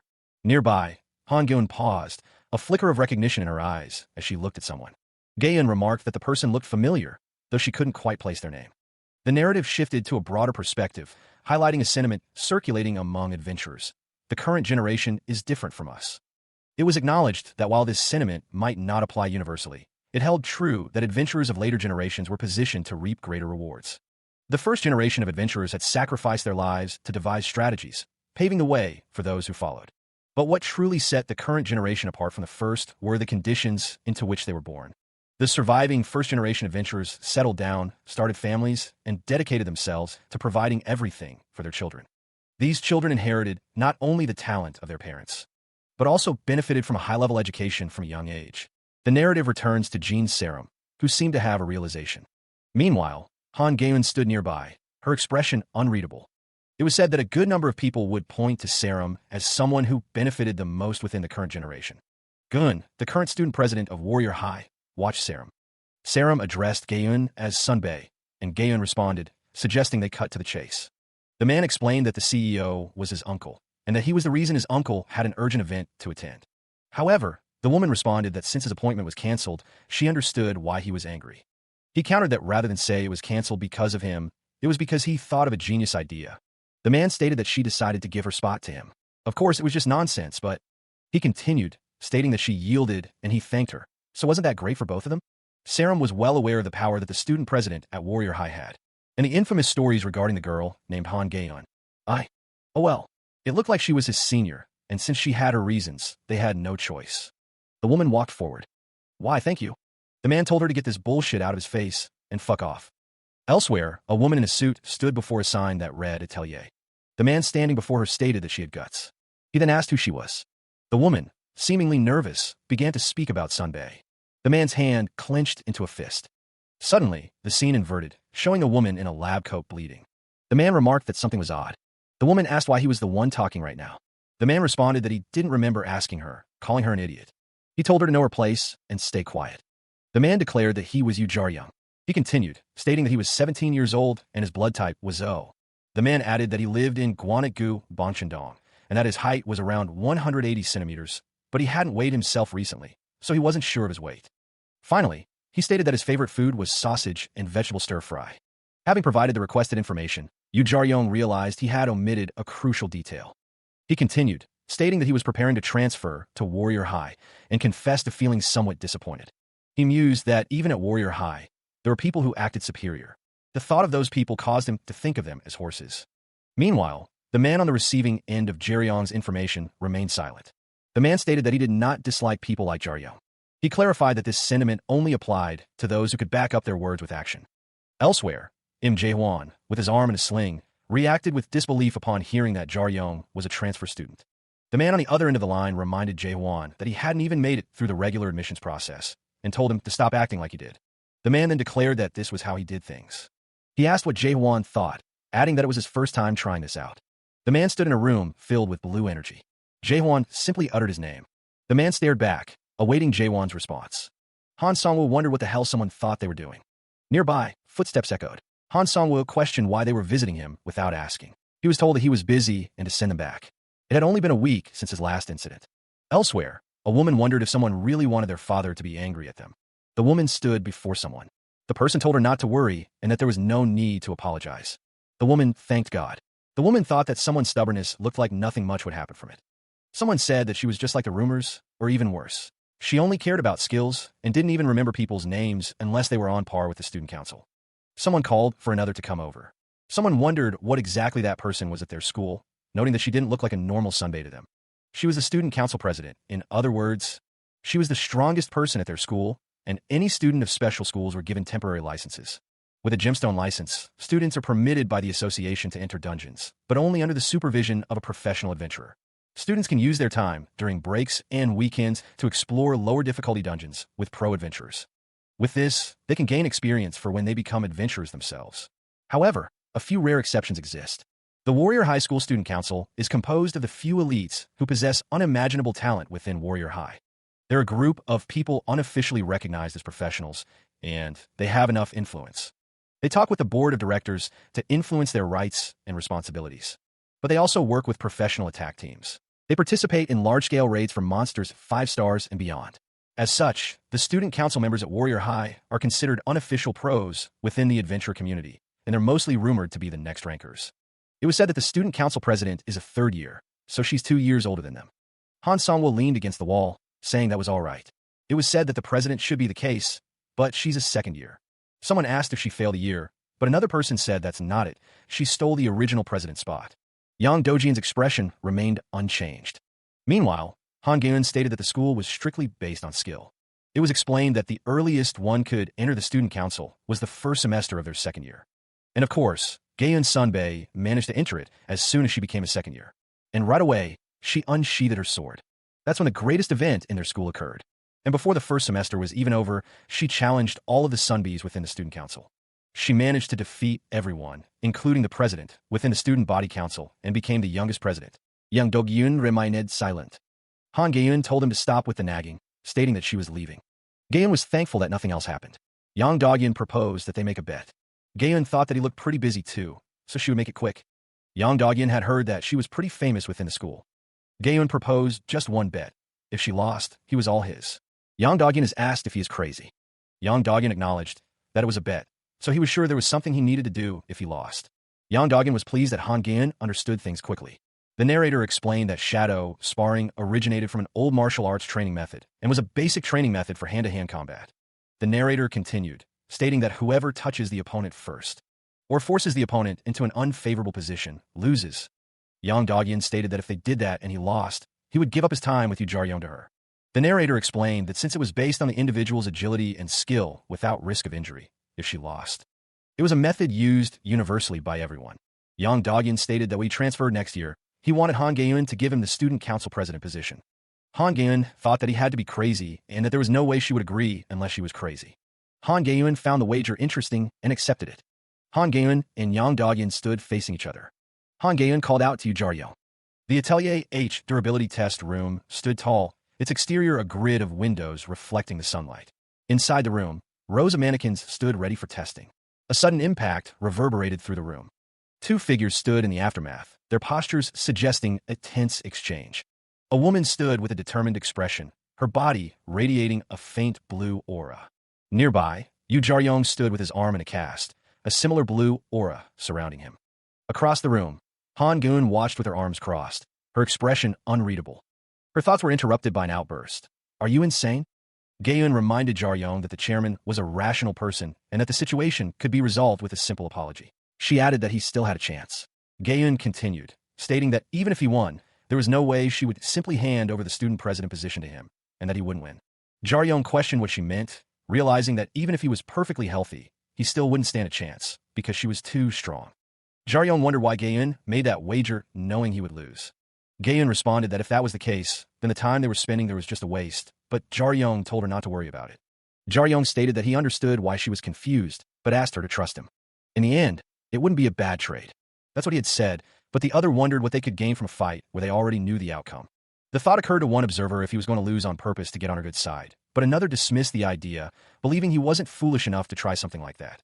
Meanwhile, Jean Sarum apologized, stating she didn't have anything to say but was sorry. Elsewhere, the bald man thought he knew Sarum was supposed to be the leader of the student council. But instead of being welcoming, she only spoke the truth. Addressing Sarum, the bald man apologized, noting that she even made time to come here. He believed the situation came down to this because of his unreasonable stubbornness. Sarum responded that she wasn't sure about that. The bald man asked her to pardon him, stating he didn't know much about the individual who came with her. He continued to speak. However, he was confident he knew his intention. Elsewhere, Diav Choi remarked that he was sure she was aware. Yu Jar-young stated he wasn't going to use both his arms, asking if she got it, adding that was the only way this would be fair. Blue energy emanated from Jae-young's legs. Yu Jar-young remained unfazed by the situation, stating that it didn't matter to him. He added that he would simply use it as an excuse if he were to lose. With a smirk, Jar-young took a step forward. The air crackled with energy as the fight began. Jae-young's eyes glowed with an intense light. Han Gaeun moved with incredible speed. Jean Sarum and Zeke Esker Sarum were both surprised, but for different reasons. Sarum realized that there was no power behind the attack, but it was incredibly fast, so fast that she didn't even see Gaeun move closer to him. Sarum was surprised by the speed of the attack. It was explained that shadow sparring is a defensive training exercise, and in order to make contact with the opponent, one must take the risk of exposing themselves. However, Han Gaeun showed no hesitation or fear. It was just an attack, and the speed to back up. It was her endless pride. Sarum thought that Gaeun was fast, and that she couldn't see how each move flowed into the next. She wondered if she would even be able to react to that first attack. Zeke Esker Sarum watched with a hand over his mouth, seemingly impressed. Jean Sarum's eyes widened in surprise. Meanwhile, Han Songwoo wondered if he was the first to ask a certain question. Songwoo questioned if that student was preparing to transfer to Warrior High. The man was a former ranking adventurer, reaching a career high of green, 31st. Apenas olhando para os dados calculados que a senhorita Sairon enviou, ele não tinha dúvidas de que Yo Jarion seria garoto talentoso. But this was beyond what he expected. He too, a decade ago, was an adventurer filled with energy. That's why he understood Jae-young's intent. It wasn't because of pride, to show off, or to look down at Gaeun. It was merely to know more. Gaeun was already stronger than most people of her age. If she gained some experience and skill, he wouldn't doubt she would be as strong as some of the lower rankers. That boy merely wants to experience it. The point that he has to reach. No, the distance that he needs to catch up to. It's been a while. Han Gaeun stood confidently, acknowledging the unseen observer's assessment. Meanwhile, Tyr Velkeson, his arm in a sling, heard that someone didn't think he would be able to last. He winced slightly. The woman with the dark hair noted that his arm wasn't the only thing that hurt, judging by his movement and stamina. The man with the dark hair responded, asking if she thought he wasn't even at 50% health. He then questioned when she had ever seen what he was capable of. The woman with the dark hair stated that she had, recalling how fast he was when he fought the Horn Horror. The man with the dark hair admitted that he was a fan of the famous hero, the unknown Mr. A. Han Gaeun then asked how about this. A mulher de cabelos escuros sugeriu que eles considerassem empate e continuassem na próxima vez, acrescentando que, uma vez que ele entrasse na escola deles, eles poderiam continuar de onde pararam. The woman with the dark hair wondered what they were talking about. The man with the dark hair stated that he didn't think he wanted to end things here. The woman with the dark hair told him that he could go with her uncle as scheduled, but he couldn't believe it. Tyr Velkeson stood with his arm in a sling. The man with the dark hair complimented the woman with the dark hair's keen eye and groundless confidence, but thought maybe it wasn't just confidence. The man with the dark hair stated that it wasn't just confidence, but she just didn't understand what was going on, asking if she didn't remember that they had the student council president position on the line, adding that he didn't have any intention of accepting a draw here. Yang Dogyan declared that he had no intention of giving up. Elsewhere, Diav Choi agreed that they should stop wasting time and continue what they were doing, stating that he understood.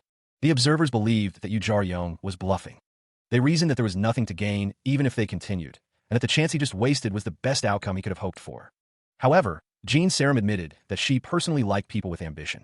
Yu Sung thought to himself that it wasn't ambition, but rather idiocy, and that he was a little disappointed.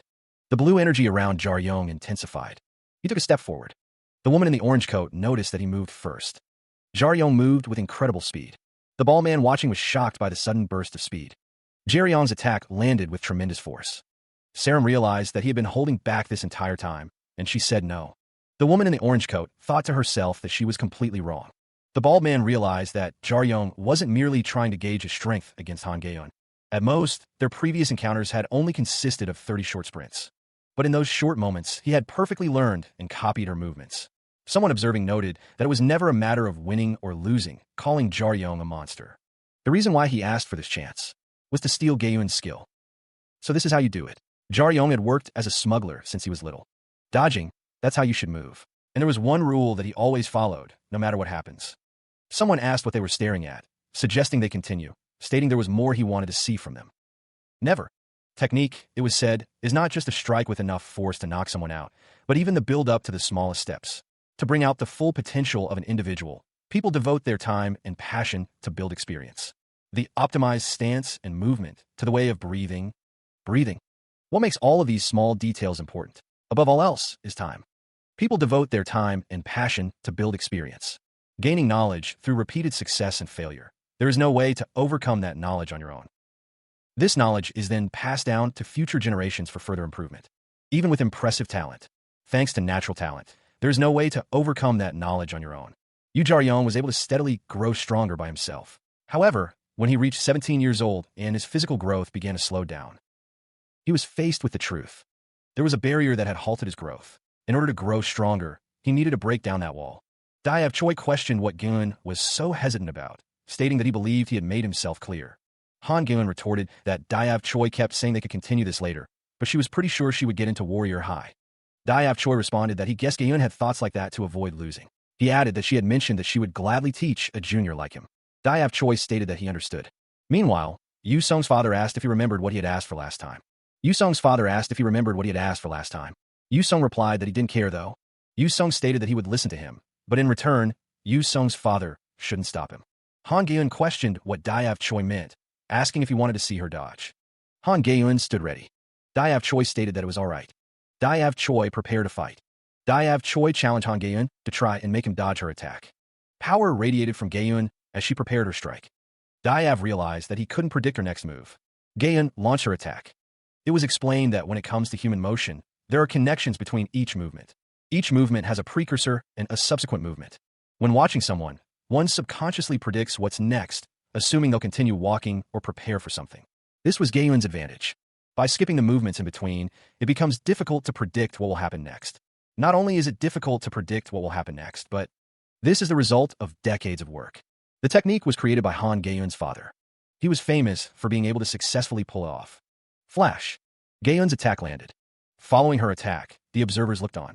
The man with the cap noted that Daev Choi had managed to use Flash twice in a row, and in a way that Gyun hadn't even shown yet. The man recalled that it was important to forget the fact that he managed to understand the principle of the technique. Flash wasn't a technique that could be easily replicated by merely knowing the principle. Flexibility, reflexes, and above all else, timing were critical. If any of those were out of tune, the technique wouldn't work. The man recalled that he didn't learn the Flash technique from his brother until his early 20s, although he was supposed to be in his prime. It took him 3 months to learn how to use the technique. He also had to learn how to use it while sparring with Gyun, and to think he's able to use it with his whole body. As Han Song-hwa thought, Yu Jaryong was in terrible condition. After all he had done, he was almost out of energy. Jaryong thought that he could keep going. Jaryong moved as if he were in his best condition. He thought he could become much stronger than before. Though it was difficult, Jaryong experienced a sense of enjoyment in learning that he had never felt before. It wasn't a normal way to learn, but he found a reason to become much stronger. And learn how to do exactly that. He learned not because he had to, but because he finally realized that the process of learning was fun. He finally learned how to do it and what was possible. Jaryong forgot about all of his pain and fatigue. With renewed vigor, Jaryong continued his training. His eyes glowed with determination. The training dummies were no match for his enhanced abilities. Each strike was delivered with precision and power. Watching from the sidelines, Han Gyun was taken aback by Jaryong's progress. The force of his blows echoed through the training room. Im Yavan pauset momentare die Stund.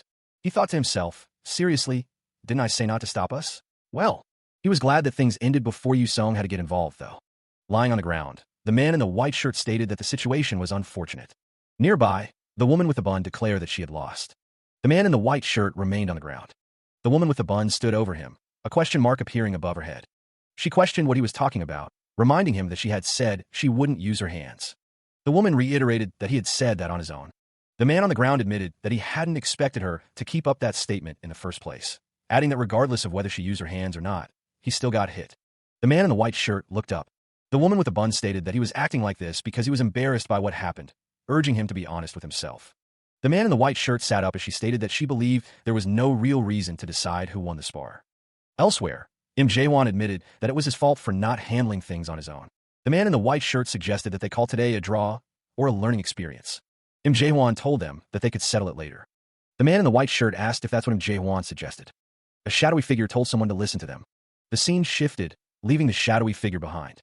In the darkness, a figure vowed that the next time they met, it would be at school, and if the other person failed the transfer test or lost to someone before fighting, they would not be forgiven. Meanwhile, another figure declared that they would not forgive someone. Elsewhere, a man stood with his back turned. It was said that she was meeting someone her age who was able to live up to her expectations. The woman with elf ears asked what the other's name was. It was said that she had finally met someone able to rival her.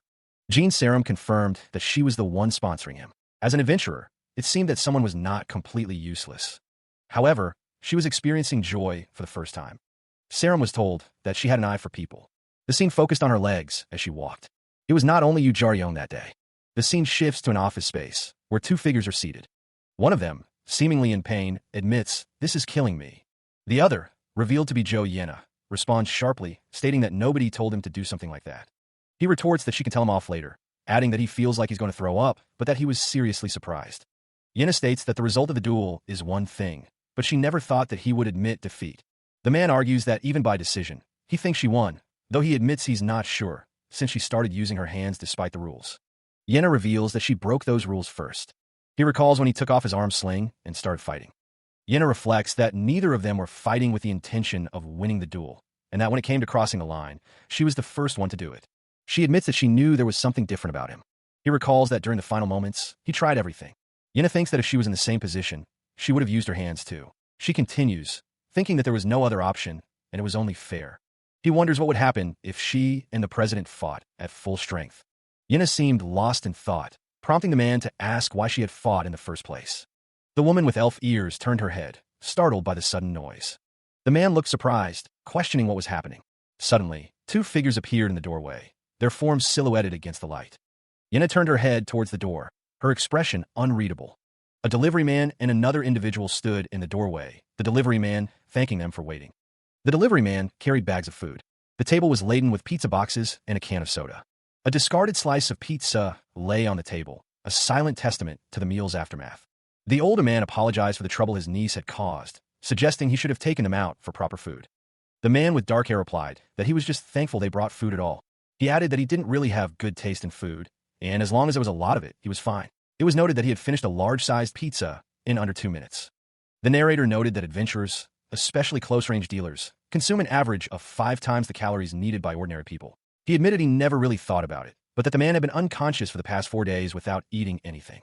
Yena listened intently as the older man asked them to hurry, and the older man suggested they start talking about work, adding that they should feel free to continue eating. He was sure that Sarum was already aware.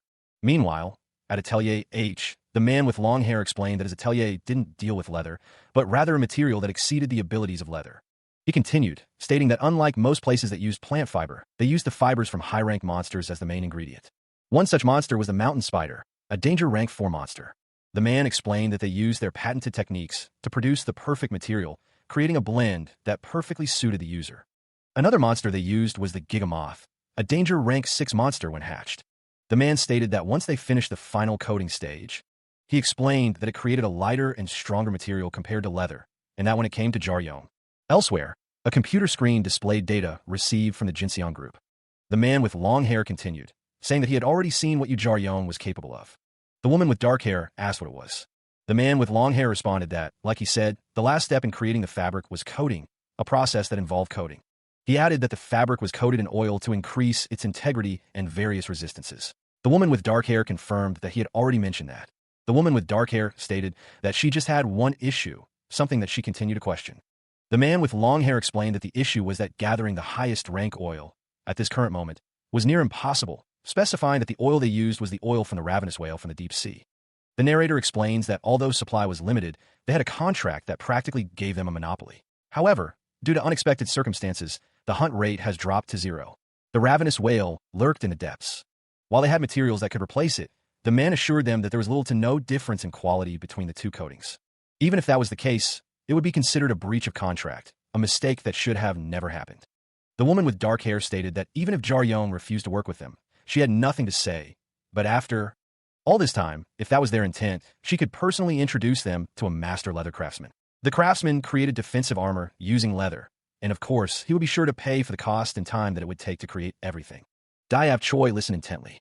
Then, Sarum stated that she didn't really care. If there wasn't much of a difference in quality. The man with the injured arm stated that he didn't use expensive equipment anyway, above all else. He wanted to use the equipment that Diab Choi made. The man with the injured arm asked if it was Diab Choi who taught his niece her skills. Yu Sung's father admitted that he didn't know much about equipment. He would prefer it if someone strong made it for him, and if that's what he wanted, then they should go with his opinion. The woman acknowledged that she knew something was wrong.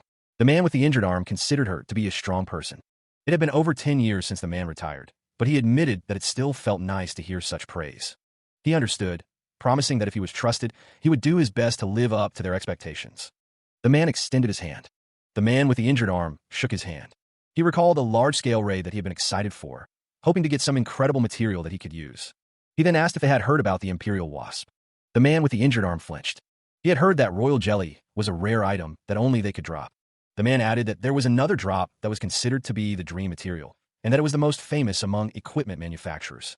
It was called black wax, a material made by the Imperial Wasps. If royal jelly was the material used to grow the queen, the black wax was the material used to protect the queen among the many groups of Imperial. Only a rare few created black wax to cover the queen. The man mused that if he could use that to coat their equipment, he would be able to make something incredible, though he had never seen it in person. Elsewhere, a woman asked if it looked like this. She explained that she used to have a picture, but her old phone got destroyed, so she just drew it, noting it was a little thick. The man responded with confusion, wondering how, before telling himself to wait. The woman was shocked that he smuggled it. It was revealed that he had been arrested. The individual stated that they saw it when they went to her house. The individual was surprised that rich people really have everything, even that. The woman was confused. The scene shifted to a hospital. Yu Sung's father stated that he didn't really have any plans right now, adding that he was at the hospital. He needed to see someone before he came there anyway. Elsewhere, Im Jae-won asked if the person thought it was going to take about an hour. The person on the other end of the line responded that it was perfect and that they should be finished around that time too. The person on the phone stated that they had, but if the other person was going to eat, they would eat with them, adding that they were still hungry too. The white-haired man, on the phone, asks if the other party wants to pay for half, adding that he might have a stomachache. The door slides open. He tells the person on the other end of the line to call him when they arrive. He thinks he needs to hang up. Diab Choi notes that his plans have just arrived. The camera focuses on the legs of the white-haired man as he walks. Diab Choi remarks that it has been a while, suggesting they talk outside. 2 years ago, the white-haired man stated that it hadn't been long since Yu Sung's father fell asleep after getting shot with the sedative, adding that even if that wears off, this is a hospital. Yu Sung's father, lying in a hospital bed, thinks it's unkind to make too much noise in here. An attack team led by one man, allegedly called a myth, had disbanded. Zeke Eskersarum says that they can just stay quiet if that's the issue. A caption notes that Zeke is currently ranked 7th in the Republic of Korea and was a former healer for the Taebeek attack squad. Diab Choi states that now, Zeke is still the same. The white-haired man thinks he never thought Diab Choi would still be able to piss off people that easily. Diab Choi responds that he is not wrong. The narrator notes that these two men used to call each other allies. The white-haired man says he'll be honest. He doesn't think he can control himself. They had met once again. Diab Choi remarked that he was elated to see him again. Meanwhile, Im Jae-hwan, a former adventurer, questioned if they weren't on the same side, stating that was the reason for their meeting. Jae-won, formerly ranked 5th in the Republic of Korea before his retirement and the former main dealer for the Taebeek attack squad, told the other to just shut up and follow him. The Atelier H building stood tall against the evening sky. The woman in the brown suit mentioned something about black wax. The other man questioned if it wasn't the item inside the chest when they first met. The man in the suit wondered what he was supposed to do when someone came at him like that, adding that if Diab Choi had something like that, he should have told him beforehand. Diab Choi admitted he didn't know it would be something like that, thanking him for playing along. The woman stated that just like when they met with Argius, they couldn't do things the easy way. Diab Choi then asked if she had any plans right now, to which she responded that she had promised to do something. Diab Choi looked at his phone. The woman asked if it wasn't far, she could give him a ride, to which Diab Choi responded with a huh. Diab Choi's phone showed the contact Uncle Zeke. Diab Choi answered the phone. Diab Choi said he would take the call, texting that he was leaving now and asking if he should head to the hospital. Diab Choi responded okay, noting that it was already getting chilly at night. Diab Choi thought that if September was like this year was going to be cold, wondering if Miss Sarum had gone home already. Diab Choi waited, idly holding what appeared to be a pen. He knew she had to take a call, but it shouldn't take long. Meanwhile, the man with the bandaged hands insisted he wasn't there to share something, just taking a smoke. He then revealed that the skill they learned that day was called Flash. The man explained that it was created by Gaeun's father, his retired brother, but he had participated in its development as well. Elsewhere, Yu Jaryong seemed to have realized something. His eyes narrowed. The man with the bandaged hands apologized. The camera focused on Jaryong's jacket.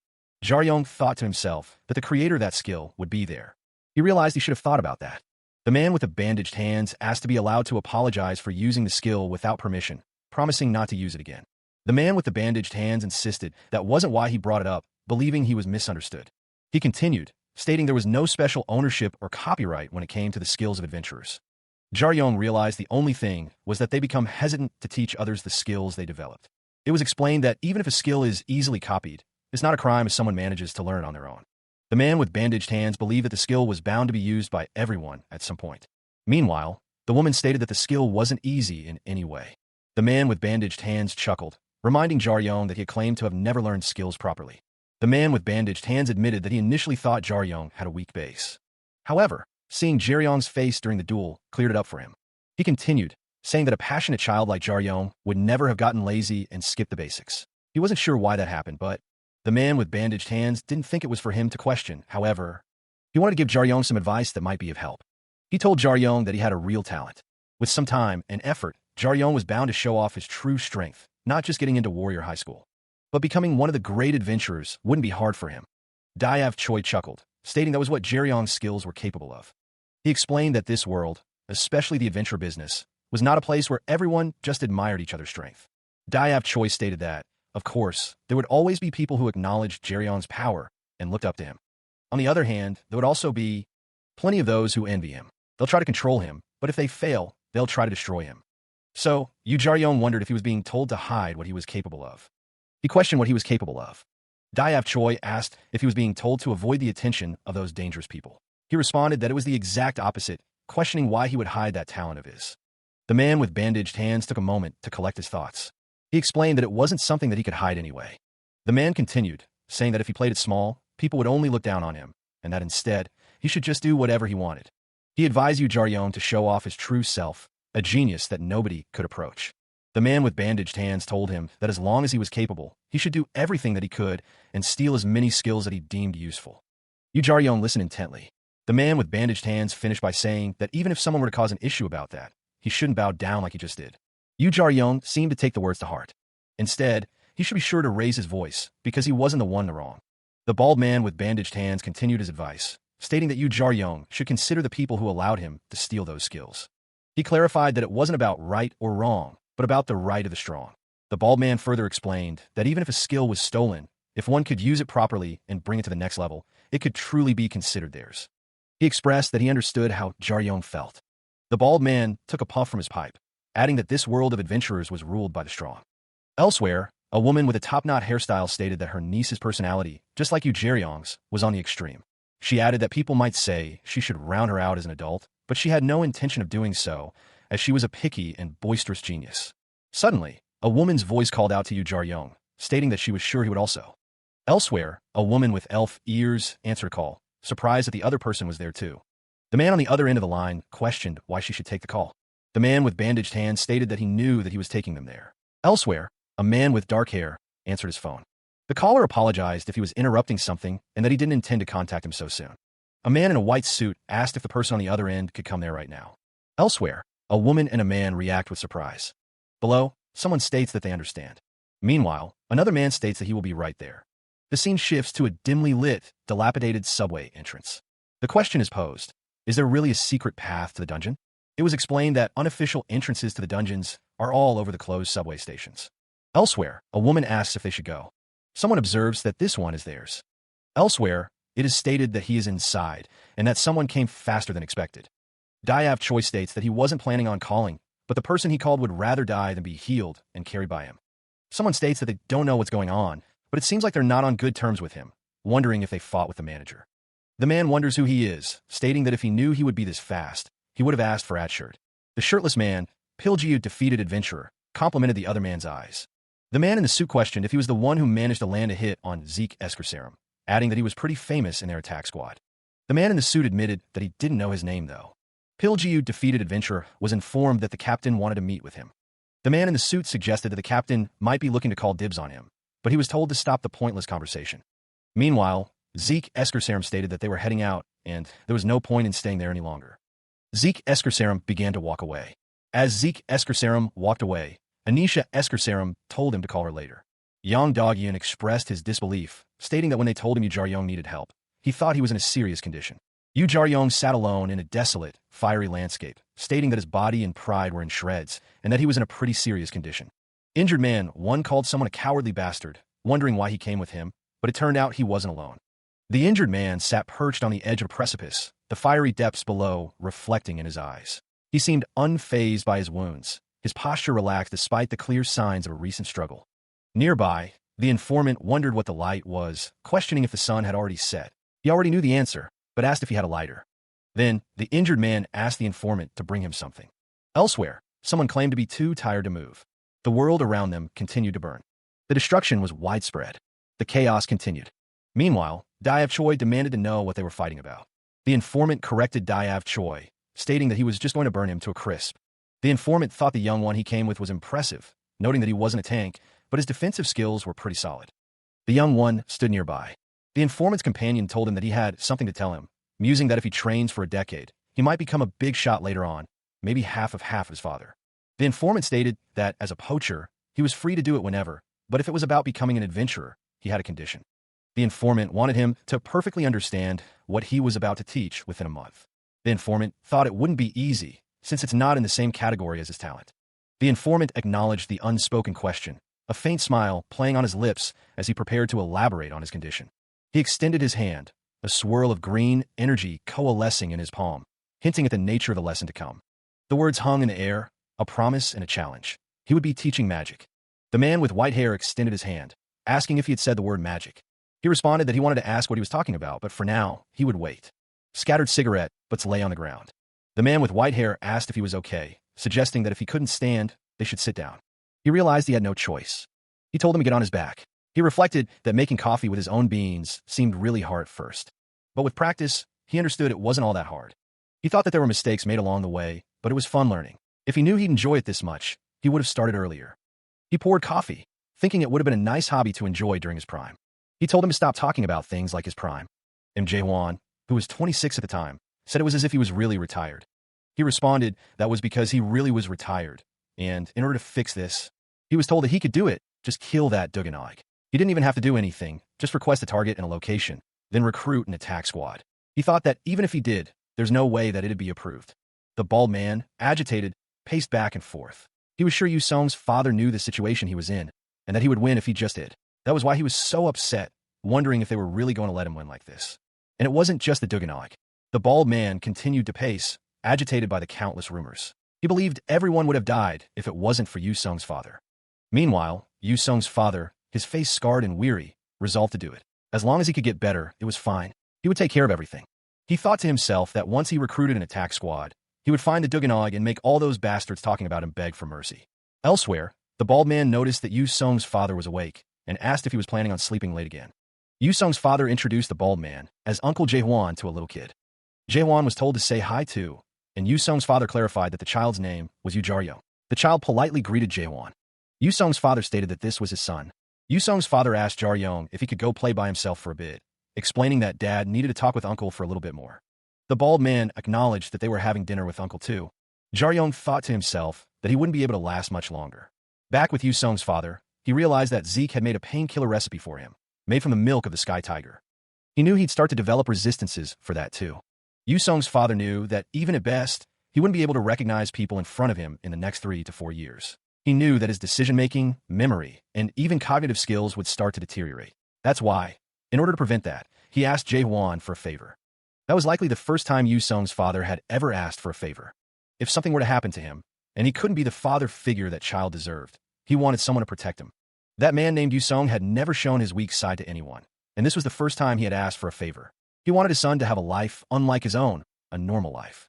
He wanted a path other than that of an adventurer, a real life where his son could find his own happiness. He asked if Jae-hwan could do that for him. In that situation, how could Jae-hwan decline his last plea? He considered the request. Jae-hwan understood. Elsewhere, Yu Song stirred in his sleep. The fluorescent lights hummed above him. He shifted in the hospital bed. Elsewhere, someone asked what time it was, noting that it wasn't that late, around 10:30. Yu Song wondered if it had only been 3 hours. Someone told him not to tell them that he let that bastard lay his hands on them. But Yu Song responded that he didn't, so they didn't have to worry about that. The other person said that they were thinking about taking Yu Song to the hospital. Yu Song's father offered him a syringe, explaining that it would be difficult to explain the situation, but he wanted Yu Song to have it. He clarified that it was a present for starting work, and when asked if it was for monsters, Yu Song's father told him to take it. The item was an emergency potion, not for monsters, but it worked pretty well in most cases, despite not being that impressive. The man explained that it even worked as an antidote, as long as one didn't suffer from a fatal injury, and that it should allow the user to heal within an hour or two. He continued, saying that although it was an item only adventurers bought, he thought it wasn't bad to give as a gift. He then told Yu Song to buy it with his own money from now on. Yu Song thanked him for the gift, saying that he would be back soon. His father responded that if he wanted to change his mind but couldn't tell him, he should. Yu Song thought to himself that he could just ignore everything that just happened, but that it wasn't that important of a request either. He knew that once he started, he wouldn't be able to stop on his own terms. However, it worked for him since he didn't have to worry about paying for his father's hospital bills. Yu Song's father said that he felt guilty for hiring a little kid as a poacher, but that he was fine. Yu Song thought that it wasn't like his father loaned him money or anything, and that he never knew what might happen in the future. Yu Song's father asked if he really couldn't trust him. Yu Song responded that it wasn't because of that, but since he was little, he thought that he needed his own skills. Yu Song thought that in case something happened, he wanted the power to protect his own father by himself. Yu Song thanked his father for the potion, saying that he would be sure to put it to good use. He knew that he had to save it for an emergency. Yu Song thought that he never would have thought that he managed to survive without using it until now. Yu Song's father, sitting on the bed, wondered if he should be disappointed that his son didn't sell the potion on the black market. Yu Song, sitting at his desk, responded that his father knew him well and that he wouldn't believe him if he said otherwise. His father stated that if he had never started poaching or had quit midway, he would have made sure to pay for his father's hospital bills. Yu Song replied that he was sure his father would have paid it off. Yu Song admitted that he wouldn't lie and say that he was 100% certain, though. His father responded that if something were to happen to him, he knew Yu Song wouldn't just give up on his dad. Yu Song's father explained that was why he was able to accept the job without hesitation at the point when he made his own 14-year-old son a poacher. He added that was when he thought he had already given up. Yu Song countered that it wasn't on his father, he was the one that asked for it. His father replied that if Yu Song didn't help him, he was sure he would have found other ways, but even then, he was always curious. He recalled that although he did volunteer, he wondered why Yu Song agreed so easily. Yu Song remained silent. His father reminded him that he promised to not raise his son as an adventurer. Yu Song's father admitted that it wasn't just because of that, and that even when he was in his prime, he never listened to his father that well. Yu Song thought to himself that he should be honest, and that he hated this damned world. Yu Song's rage simmered, a dark energy radiating from him. He thought of those who had wronged his father, the ones who dragged him down. He also remembered the bystanders, those who stood by and did nothing, despite knowing the truth. A wave of hatred washed over him. He wished they would all just die, but at least Zeke would be able to defeat the Duganog. Meanwhile, elsewhere, Zeke spoke with someone. He considered them naive, but stated that adventurers weren't the only ones who needed resolve to find and defeat a dragon. He added that dragons were stupid. Zeke knew that even if their identity was known, it was hard to approach them. Zeke and the people he led were determined. But the rest of the people, he thought, were trash that betrayed his father. Zeke began to write. As long as Zeke was trapped within the realms of law and society, those would rather help the dragons and prevent Zeke's plan from happening. He knew that 20 years ago, the horrors that his father tried to erase would return. The dragons were coming. The false hopes and dreams built by fake people and the idiots that cheered them on, they'd all go down. The man explained that he never pushed the other to become an adventurer. He then offered him an account in his name, telling him to take it. The man looked on, listening intently. From the first day, he had deposited all the money he earned from his cut into that account. He decided to give that money to him in the first place, but the other man questioned why. He had been planning on teaching skills and knowledge then. Rather than what one needs to become an adventurer, he wanted to impart information that's more practical and more dangerous. He wished him good luck studying for the transfer test, though he personally thought that going to that school was pointless. He believed that the other could have stopped him from becoming an adventurer if he hadn't given him the chance. The other man admitted that he wasn't wrong. But those were his own thoughts, which weren't important. He asked what he wanted to do, stating that back then, and even now, that's what's most important. The scene shifts as the man walks away. The city lay in ruins, a testament to the battles fought within its boundaries. A sign identified the location as the former Yongsan district. TL noted that they used to live here. Someone mused that they always had the same thought when they gathered. The woman in the orange coat wondered if it wasn't time they found a place of their own. Another voice responded, incredulous that she would suggest such an idea, given that they had plenty of money. A man reading a book remarked that some of them didn't even come to half of the meetings. He added that it would be nice if they had a place with warm water. The man continued to read. The masked man expressed surprise, noting that he always saw her with someone else. The woman in the orange coat smirked. The masked man admitted that he never thought he'd see her alone. He revealed that he had other orders he was following, to which she replied that she knew.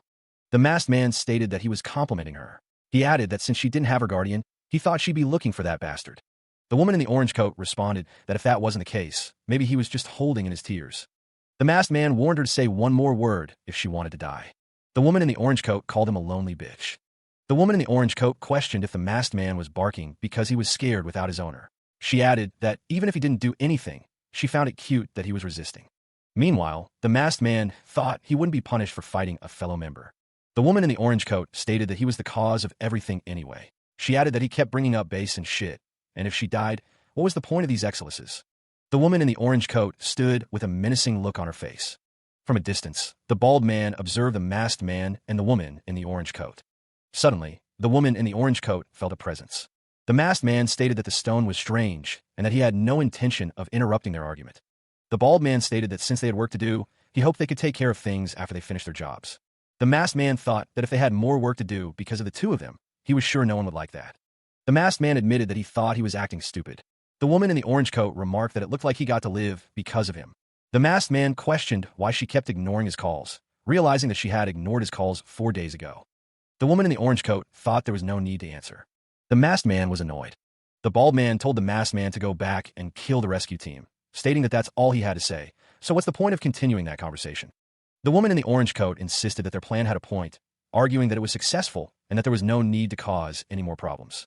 The masked man questioned if it was truly a successful plan, given that 12 people had died and they had lost the spotlight.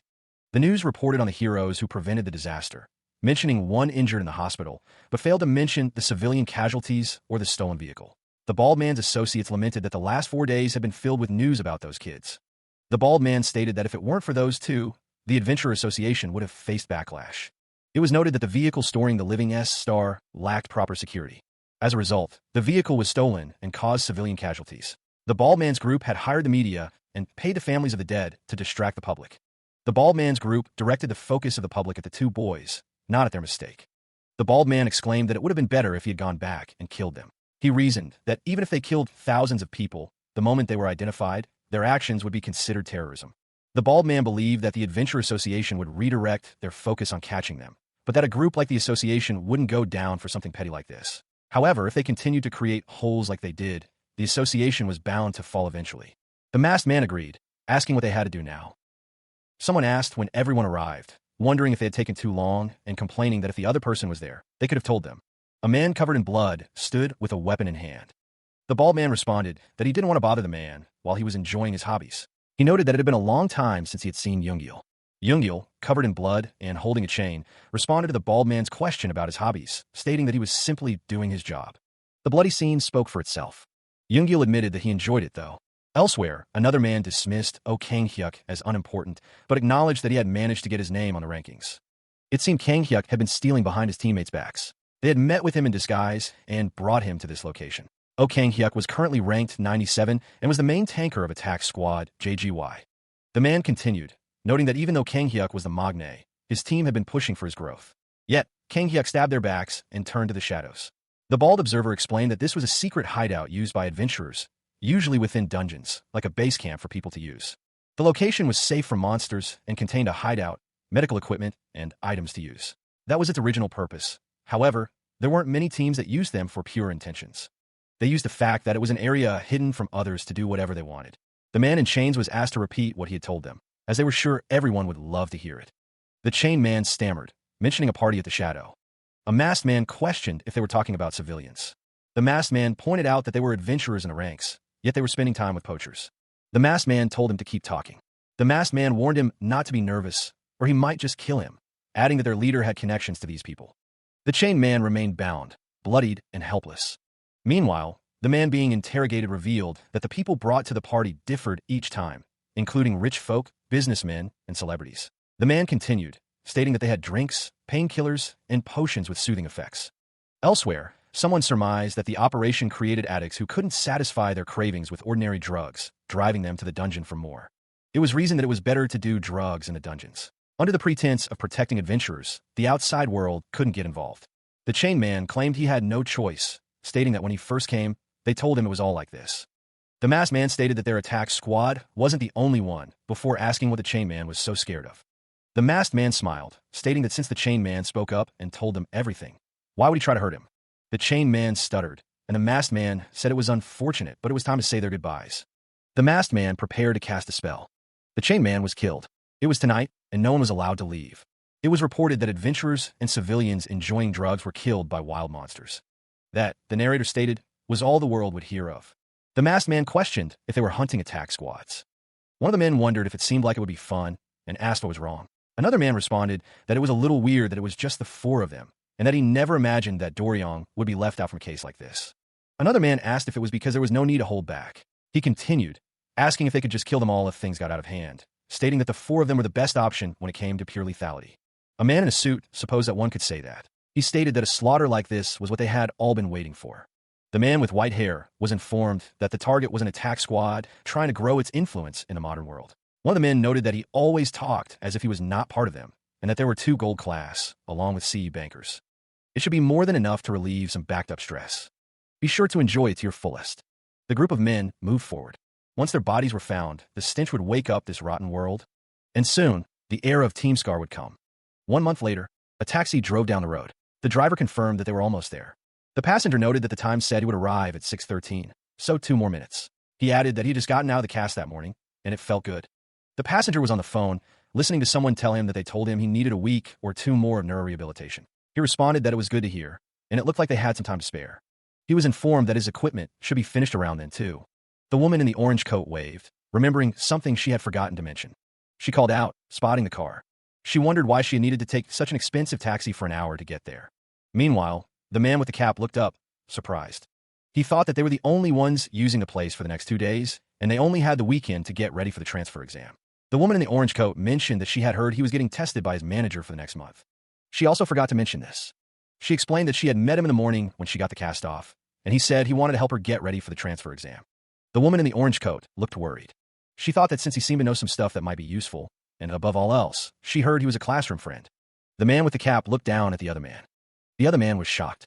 The students were given a tour of the facilities. The tour included a swimming pool and a basic training facility.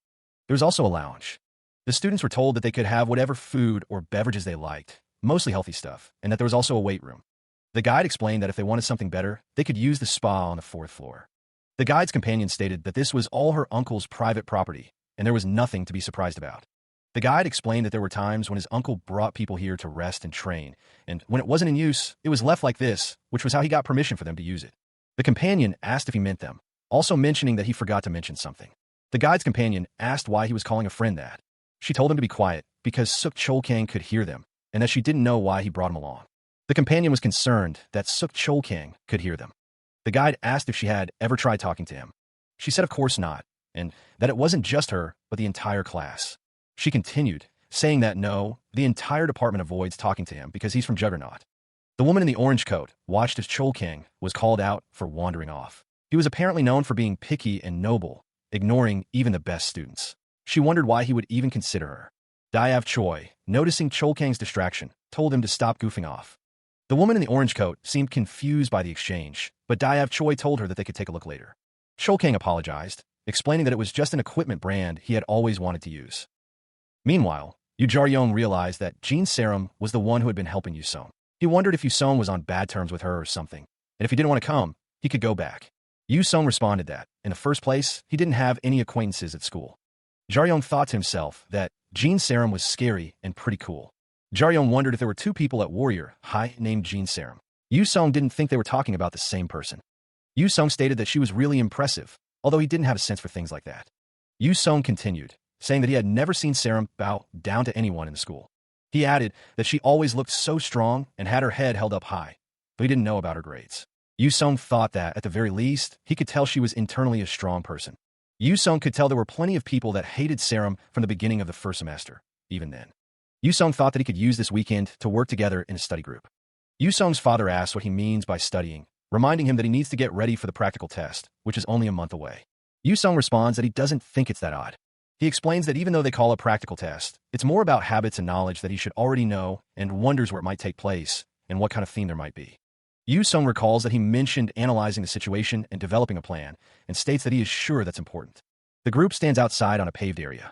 Jean Sarum thinks to herself that within the last month, she was able to grow stronger than ever. Elsewhere, Diab Choi thinks that he has managed to face really strong people. Yu Sung states that he could have done it on his own, but that's why he wanted to take this time to train with them. He continues, saying that they can teach each other skills or information they know and give feedback to each other to an extent that benefits them all. Yu Sung adds that, of course, it'll be helpful for them too. Jean Sarum thinks that she knows it's harsh to say this, but if she were to go to Warrior High and make friends with others. Yu Sung interjects, saying he's sure he would share information like this. Jean Sarum thinks that she doesn't know what goes on at the school, but she's sure that there are plenty of people that do this, except for them. She adds that it's not like she hasn't given. Yu Sung's father tells Jean Sarum that on top of that, she needs to focus on herself too. Yu Sung thinks that the more he thinks about it, the more he understands that Warrior High isn't an easy place to perform well in, and that he needs a friend he can trust. Yu Sung's father stated that the practical test would be more difficult than expected, emphasizing that even passing the transfer exam would be meaningless without practical skills. The others listened intently to his assessment. Jean Sarum responded, understanding what he was trying to convey. Diab Choi inquired if they knew how to use magic. Yu Sung explained that he was only taking theory classes, adding that while Jean Sarum was skilled at using magic, she lacked a sense of aim. Sarum acknowledged that she was a magic archer. She clarified that being a magic archer didn't necessarily mean she was good at using magic, and Yu Sung offered to teach her. Diab Choi admitted that he had always wanted to learn how to use it as well. From Sarum's perspective, she felt that the conversation had progressed naturally enough. Diab Choi wondered where he could go to change. 15 minutes later, they were in the performance room, also known as the sparring room. Yu Sung mentioned that he needed to take a call from his parents, but noted that the room had everything they needed. Sarum stood with her arms crossed as Yu Sung spoke. Diab Choi asked whose idea this was, referring to the training arrangement. Sarum thanked them, admitting she never thought she'd get to work with other people while attending school. Yu Sung considered that he would be training with Suk Chol Kang. He then admitted to himself that Chol Kang wasn't a scary guy. Yu Sung stood silently. From a distance, two figures could be seen. Diab Choi looked back, confused. Sarum stood beside him, equally puzzled. A voice echoed, revealing the reason for their unease. The speaker realized that they had a bad feeling because someone else was already there. Another voice spoke, chiding someone for not mentioning their plans to use the facility. The speaker added that the other person was always so clumsy. Several pairs of legs walked by. Anisha wondered why they were there. Someone pointed out that since their uncle wasn't there, they were free to use the facility whenever they wanted. They were sure the others had heard what he told them last time. Diab wondered who she was. Anisha asked if there was something they didn't understand, implying there would be consequences if they didn't. The voice questioned if they thought their uncle would give them special treatment, before announcing that they would introduce her. Yu Sung and Sarum stood side by side. The voice introduced Anisha Esker Sarum as their cousin, noting that she acted like she was older, but they were the same age. Anisha greeted them, saying it was nice to meet them. The others were relieved that Sarum had brought a friend. The man was introduced as Jang Songyong Sunbi, a second-year student from their school. Anisha was sure they had seen him before. He explained that he had been planning on inviting a couple of his friends and Sunbae to come train and get to know each other. Although he had decided to come with a couple of people that could come early, Anisha remarked that she could care less, but she was sure they'd prefer somewhere with less people. If she had gone home when everyone was here, that might just create unwanted misunderstandings. He suggested that they just work together then, stating that this might be a great opportunity. It was revealed that they were planning on having a study session too. The man asked what school Anisha went to, stating that he didn't think he'd seen her before. She responded that she went to a normal high school before. Anisha stated that she was preparing. She was preparing for the transfer exam into Warrior High, and Anisha offered to help her over the weekend. Although there's a lot of things she doesn't know since she was doing other things. Someone suggested that they get in a car and leave before it gets too late. Anisha thought that even if you're desperate, you shouldn't do this. Anisha seemed skeptical of Jang Songyong's offer, suggesting he might be lying or simply embarrassed to attend a normal high school. Diab Choi reminded her that they were Warrior High students. Jang Songyong countered that they weren't at a level where normal people could keep up with them, and that they would only embarrass themselves. He then told them to go back and find something that better suited them. Jaryong stared intently at Jang Songyong. Jang Songyong struck out at Jaryong. Jaryong cried out in pain from the blow. Although it should have been obvious, Jang Songyong had no intention of seriously hurting Jaryong. Even if one wasn't an official adventurer, fighting outside the dungeons, especially when the opponent was a normal citizen, was a heavy crime. Anisha watched the exchange, calling out to Jang Songyong. Jang Songyong had planned to punch the air, stopping right before it reached Jaryong, to make a scene and show the difference between them. Jang Songyong wondered why Jaryong didn't react, as he was sure he had calculated the difference between them. Jang Songyong thought that if Jaryong wanted to react to it, he should have pulled his body back, and wondered if Jaryong had gotten hit on purpose. Jaryong, kneeling on the floor, wondered why Jang Songyong had hit him, saying he was just trying to be nice and had no bad intentions. Jang Songyong thought he was hoping they could be on each other's good sides, working together, and guessed he had no choice. The words echoed in the air, self-defense. The masked man stared intently, his glowing eyes piercing through the gloom. He spoke with a chilling certainty, stating that he was sure the other understood. Within the performance room used by adventurers, cameras were installed depending on the layout. The cameras were placed to ensure the inside of the room was recorded without any blind spots. Adventurers could look at the recorded footage to analyze their movements. Jean Sarum considered the situation. She thought that he was hit on purpose, and that whatever the reason, he had a good one. The fact was, he did nothing when he was punched without warning, a fact that was recorded on the cameras. The man who had been punched looked on in disbelief. He claimed to be introverted and shy. The man who punched him told him to let him apologize for the punch. The man who had been punched asked if he didn't think he was overreacting over something that wouldn't even leave a mark, calling him overreacting. He asked Sarum if she heard him, stating that he just hit him and dared to say he was overreacting. He couldn't believe this. He wondered if he should just call the cops or maybe the office at Warrior High, before yelling for him to stop. The other man said fine, he got it. Piljiu, still reeling from the previous blow, was asked what he wanted, money or to train. The offer was extended to include training with them, but Piljiu retorted that anything he did would be considered self-defense. Meanwhile, Anisha Eskersarum stood silently. Elsewhere, the informant wondered where this bastard had come from. Back in the training room, Yu Jaryong, seemingly unconcerned, told them to do whatever they wanted. The informant thought that if he could resolve things, this might be the easiest way to do it. He considered Jaryong a weakling who went to a normal high school, believing there was a limit to how much power he could put into his punch. The informant launched his attack. The punch connected, sending blood flying. Jang Songyong seemed surprised. He questioned why Jaryong had dodged it. From an outside perspective, it looked like Jang Songyong had dodged his punch to play around with Jaryong. However, Jang Songyong's perspective was different. He had no choice but to dodge it. If he hadn't dodged, he was certain that what he imagined would become reality. The informant expressed his disbelief, accusing someone of not intending to be hit in the first place. The scene shifted to a figure standing near a pool. Regardless of right or wrong, the bald man, Jang Songyong, looked on. Someone questioned whether it was excessive and emotional to pay someone back the same way, suggesting it would be better to apologize. Jean Sarum believed that a situation like this, which wasn't a duel, would just be pointless fighting. Jang Songyong acknowledged that what he did was wrong. He asked if they heard Sarum.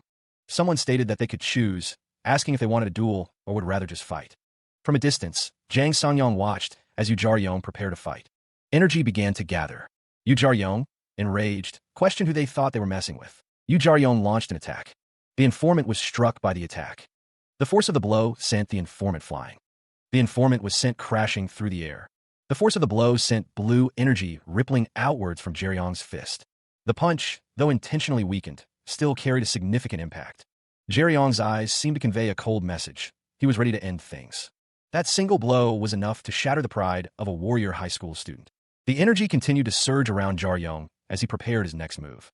The air crackled with power as Jaryong focused his energy. Jaryong's expression hardened, his eyes glowing with intense resolve.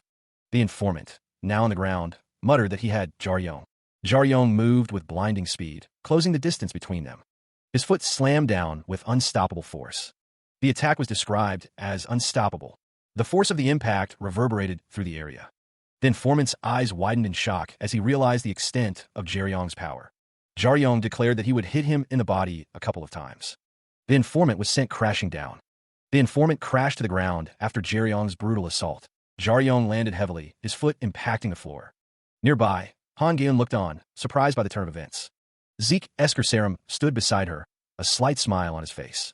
The informant, struggling to speak, insisted that he wasn't trying to make fun of anyone, but was genuinely asking a question.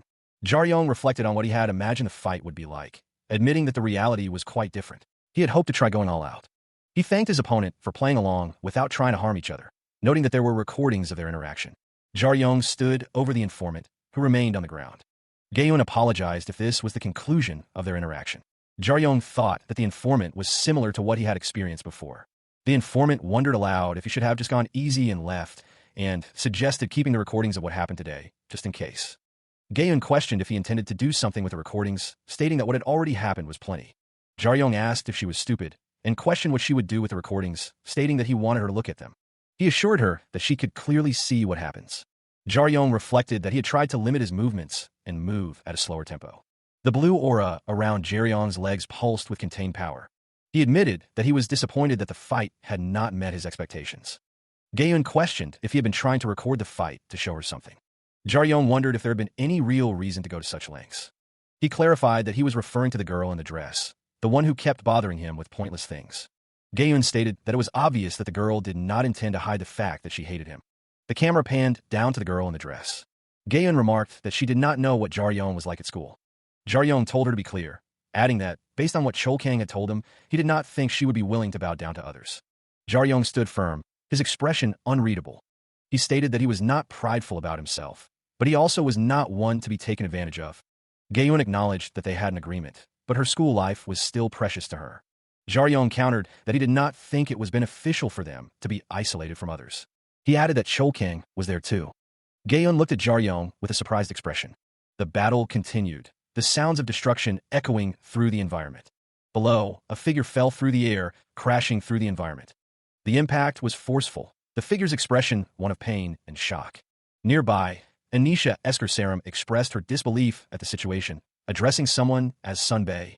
The air crackled with energy, the atmosphere thick with a crimson hue. Meanwhile, Jaryong stood defiant, facing a colossal, red energy construct. The scene shifted, the focus momentarily lost in a blur of motion. Elsewhere, Jo Yena expressed her disappointment, stating that she had expected more from her Sunbae. Even from a distance, Jo Yena found it hard to breathe, realizing that her opponent was still the same and seemingly unconcerned with mana usage. Back in the crimson-lit arena, Jaryong's name was called out, a question hanging in the air. Another figure, unseen until now, inquired what was wrong. The figure stood with energy crackling around their hand. 3 weeks prior, the events that would lead to the present day began to unfold. At that time, Yu Song was opening a package. Carefully, he sliced through the packing tape with a box cutter. He seemed surprised by what he found inside.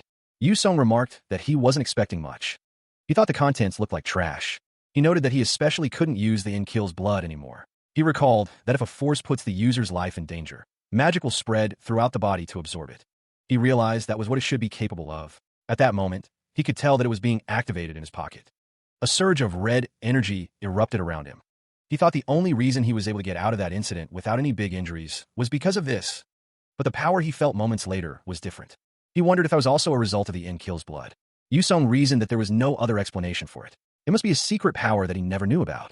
He considered that, in the first place, this cost 2.2 billion, so it wouldn't be odd to have another effect like that.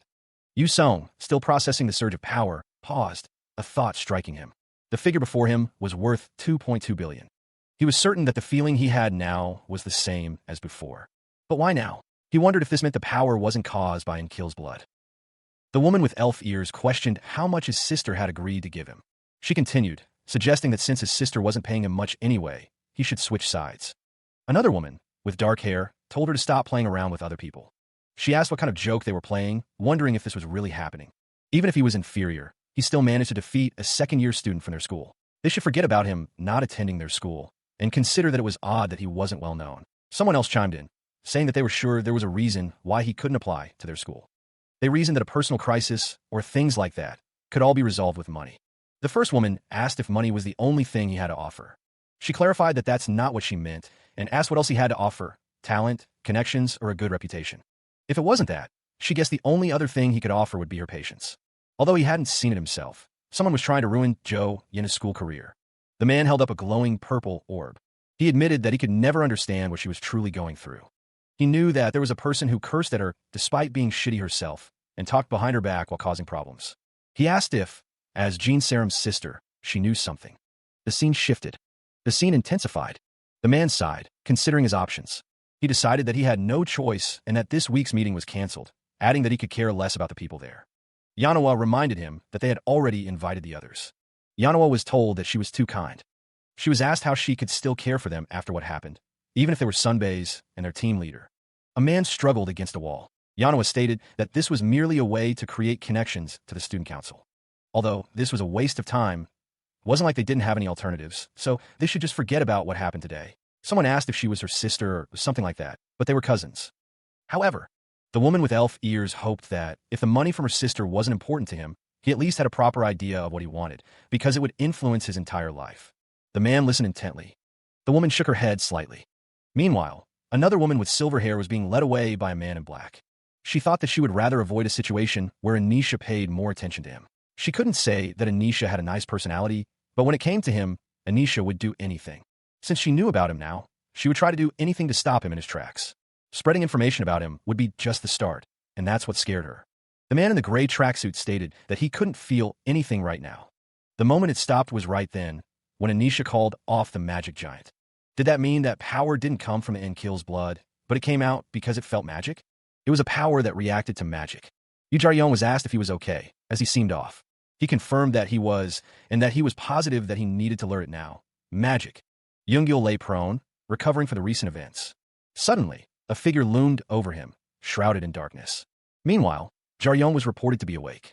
The observer noted that it was Suk Chol-kang, the first year who killed the three-horned horror, and wondered why he was there. Suk Chol-kang expressed relief that Jaryong appeared unharmed, but also apologized. The two stood in what appeared to be a training room. Suk Chol-kang admitted that he was trying to prove a point, but never intended to embarrass Jaryong. Jaryong acknowledged that it was Chol-kang's fault, stating that he was the one who couldn't do anything anyway. Chol-kang was referred to as the hero of the Gwanak-gu tragedy. Chol-kang sat down, listening intently. He wondered if the results were obvious. Jaryong was surprised by Chol-kang's statement that he didn't think it was a fight he could win anyway. Chol-kang added that he could tell that Jaryong couldn't control himself emotionally. Chol-kang stated that Jaryong's attacks were too simple. Chol-kang, Jaryong, and the bald man stood together, discussing the fight. While Jaryong was unconscious, Suk Chol-kang reviewed the footage of their fight, focusing on the most glaring issue, Jaryong's weight distribution. Expanding on this, Suk Chol-kang noted that before Jaryong even extended his hand, his body leaned in the direction where he placed his weight. Beyond that, Suk Chol-kang continued to observe Jaryong's movements on the recording. Meanwhile, Diav Choi watched the scene unfold from a distance, surmising that their sunbae must be surprised by the turn of events. Diav Choi considered that this wasn't the kind of feedback one could simply buy with money. This level of insight, Diav Choi realized, was only possible because of Suk Chol-kang's attention to detail and his intuition. Suk Chol-kang, still reviewing the footage, seemed to be questioning Jaryong's actions. A voice interjected, wondering if Suk Chol-kang already knew everything, but the man clarified that he was only just now realizing these things. Suk Chol-kang stated that since Jaryong had clearly paid for his mistakes. Suk Chol-kang continued, saying that he didn't really have any ill will towards Jaryong anymore, and that they were there to train anyway. Suk Chol-kang's expression remained serious as he spoke.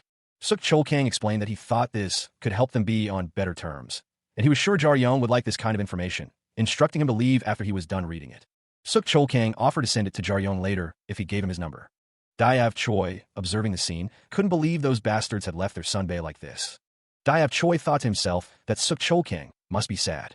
With the previous lesson concluded, Zeke Eskersarum suggested they move on to the basics of magic. To put it simply, Zeke explained that magic was merely a fuel used to cast spells.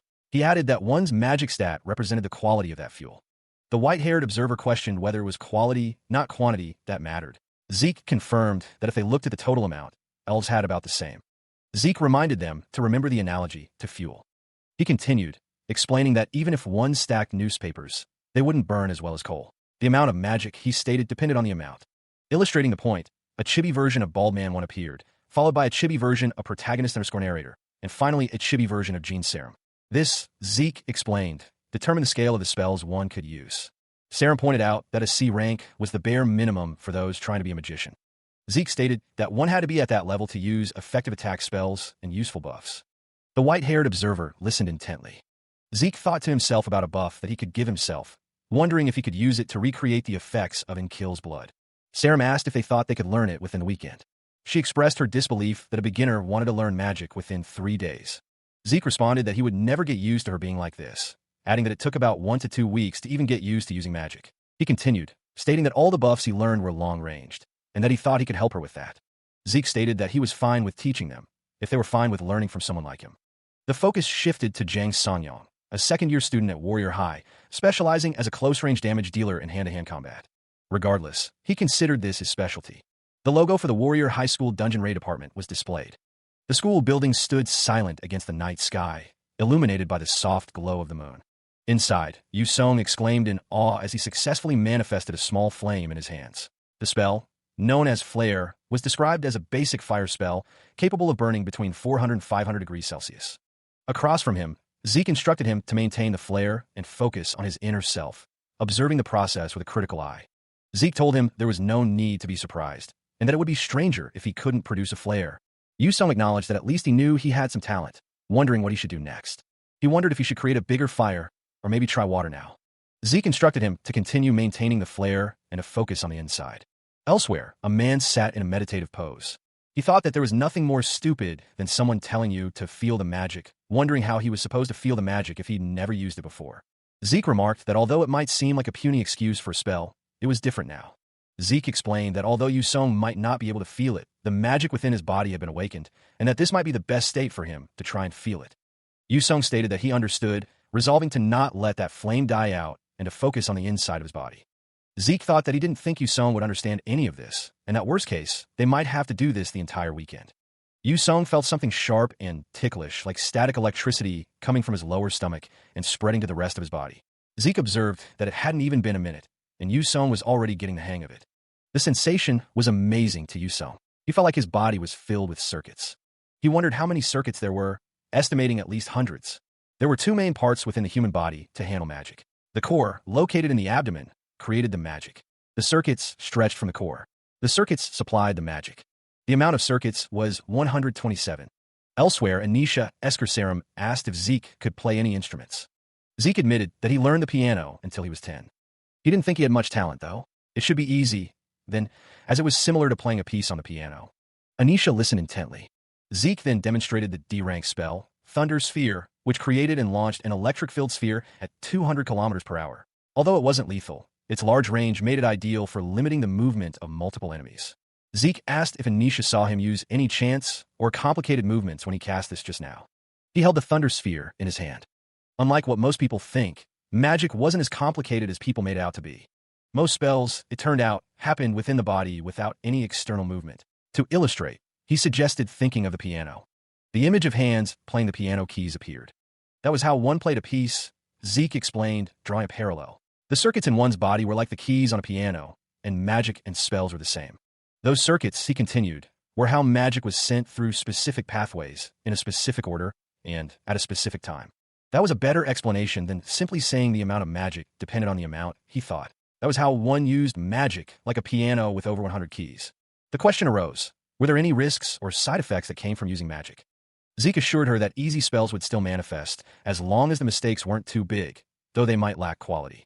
However, the harder the spell, the higher the chance it would fail, and of course, there was a consequence that came with failing. The worst case, Zeke explained, was that the user would be paralyzed and unable to move for half a day. Although this Thunder Sphere was only a rank D spell, for A to be rank spells, and even for some C rank spells, one mistake could be fatal. That was why protecting the front line was important for magic users, the narrator explained. Anisha remarked that focusing like that during the real thing was incredibly hard, and asked if Zeke could censor magic. Zeke confirmed that he had been practicing that for a while now, but he still couldn't identify each individual circuit. Zeke suggested that Jaryong start with the easiest identifiable circuit. Jaryong's teacher remarked that he knew they'd work well together once they got the chance. The bald man asked if Zeke was going to use the bathroom. Zeke told him that he needed to continue practicing until he could easily sense magic within his body. Jaryong thought he already got the hang of it, although he would. Jaryong stated that he needed to count to make sure he could sense where all his circuits were. Jaryong began to count the number of circuits that ended at his right hand, noting there were 2. He continued, stating that 1 ended at the wrist and another 3 at his elbow, making 6 in total. Jaryong then noted that his left arm had more than his right, 8 of them, including the one in his shoulder, making 10 in total. Anisha asked if Zeke was lying to her. Zeke responded that he knew he taught her everything, but there was no way this was possible. Anisha thought to herself that she couldn't be sure, but looked like Jaryong did another Jaryong thing. Zeke told Jaryong to say that he was lying and to tell him what the next step was already. Zeke asked what else he was supposed to call Jaryong, stating that, hey, it seemed too cold, and Sunbae didn't sound right, since he wasn't enrolled in the school yet. Zeke noted that although there were small differences, it was explained that all human-like species share a similar number of circuits in comparable locations. That was why each circuit was assigned a number from 1 to 127. Zeke stated that he was sure they could already tell, but this was his fist when there was nothing. He told them to remember that. Now, he explained that they just needed to add a simple buff, referencing circuits 2, 4, and 21. He then referenced circuits 45 and 62, noting that it was an E-range spell, muscle stimulation, which increased reflexes and stamina usage. He told them to feel the difference. The effects of the spell took hold. The power surged through him. The speed and strength had increased significantly. Zeke thought he couldn't believe he had said that when he didn't even bat an eye. He recalled that just last year, he was at the bottom of his grade, although he had some confidence in his basic stats. Despite his past, he was now capable of incredible feats. Zeke considered that he lacked the innate sense to fully utilize his abilities, which was the reason for the buffs. Rather than lamenting the talents he lacked, Zeke focused on finding ways to improve. Luckily, he had some aptitude for magic. He spent hours studying. He looked into spells he could use, and with time, he discovered how interesting buffs were. Depending on how one combined them, they could bring out the best in their abilities. If it was like that with just one buff, those buffs could be even stronger than Zeke imagined. Zeke had told them it was a way, but people with talent had no interest in self-buffs. As a result, he managed to reach the middle of the pack and even lead a team. But most people at the top looked down on him for using tricks. That might be the reason Zeke was so excited. That one of the most popular first years invited him to this event first. Even if this event was considered a mere social event, he was still happy. If he could share his progress with his impressive juniors, Zeke thought he could get their approval. That's why Zeke knew how it felt to be on both ends. Someone knew they were late, but let Zeke apologize. Zeke was cut off mid-sentence, his apology hanging in the air as a hand gripped his shoulder. He was told to forget the apology. For the next 58 hours, a voice declared he was expected to teach everything he knew. The demand came from Yu Song, his eyes glowing with an unnatural light as he stared intently at Zeke. The suddenness of the request startled Zeke. Zeke could only exclaim in surprise. The title page displays the words Warrior High School, Dungeon Raid Department, along with the chapter number 42. 4 days later, the scene shifts to an exterior shot of a building. The time is Monday, 6:49 a.m. Someone remarks that morning air after working out is the best. The group of students continues walking. One of the students comments that someone sounded like an old man just now, adding that they didn't think he was serious at first. Diav Choi thinks to himself that he didn't even sleep during the entire weekend. Another student remarks that they are still young. Jean Sarum tells someone not to talk to her, adding that she is sure these last 4 days were worth everything. One of the students notes that if they were in the city, they could have gotten some soup with rice, adding that it's kind of unfortunate. Another student says that he called a taxi and asks if anyone is going towards Gangnam. Jang Songyong thinks to himself that since he has off-campus training today, he doesn't think he's going to go to school. Another student asks if he can get off at any station on line 2. One of the students says that this might sound a little weird, but one of the students says that he wants to thank both of them for this weekend, adding that he thinks this is the best weekend he's had within the last couple years, since he was 5. The student continues, saying that he wasn't sure if they would have more chances to see each other before the exam, and since he'll be busy with preparation, and since they also have exams. Jean Sarum was warned to do her best on the finals, or else she would be made fun of. She was told that everyone should do their best when that time comes. Zeke Esker Sarum asked how many times Jean Sarum had been told to do her best this weekend. He told her to take care of herself, or not, since she was probably busy. Zeke Esker Sarum said that he should at least be nice to her from time to time. Diav Choi said okay, and that he would see them next time. Osunga thanked them for the weekend.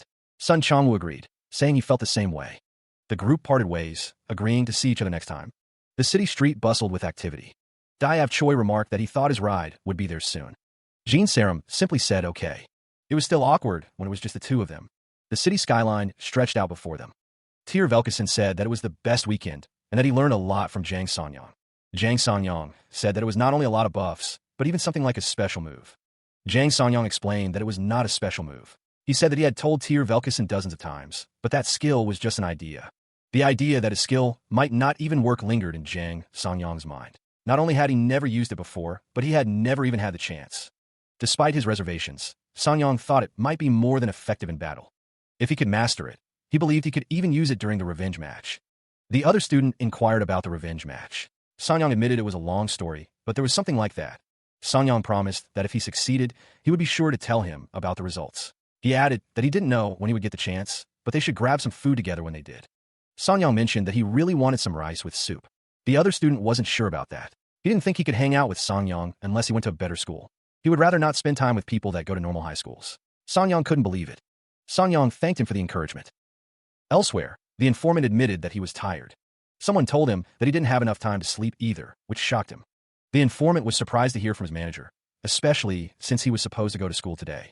The manager knew, telling him that he had already called them and that he wouldn't have to go for a month. The informant asked if he wanted him to skip school for a month.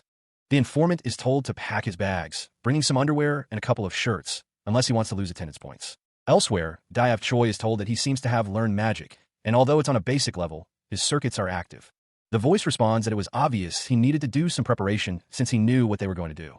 The voice tells Diav Choi that he is proud that he did that, but it won't be much use though. Diav Choi wonders if it won't be much use.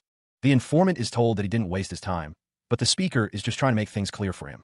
He is reminded that this isn't a private lesson, but a test. The informant is asked if he is prepared and determined to really live as an adventurer. The voice continues, stating that in order to test that, he is going to do his best to push him, adding that he doesn't know what will happen, but he will learn one thing. He's not as talented as he thought he was. The informant realizes that's why. The informant is told to hurry up and get his stuff, kid.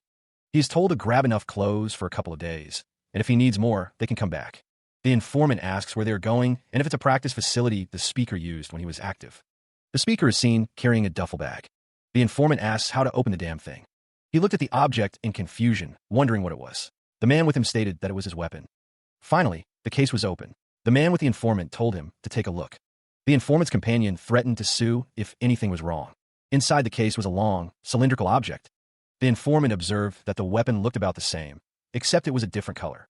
The informant's companion held a piece of paper. The informant noted that the weapon seemed lighter than before, and the grip was unbelievably better. The informant wondered if the changes were noteworthy or if they barely did anything to it. The informant's companion told him to go, assuring him that he would have more than enough chances to test out his weapon. The informant's companion stated that this was what he said. A carnivorous int appeared. The informant walked forward with his weapon. The carnivorous int was a danger rank of 4 stars. The informant thought that this was what he was taught.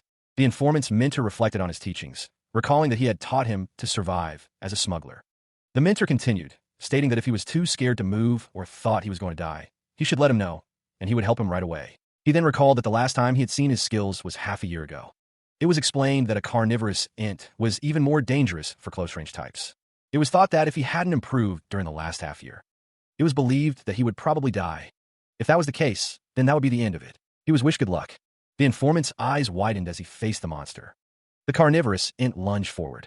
The informant dodged the attack. Even though he was completely focused, if he had reacted only a second later, he would have lost his head. While there might be a gap between the monsters that he's faced, the important thing was that the premise was the same. Whether it be on attack or defense, not even one mistake would be tolerated. Without a supporting ally, a single opening would lead to death. The carnivorous int slammed its branch-like limbs down with tremendous force. Knowing he needed to end things quickly, Jae-hwan resolved to use everything he had. The broker gripped his weapon tightly, preparing to strike. It was said that the difference between 3-star and 4-star monsters was intelligence. While the difference depended on the species, most monsters had decision-making skills on par with humans. In some cases, they could even play mind games with people. Despite being able to defend, the int deliberately let its guard down to bring Jae-hwan close. The informant realized he couldn't slash through the int with his needle. Jae-hwan knew this would happen. The int's attack continued. The int's attack landed. The int's attack continued to land. The broker was caught off guard. The int's attack continued. Yavan shook it. The informant wondered what had just happened. The title card for the series appeared, Warrior High School Dungeon Raid Department. The weapon pulsed with a vibrant, blue energy. The energy intensified, crackling around the staff. The blue aura continued to build, illuminating the surrounding area. The weapon disappeared as quickly as it had appeared. Yu-sung looked at his hands, surprised. Diav Choi wondered how Yu-sung had activated the weapon.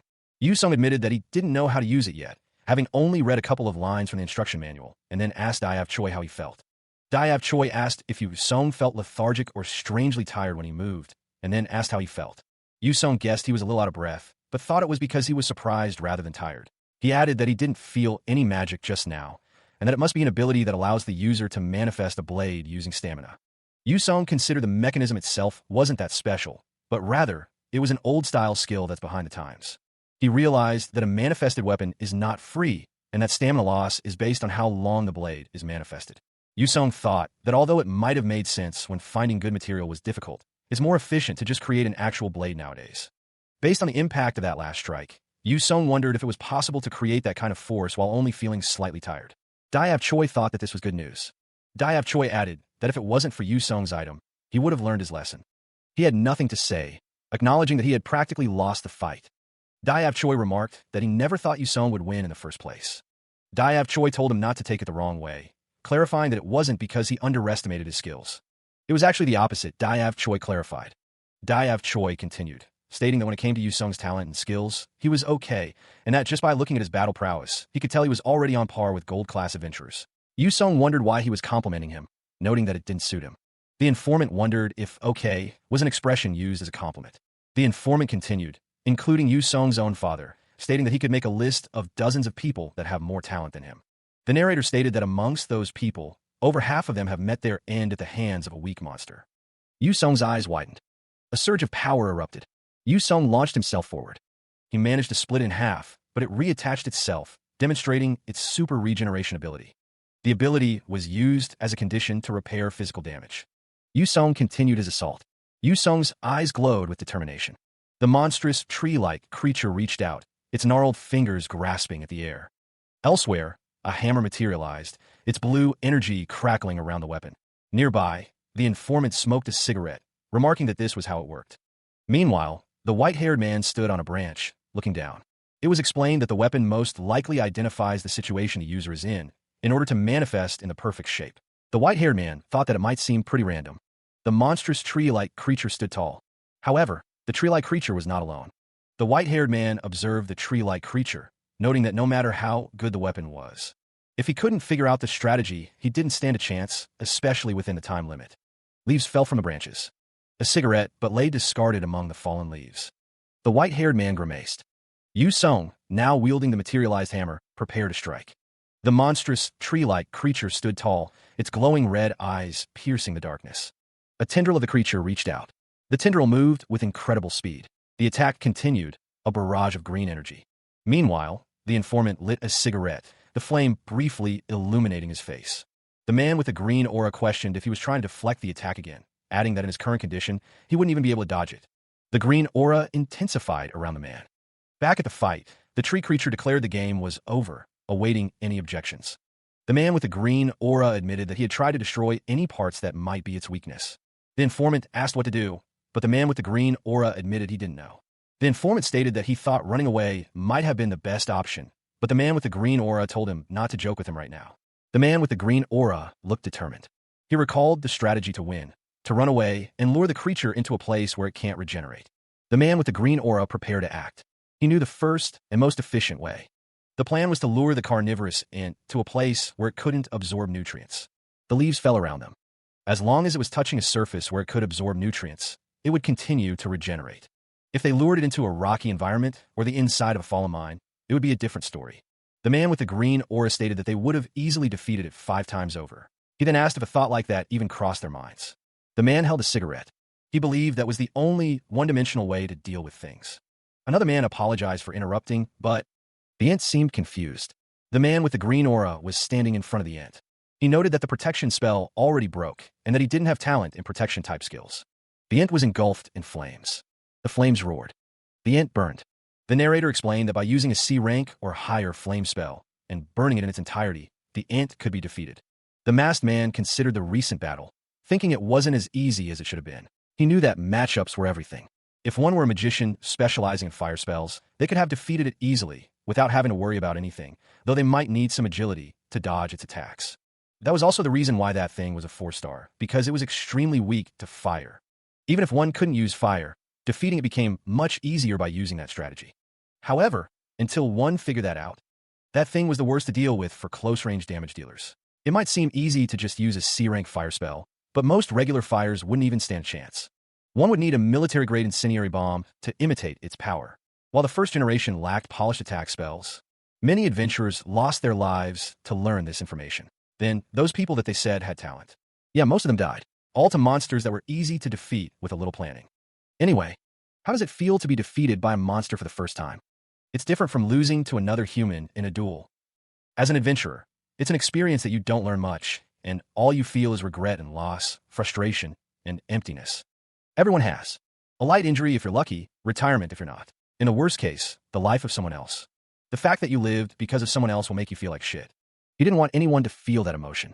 Just because you pay the price doesn't mean you learn a great deal. If the only thing you lose is your dignity, sometimes that might be the best option. Anyway, they were done for the day. One of them suggested they head out, asking if the other could run a couple of hours. The inside of the dungeon was drastically altered from the original space before the adhesion, although the outside of it might seem the same size as before. It's small. And while the perimeter is also the same, the area inside the dungeon may seem multiple times larger than initially expected. Including Yoido, the 4 regions combined to create the Agar jungle. Well, that didn't take that long. Come here and enjoy the view. It's always amazing seeing this for the first time. The environment experienced within is beyond anyone's imagination. The dungeon, known as Old Cinderum, was rated as danger level A.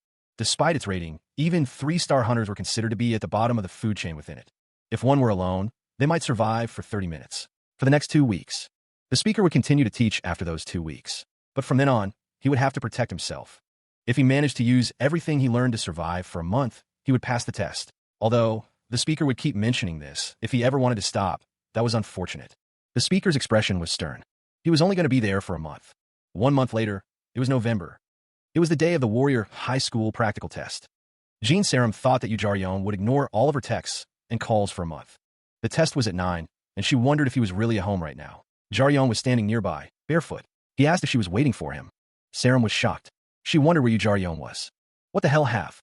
The title card displays the words, Warrior High School Dungeon Raid Department. The car idled on the street as a voice message played. The speaker apologized for ignoring the calls, explaining that they had been without cell service for an entire month. Meanwhile, inside a building, Diav Choi tilted his head, a puzzled expression on his face. He admitted that it probably looked a bit strange. Diav explained that his hair kept poking his eye, and he couldn't take it anymore. He had tried cutting it himself, but it looked really weird, especially since he didn't have scissors. Outside, Jean Sarum apologized for worrying him so much. Diav assured her that he would try to get ready quickly. Inside the car, a hand reached out. Jean Sarum's eyes widened in alarm. Diav's eyes widened as he noticed the commotion. Jean Sarum apologized for the sudden reaction. She explained that whenever something approached her from behind, she just reacted, stating that it had become some sort of habit. Yu Sung told her that she didn't need to apologize. He had forgotten all about the clothes he was supposed to get. He had spent the entire month trying out the weapon they made for him, and it was nice. He was also excited for this. Meanwhile, Sarum stood with her arms crossed. However, the real reason why Sarum was astonished was far from that.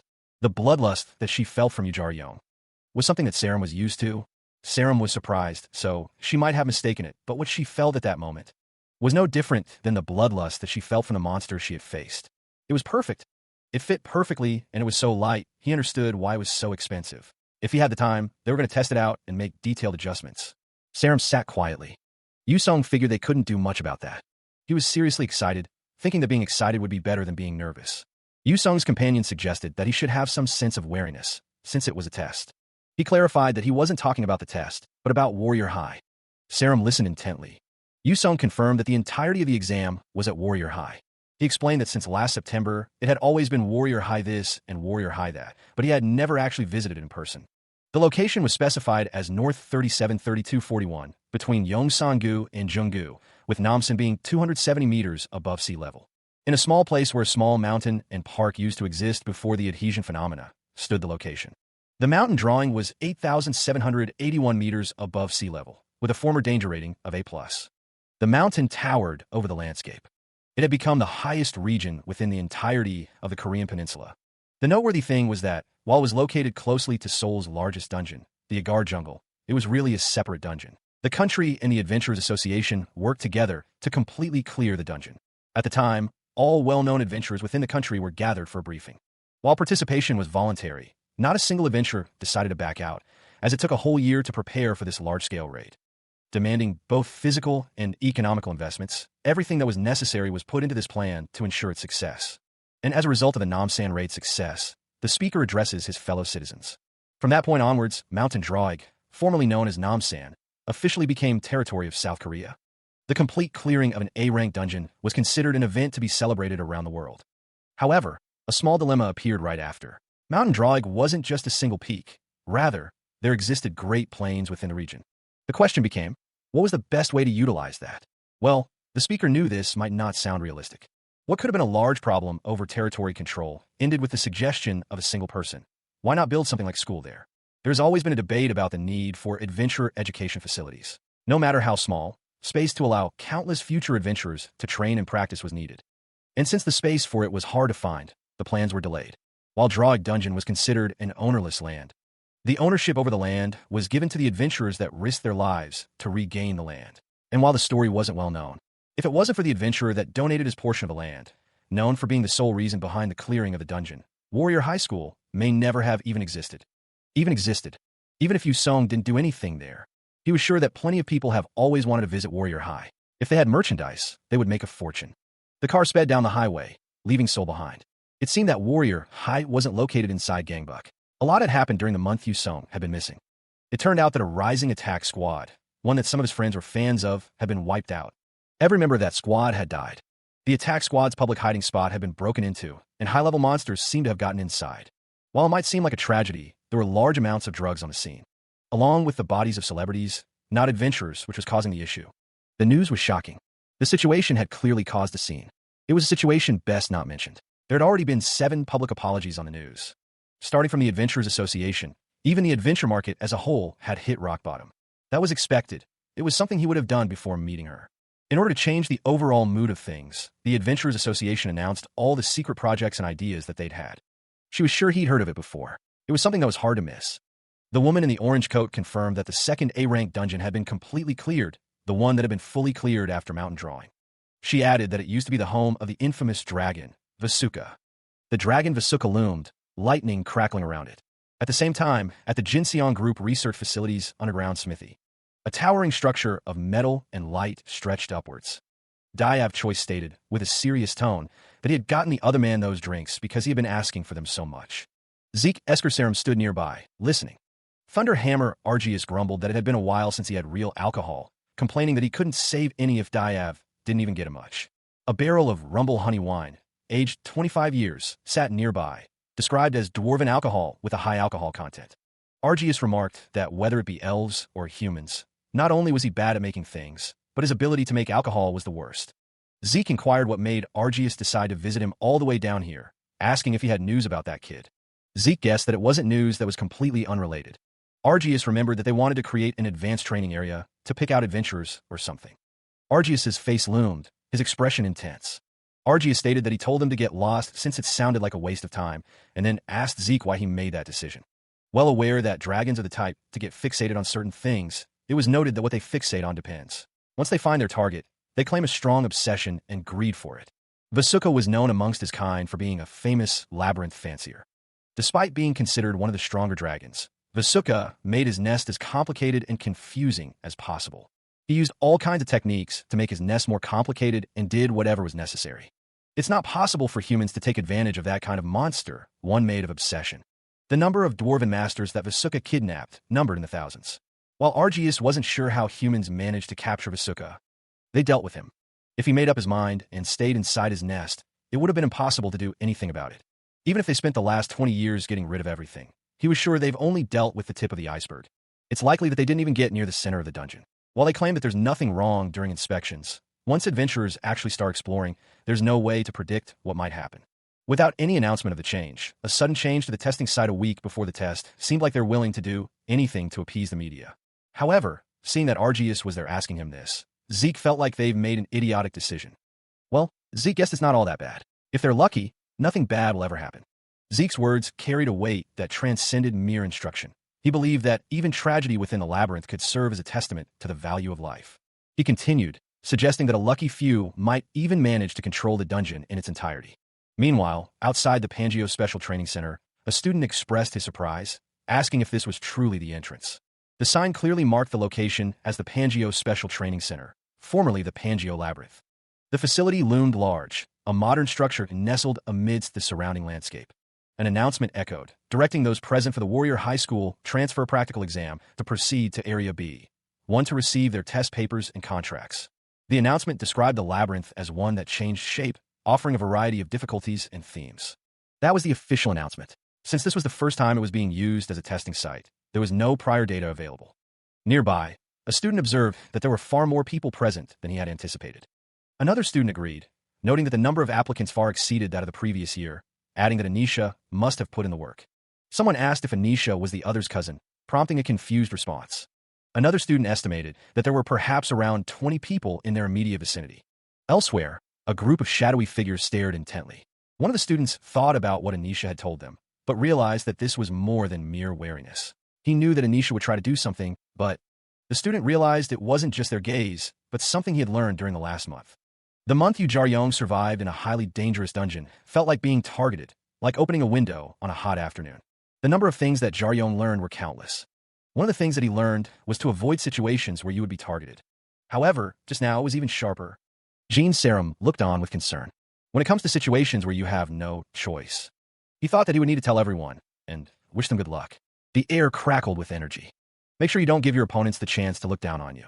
55 minutes before the practical exam, the scene shifts to the Pangeo Comprehensive Training Center, specifically Conference Room 1. The speaker expressed gratitude, thanking everyone present for participating, acknowledging that it wouldn't have been possible without everyone's support. Choi Sung-go, a 58-year-old former adventurer and current Adventure Association president, ranked 12th in South Korea, dabbed his face with a handkerchief.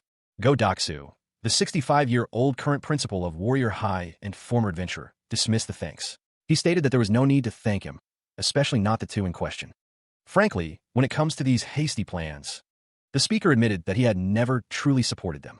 Another man, wiping his glasses, expressed his dismay that in this day and age, they were able to redirect the attention of the public with jokes like this. The speaker declared that the people want their protectors to take responsibility for their actions, and that this was not a playground. Another man stated that he believed everyone there thought the same.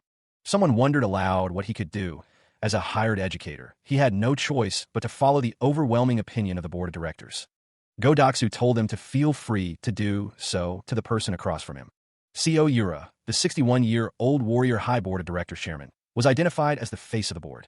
She stated that she understood that they bore no ill will. However, Seo Yura hoped they could refrain from saying anything that might cause misunderstandings, clarifying that the decision was made after a long discussion within the board. It seemed that time was relative, even if the interaction was ultimately pointless. In this small country, the speaker mused that the first-place ranker would likely consider it a lengthy conversation.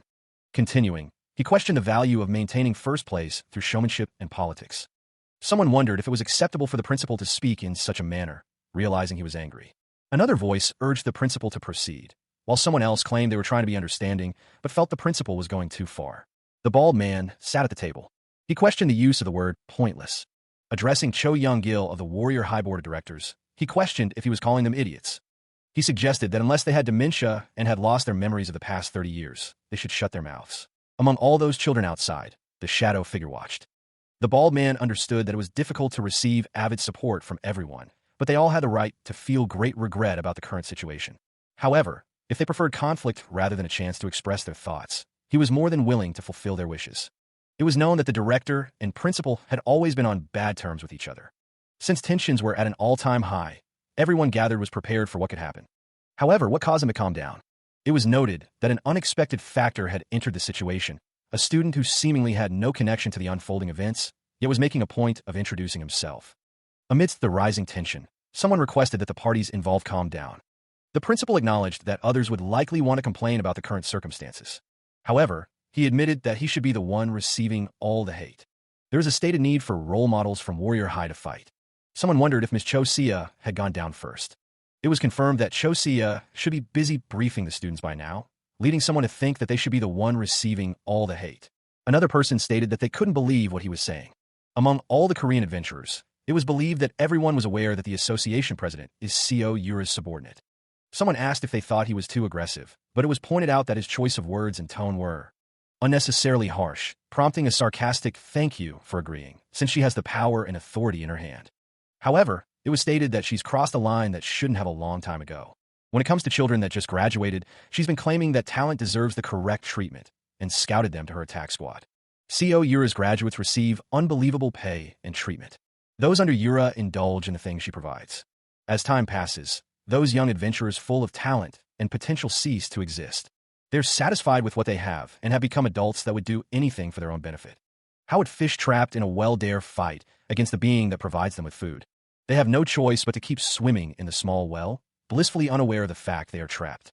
They believe they're getting this testing site approved. The man on the phone was sure that only a few in the association knew hints to clear this dungeon, and that getting the site approved wasn't the only thing she'd do. The few that have gained this information would be the parents or relatives of the students that are taking the test today. At the testing location, Kang Junguk flinched.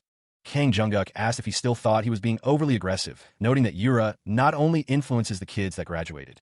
Someone off-panel stated that Warrior High School has low expectations of them. Kang Junguk vowed that he wouldn't let that happen, stating that this test is not something that can be cheated on by knowing. Kang Junguk continued to speak. Kang Junguk stated that the only thing that he's concerned about is safety, and that it's already a difficult test, but to conduct it in an unknown area. Kang Jungkook considered the situation, thinking that Seo Yura likely cared little about the students' well-being. He mused that praying wasn't his style. If something were to happen, they would simply have to react as quickly as possible. He hadn't been able to say much about it at the time, but he was sure everyone felt it. Meanwhile, elsewhere, two figures walked down a hallway. One of them remarked that something was immature and unsharp and foolish for the time and place. One of the figures asked if that was what the other thought. The other responded that he guessed he couldn't say much about that. Meanwhile, back with Kang Jungkook, he thought that someone was making things rough on purpose.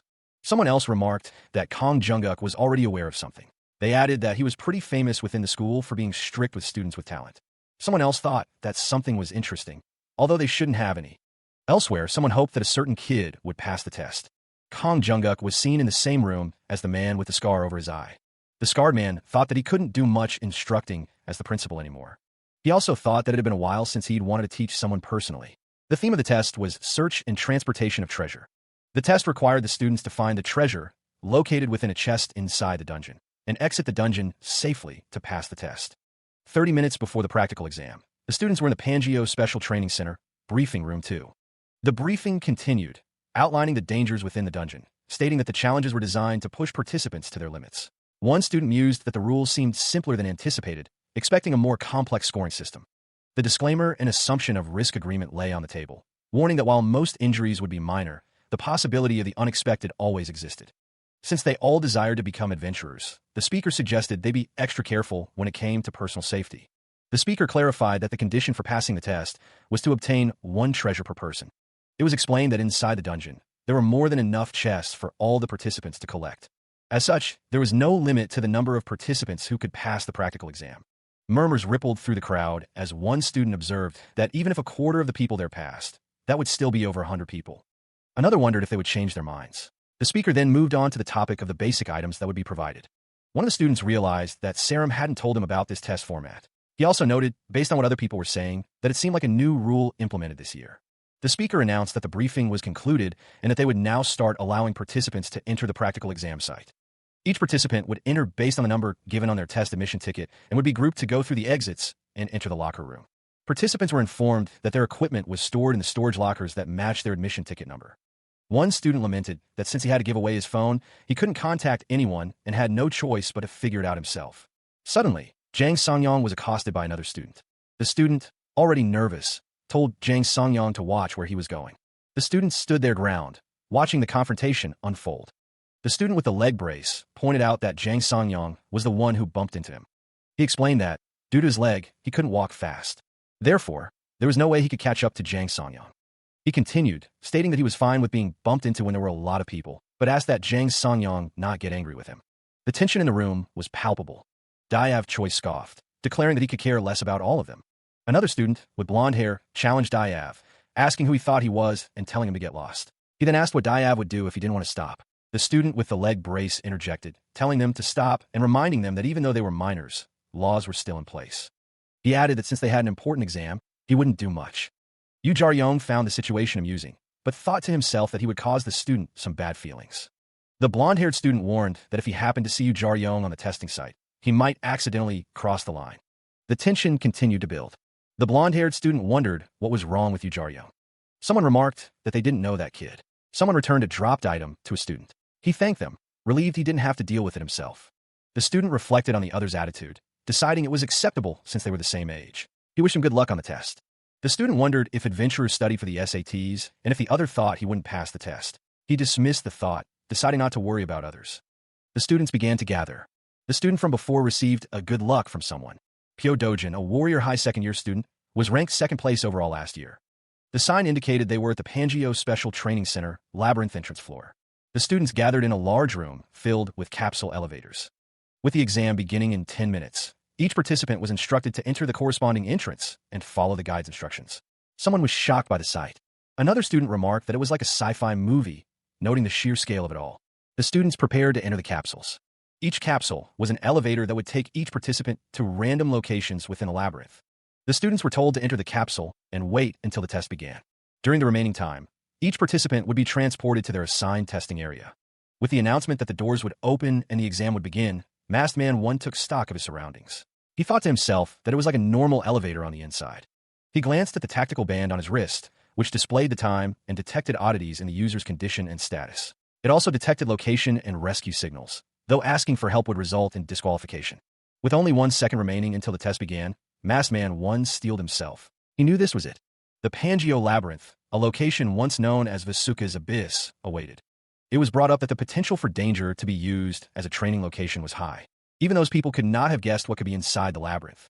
It was said that the labyrinth itself would have its own will, and that it would try to use the humans that try to take advantage of it.